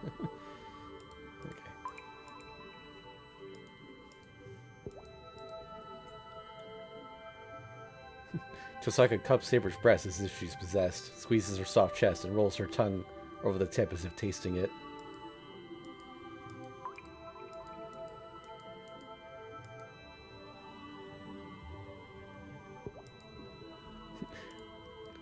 Still breathing hard, Tosaka licks the pink bud.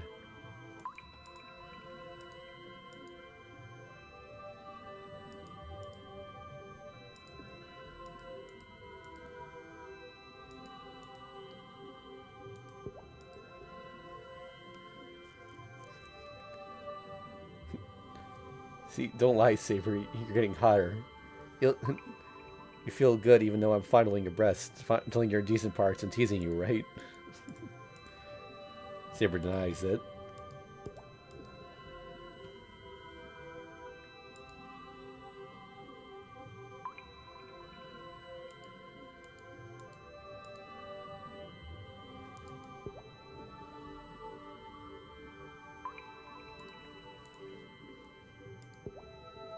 My throat is so dry it hurts. Saber being teased by the red flower is so different from usual and so lovely that I want to take her right now.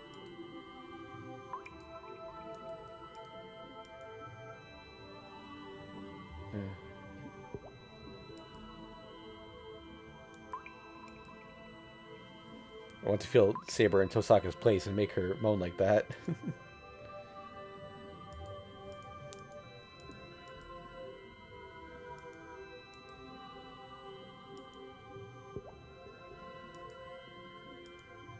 It's getting wet.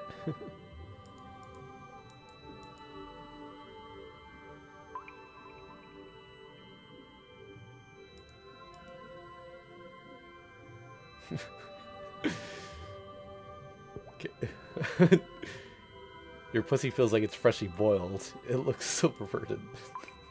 Freshly boiled? What is that description?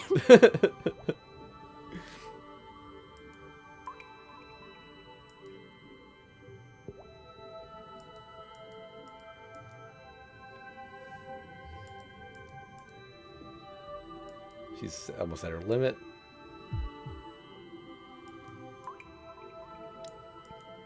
They don't even need to ask if I'm ready as well. My thing is already erect and full of blood, waiting shamelessly. My pants are tight. My dick is almost about to explode even though I'm not doing anything, and it feels like I'll come if I even touch it.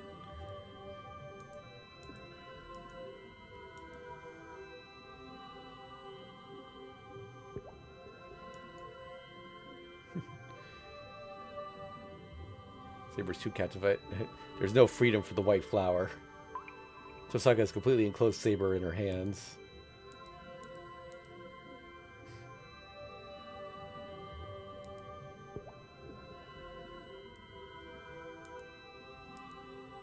Tosaka plunges her fingers in deeper for the last time and numbs her.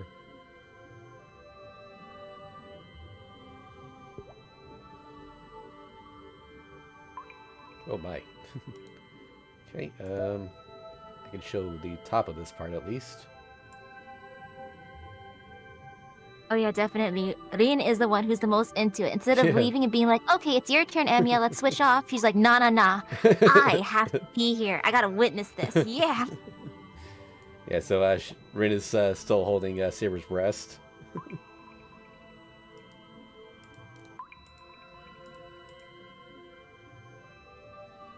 Just like it holds up Saber as if showing off her hot white body. Just Rin asks if, oh wait, no. Saber asks if Shiro's ready.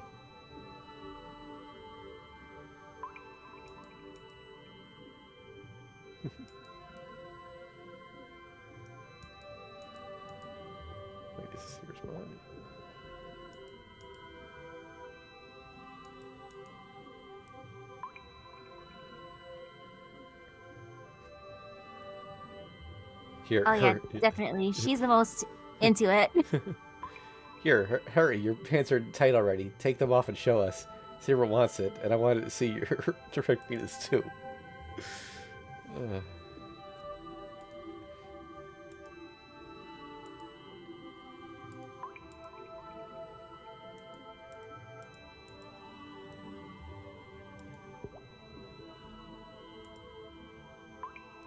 the small amount of composure I have left, I open my zipper.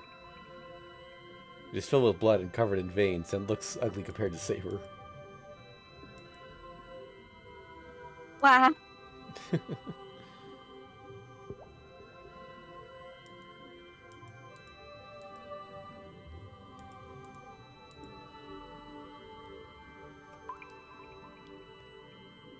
I don't know what they're thinking, but the two of them stare at my cock.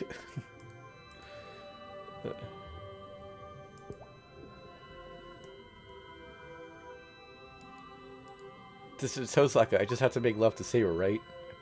I bluff, frantically stopping myself from running away and taking a step toward the bed.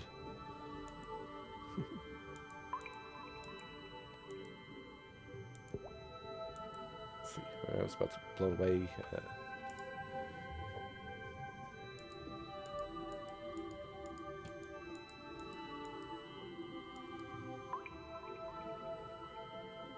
I just can't stand it any longer. I want to touch Saber. I want to feel her white skin and hear her voice by my ear like Tosaka did. Guess if that's alright. And she says yes.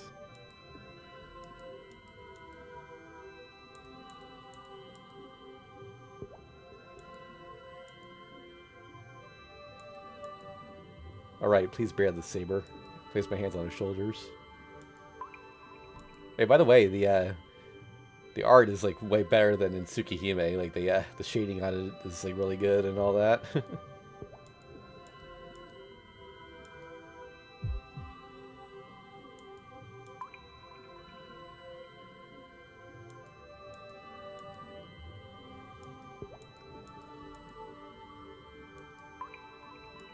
I'm infected. Her fever has infected me. My head feels dizzy.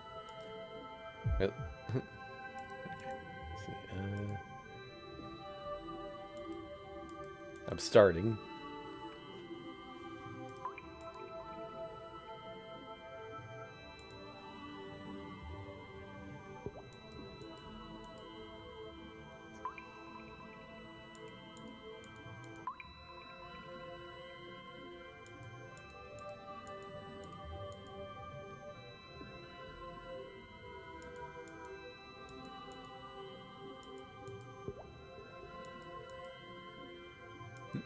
He's going in.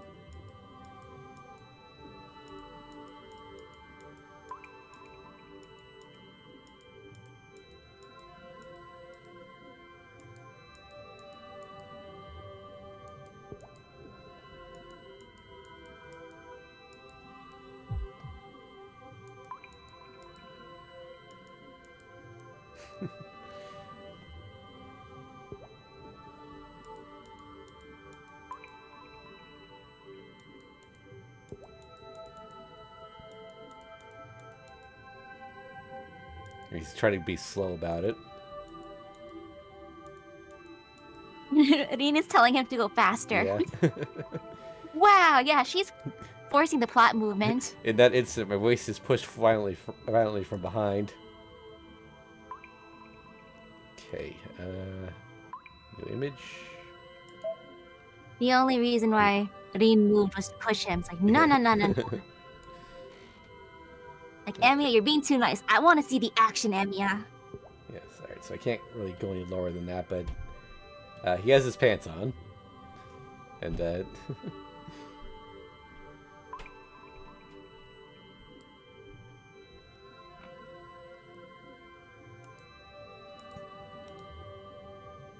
oh yeah, her stockings are completely off now. They were, like, still partially on earlier, but,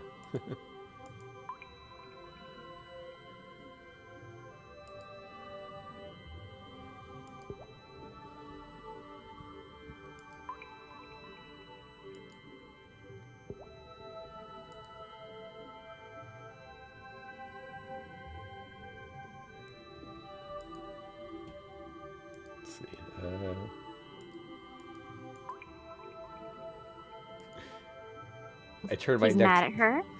Yeah, Tosaka, I turned my neck to yell at the idiot behind me, but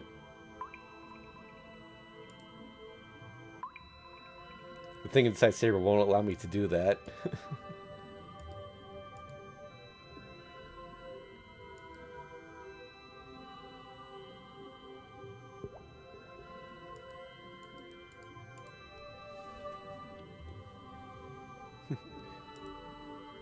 He's trying to pull out, but it's not coming out.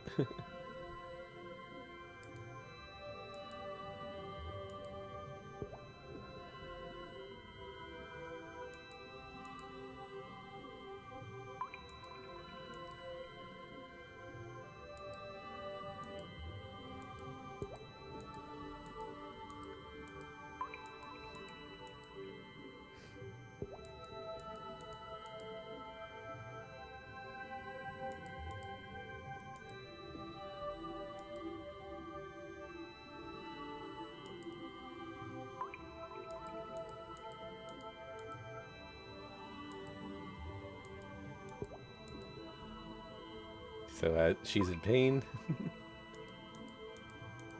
Or there's blood, but she says to continue. She says she's used to it.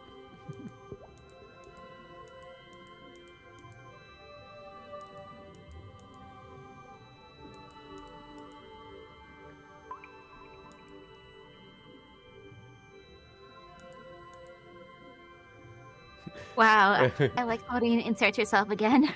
No, hold on. It's no good if you just let it out. You have to share your sensations. Have both of you feel good and become one. Still breathing hard like Saber. Tosaka stops us. What do you mean become one? Saber and I are connected enough already. There's nothing else I can do. I tell you to hold it until Saber comes as well.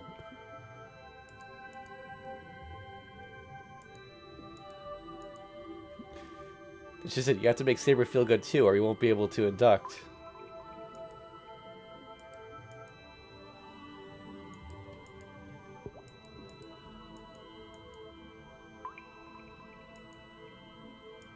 What to think of it? I don't think any of Tsukihime's the girls mattered that way for the purposes of the reason behind the sex. I don't think it's true. I think Rin just wants to see Saber fun. Yeah. She's just saying it. Yeah.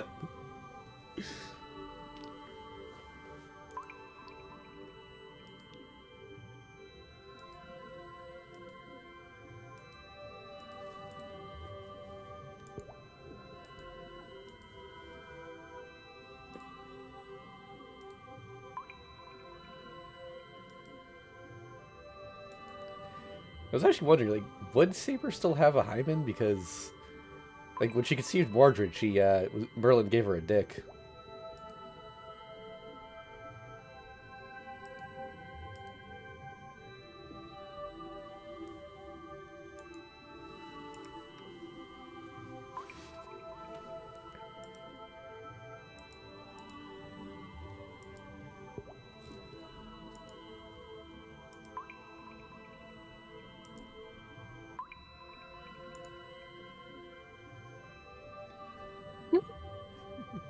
Of course, Rin is masturbating noisily behind me as if to match Saber's breathing. See, she's doing this on purpose. She's like, yeah, go, Shiro, go.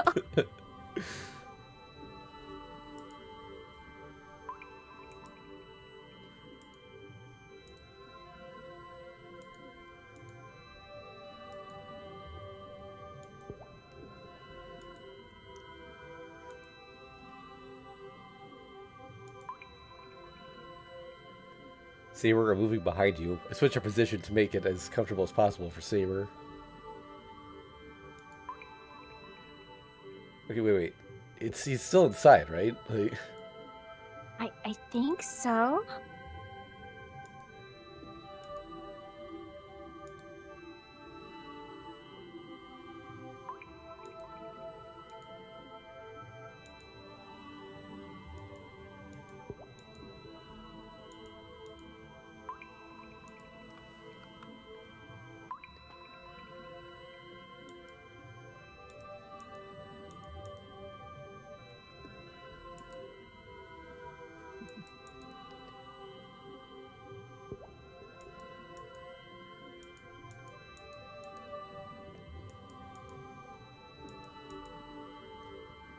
Saber's starting to feel pleasure.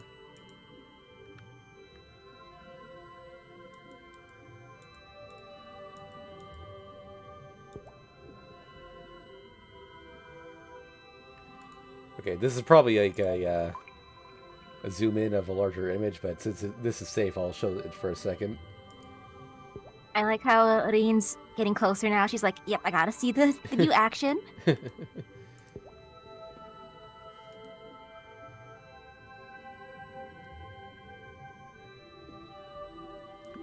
Wait, what is Reen doing? Wait, Rin, what are you...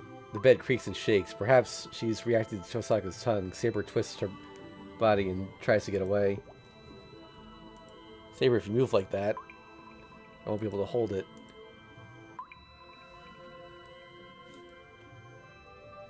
Oh. Yep. Reen really is the one who wants this the most. It's like, oh yes, thank you for changing the position, Emiya. Okay, so I could actually show the bottom half of this image, surprisingly. Because we don't actually see what... She's just looking at her thigh. That's nothing obscene about that.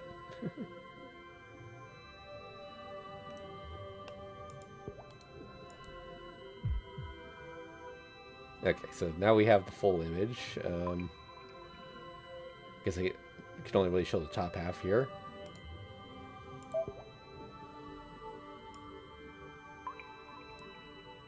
They actually drew Shiro's face. Give them credit there over Tsukihime. Like, based on the pose, like, is he trying to, like, choke her? I think he's just, trying to hold on to her.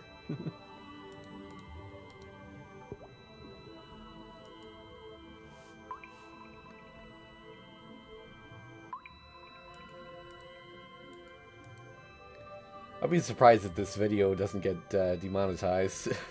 I mean, we're not showing anything, but we've said some words. And again, I've seen other VTubers say those words, and they were fine, I think.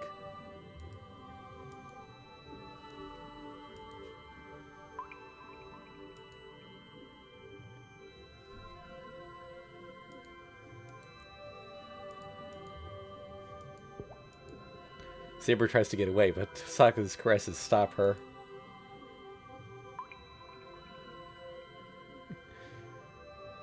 Saber tries to run away from the pleasure coming from behind her, but she's trapped by Tosaka's tongue.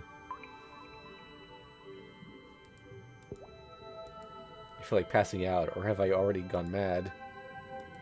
Saber's voice feels good. She slams at her arms and legs, and the inside walls feel so good that I can die in it.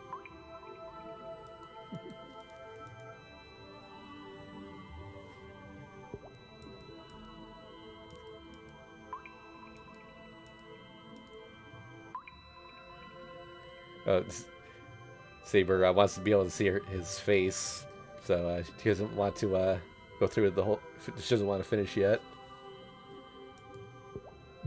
Oh, but that answer finishes him off, as he says.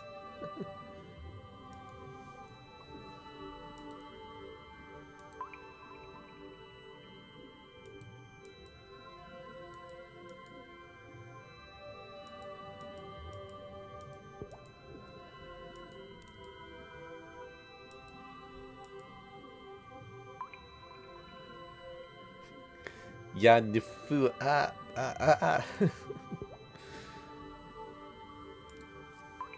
Push my hips forward.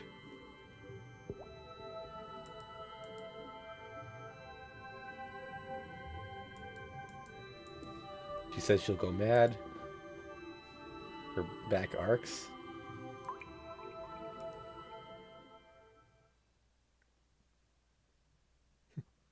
I ejaculate the sperm I held for so long into her.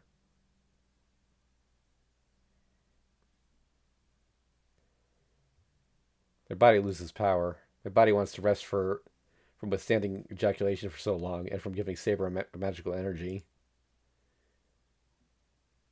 As I happen to look up at the sky, it's getting brighter. Wait, how long were they at it? If it's already daytime. Well, supposedly it was late into the night, maybe? Because they had been running for a while.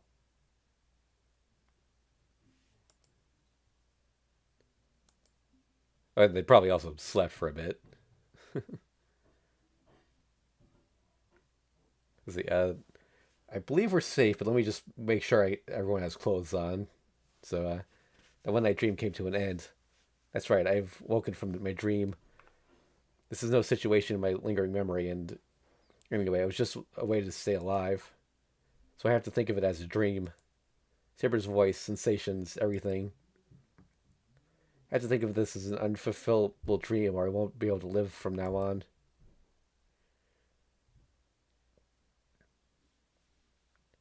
Okay. Interlude. 11-1. Oh, wait, so, remind me to show you the what the 2006 anime did for that scene, Misaki. It's pretty stupid. It's kind of funny though. Oh, I'm curious. The battle between the two ends. Oh, actually, no, the interlude. So you do this. And the battle between the two ends. They killed and exterminated each other with all their might, and it ended with the annihilation of the Red Knight.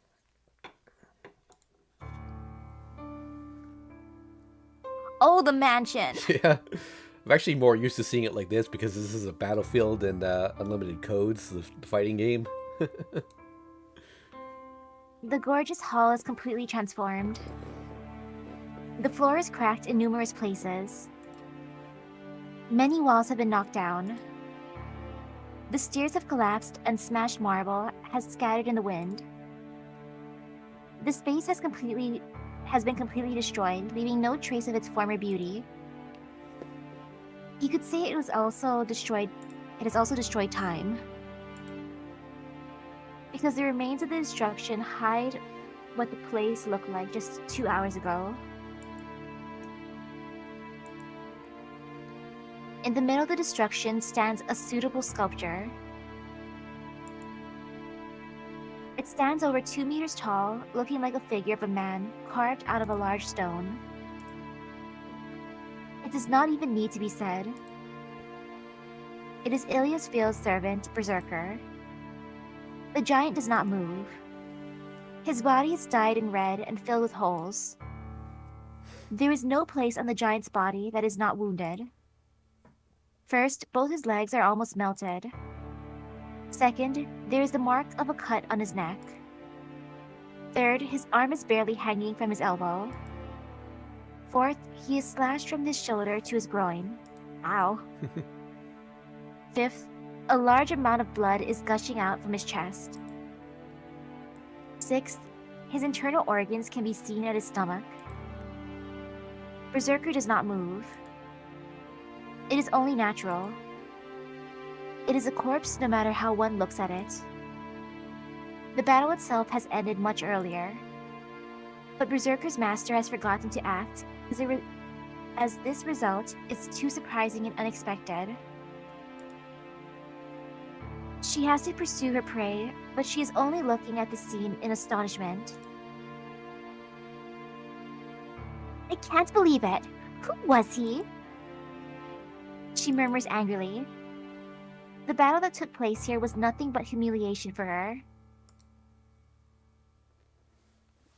Her servant is the most powerful. There should only be 1 or 2 servants able to match Hercules, the most famous of all the heroic spirits. But Archer, a heroic spirit of unknown identity, has defeated him. That Red Knight has matched Berserker equally and has succeeded in killing Berserker, something no one has been able to do before. Such actions cannot be forgiven. For her, this is like being stabbed in the heart by a bug on the roadside. The pride of a girl who considers herself the strongest cannot allow her to be cornered by someone who should be stepped on, begging for sympathy. Jeez, pisses me off. Getting defeated 6 times. You weren't going easy on him, were you? The sculpture does not answer. It might be unable to afford an answer, or perhaps it sees no need for one. Berserker just stands there and devotes himself to healing his wounds. The battle was too strange for him as well. His noble phantasm nullifies any attack. No attack can affect his body unless it is of the highest grade. So he rarely takes wounds. In the age of gods, no one could scratch him after he had accomplished his greater deeds. But still, 6 times. Archer delivered a fatal blow 6 times. It does not even need to be said that every one of the attacks was by a different method. Even the greatest attacks cannot be effective on Berserker twice. If one seeks strangeness, that is the strange part. If Archer is a hero with such varied abilities, his true identity should have been clear. But his true identity still remained unknown even after his body was pulverized. What was really surprising was his way of being contradictory to that of a servant.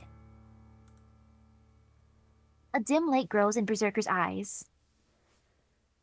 If he had been summoned as a normal servant, he would have grieved that this battle deserved better. No matter who he really was, Archer was a rare, great enemy. If he had not been mad, he could have matched sword techniques with Archer to his heart's content and passed a satisfying time. I won't forgive them. I will never forgive them. They insult me so. His master's voice echoes. With that, the small light of rationality vanishes.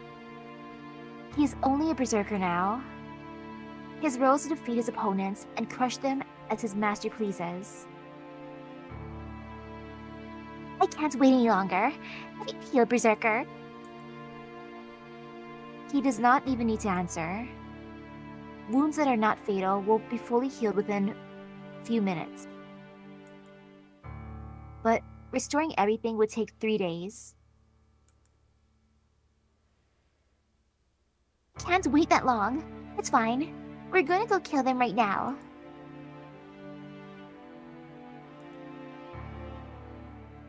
The giant silently objects. It is his instinct.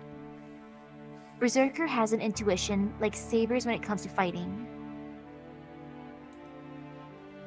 The enemies can certainly be moved away easily. But it will be a different story if Servant Saber has recovered enough to use a noble phantasm.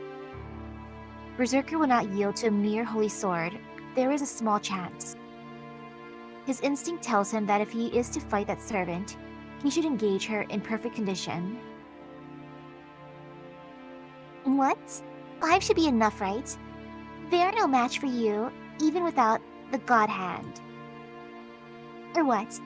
Are you going to let them go after they made fun of me so much? Right? I won't let anyone escape my forest. Yeah? I'll give you Urin and Saber. Kill them or rape them. You can do whatever you want with them. Okay. The girl jumps down the stairs. Yep. The girl jumps down from the yeah. stairs. Good. Like, wow, Ilya.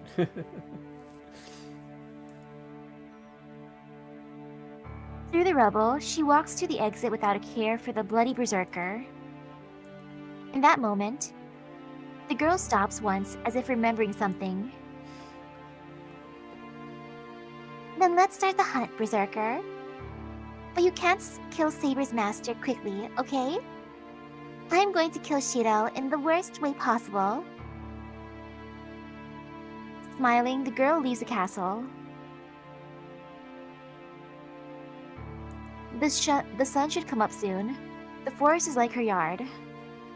No matter where her prey are hiding, it should be no problem for her to find them.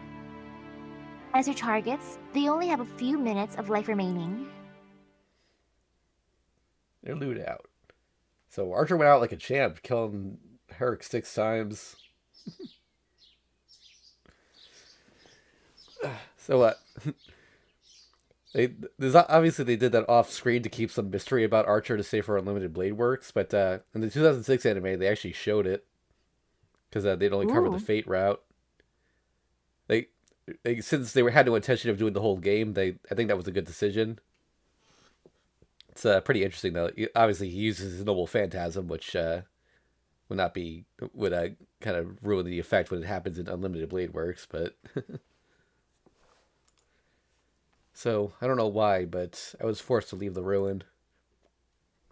It's fine if I share my magical energy with Saber, but Tosaka pushed me out, saying that girls have adjustments afterwards, changing and all that. Damn, what am I saying? Guys have a lot of stuff too. I grumble, leaning against the wall. That sounds like an excuse because it is.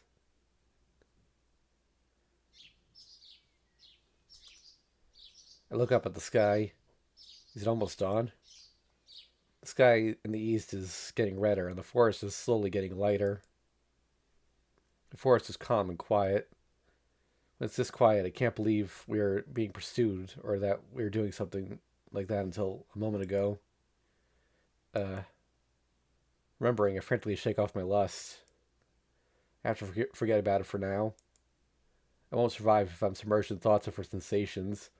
More than anything, it's impolite to Saber. After that, made love to Saber to save her. So I shouldn't have any other emotions for Saber. No matter how soft Saber is and how good it felt, that was just in case putting the screen up. I don't think there are any like flashbacks like in Tsukihime, but nah, we're fine. I'm a big liar. I can't deceive myself about it with excuses like that. I can't forget Saber's sensations, but I have to forget about them for now. Jeez, it's no time to worry about such things. What we should worry about right now is how to take on Berserk. That's right. I have to do whatever I can do. He told me that to the very end. I remember Archer's back. I could never like him, but all of his words have stuck in my head.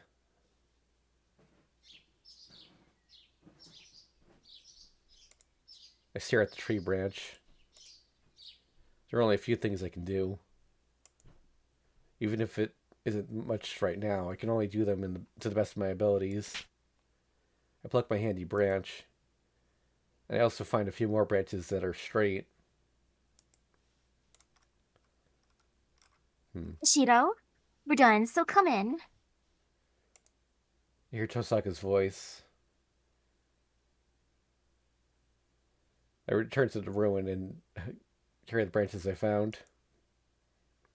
Well, the other problem is whether I'm able to face Saber like I did before after something like that.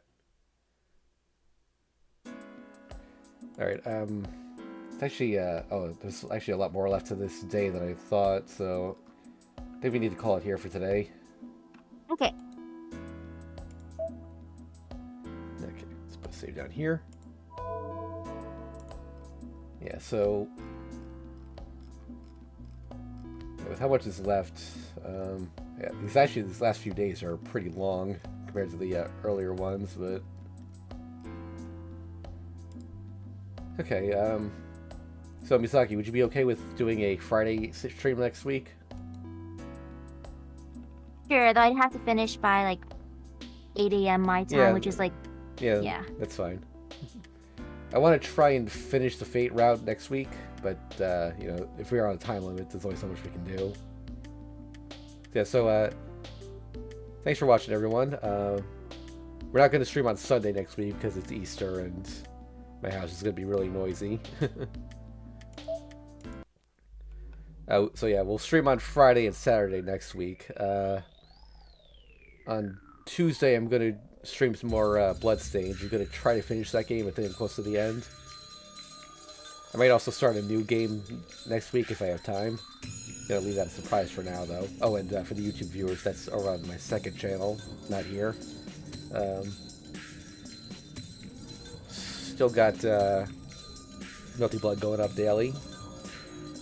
Also got a Patreon sponsored video that I hope to get up sometime next week. Hopefully Monday or Tuesday. But yep, so I'll see you guys next time. Thanks for watching. Bye.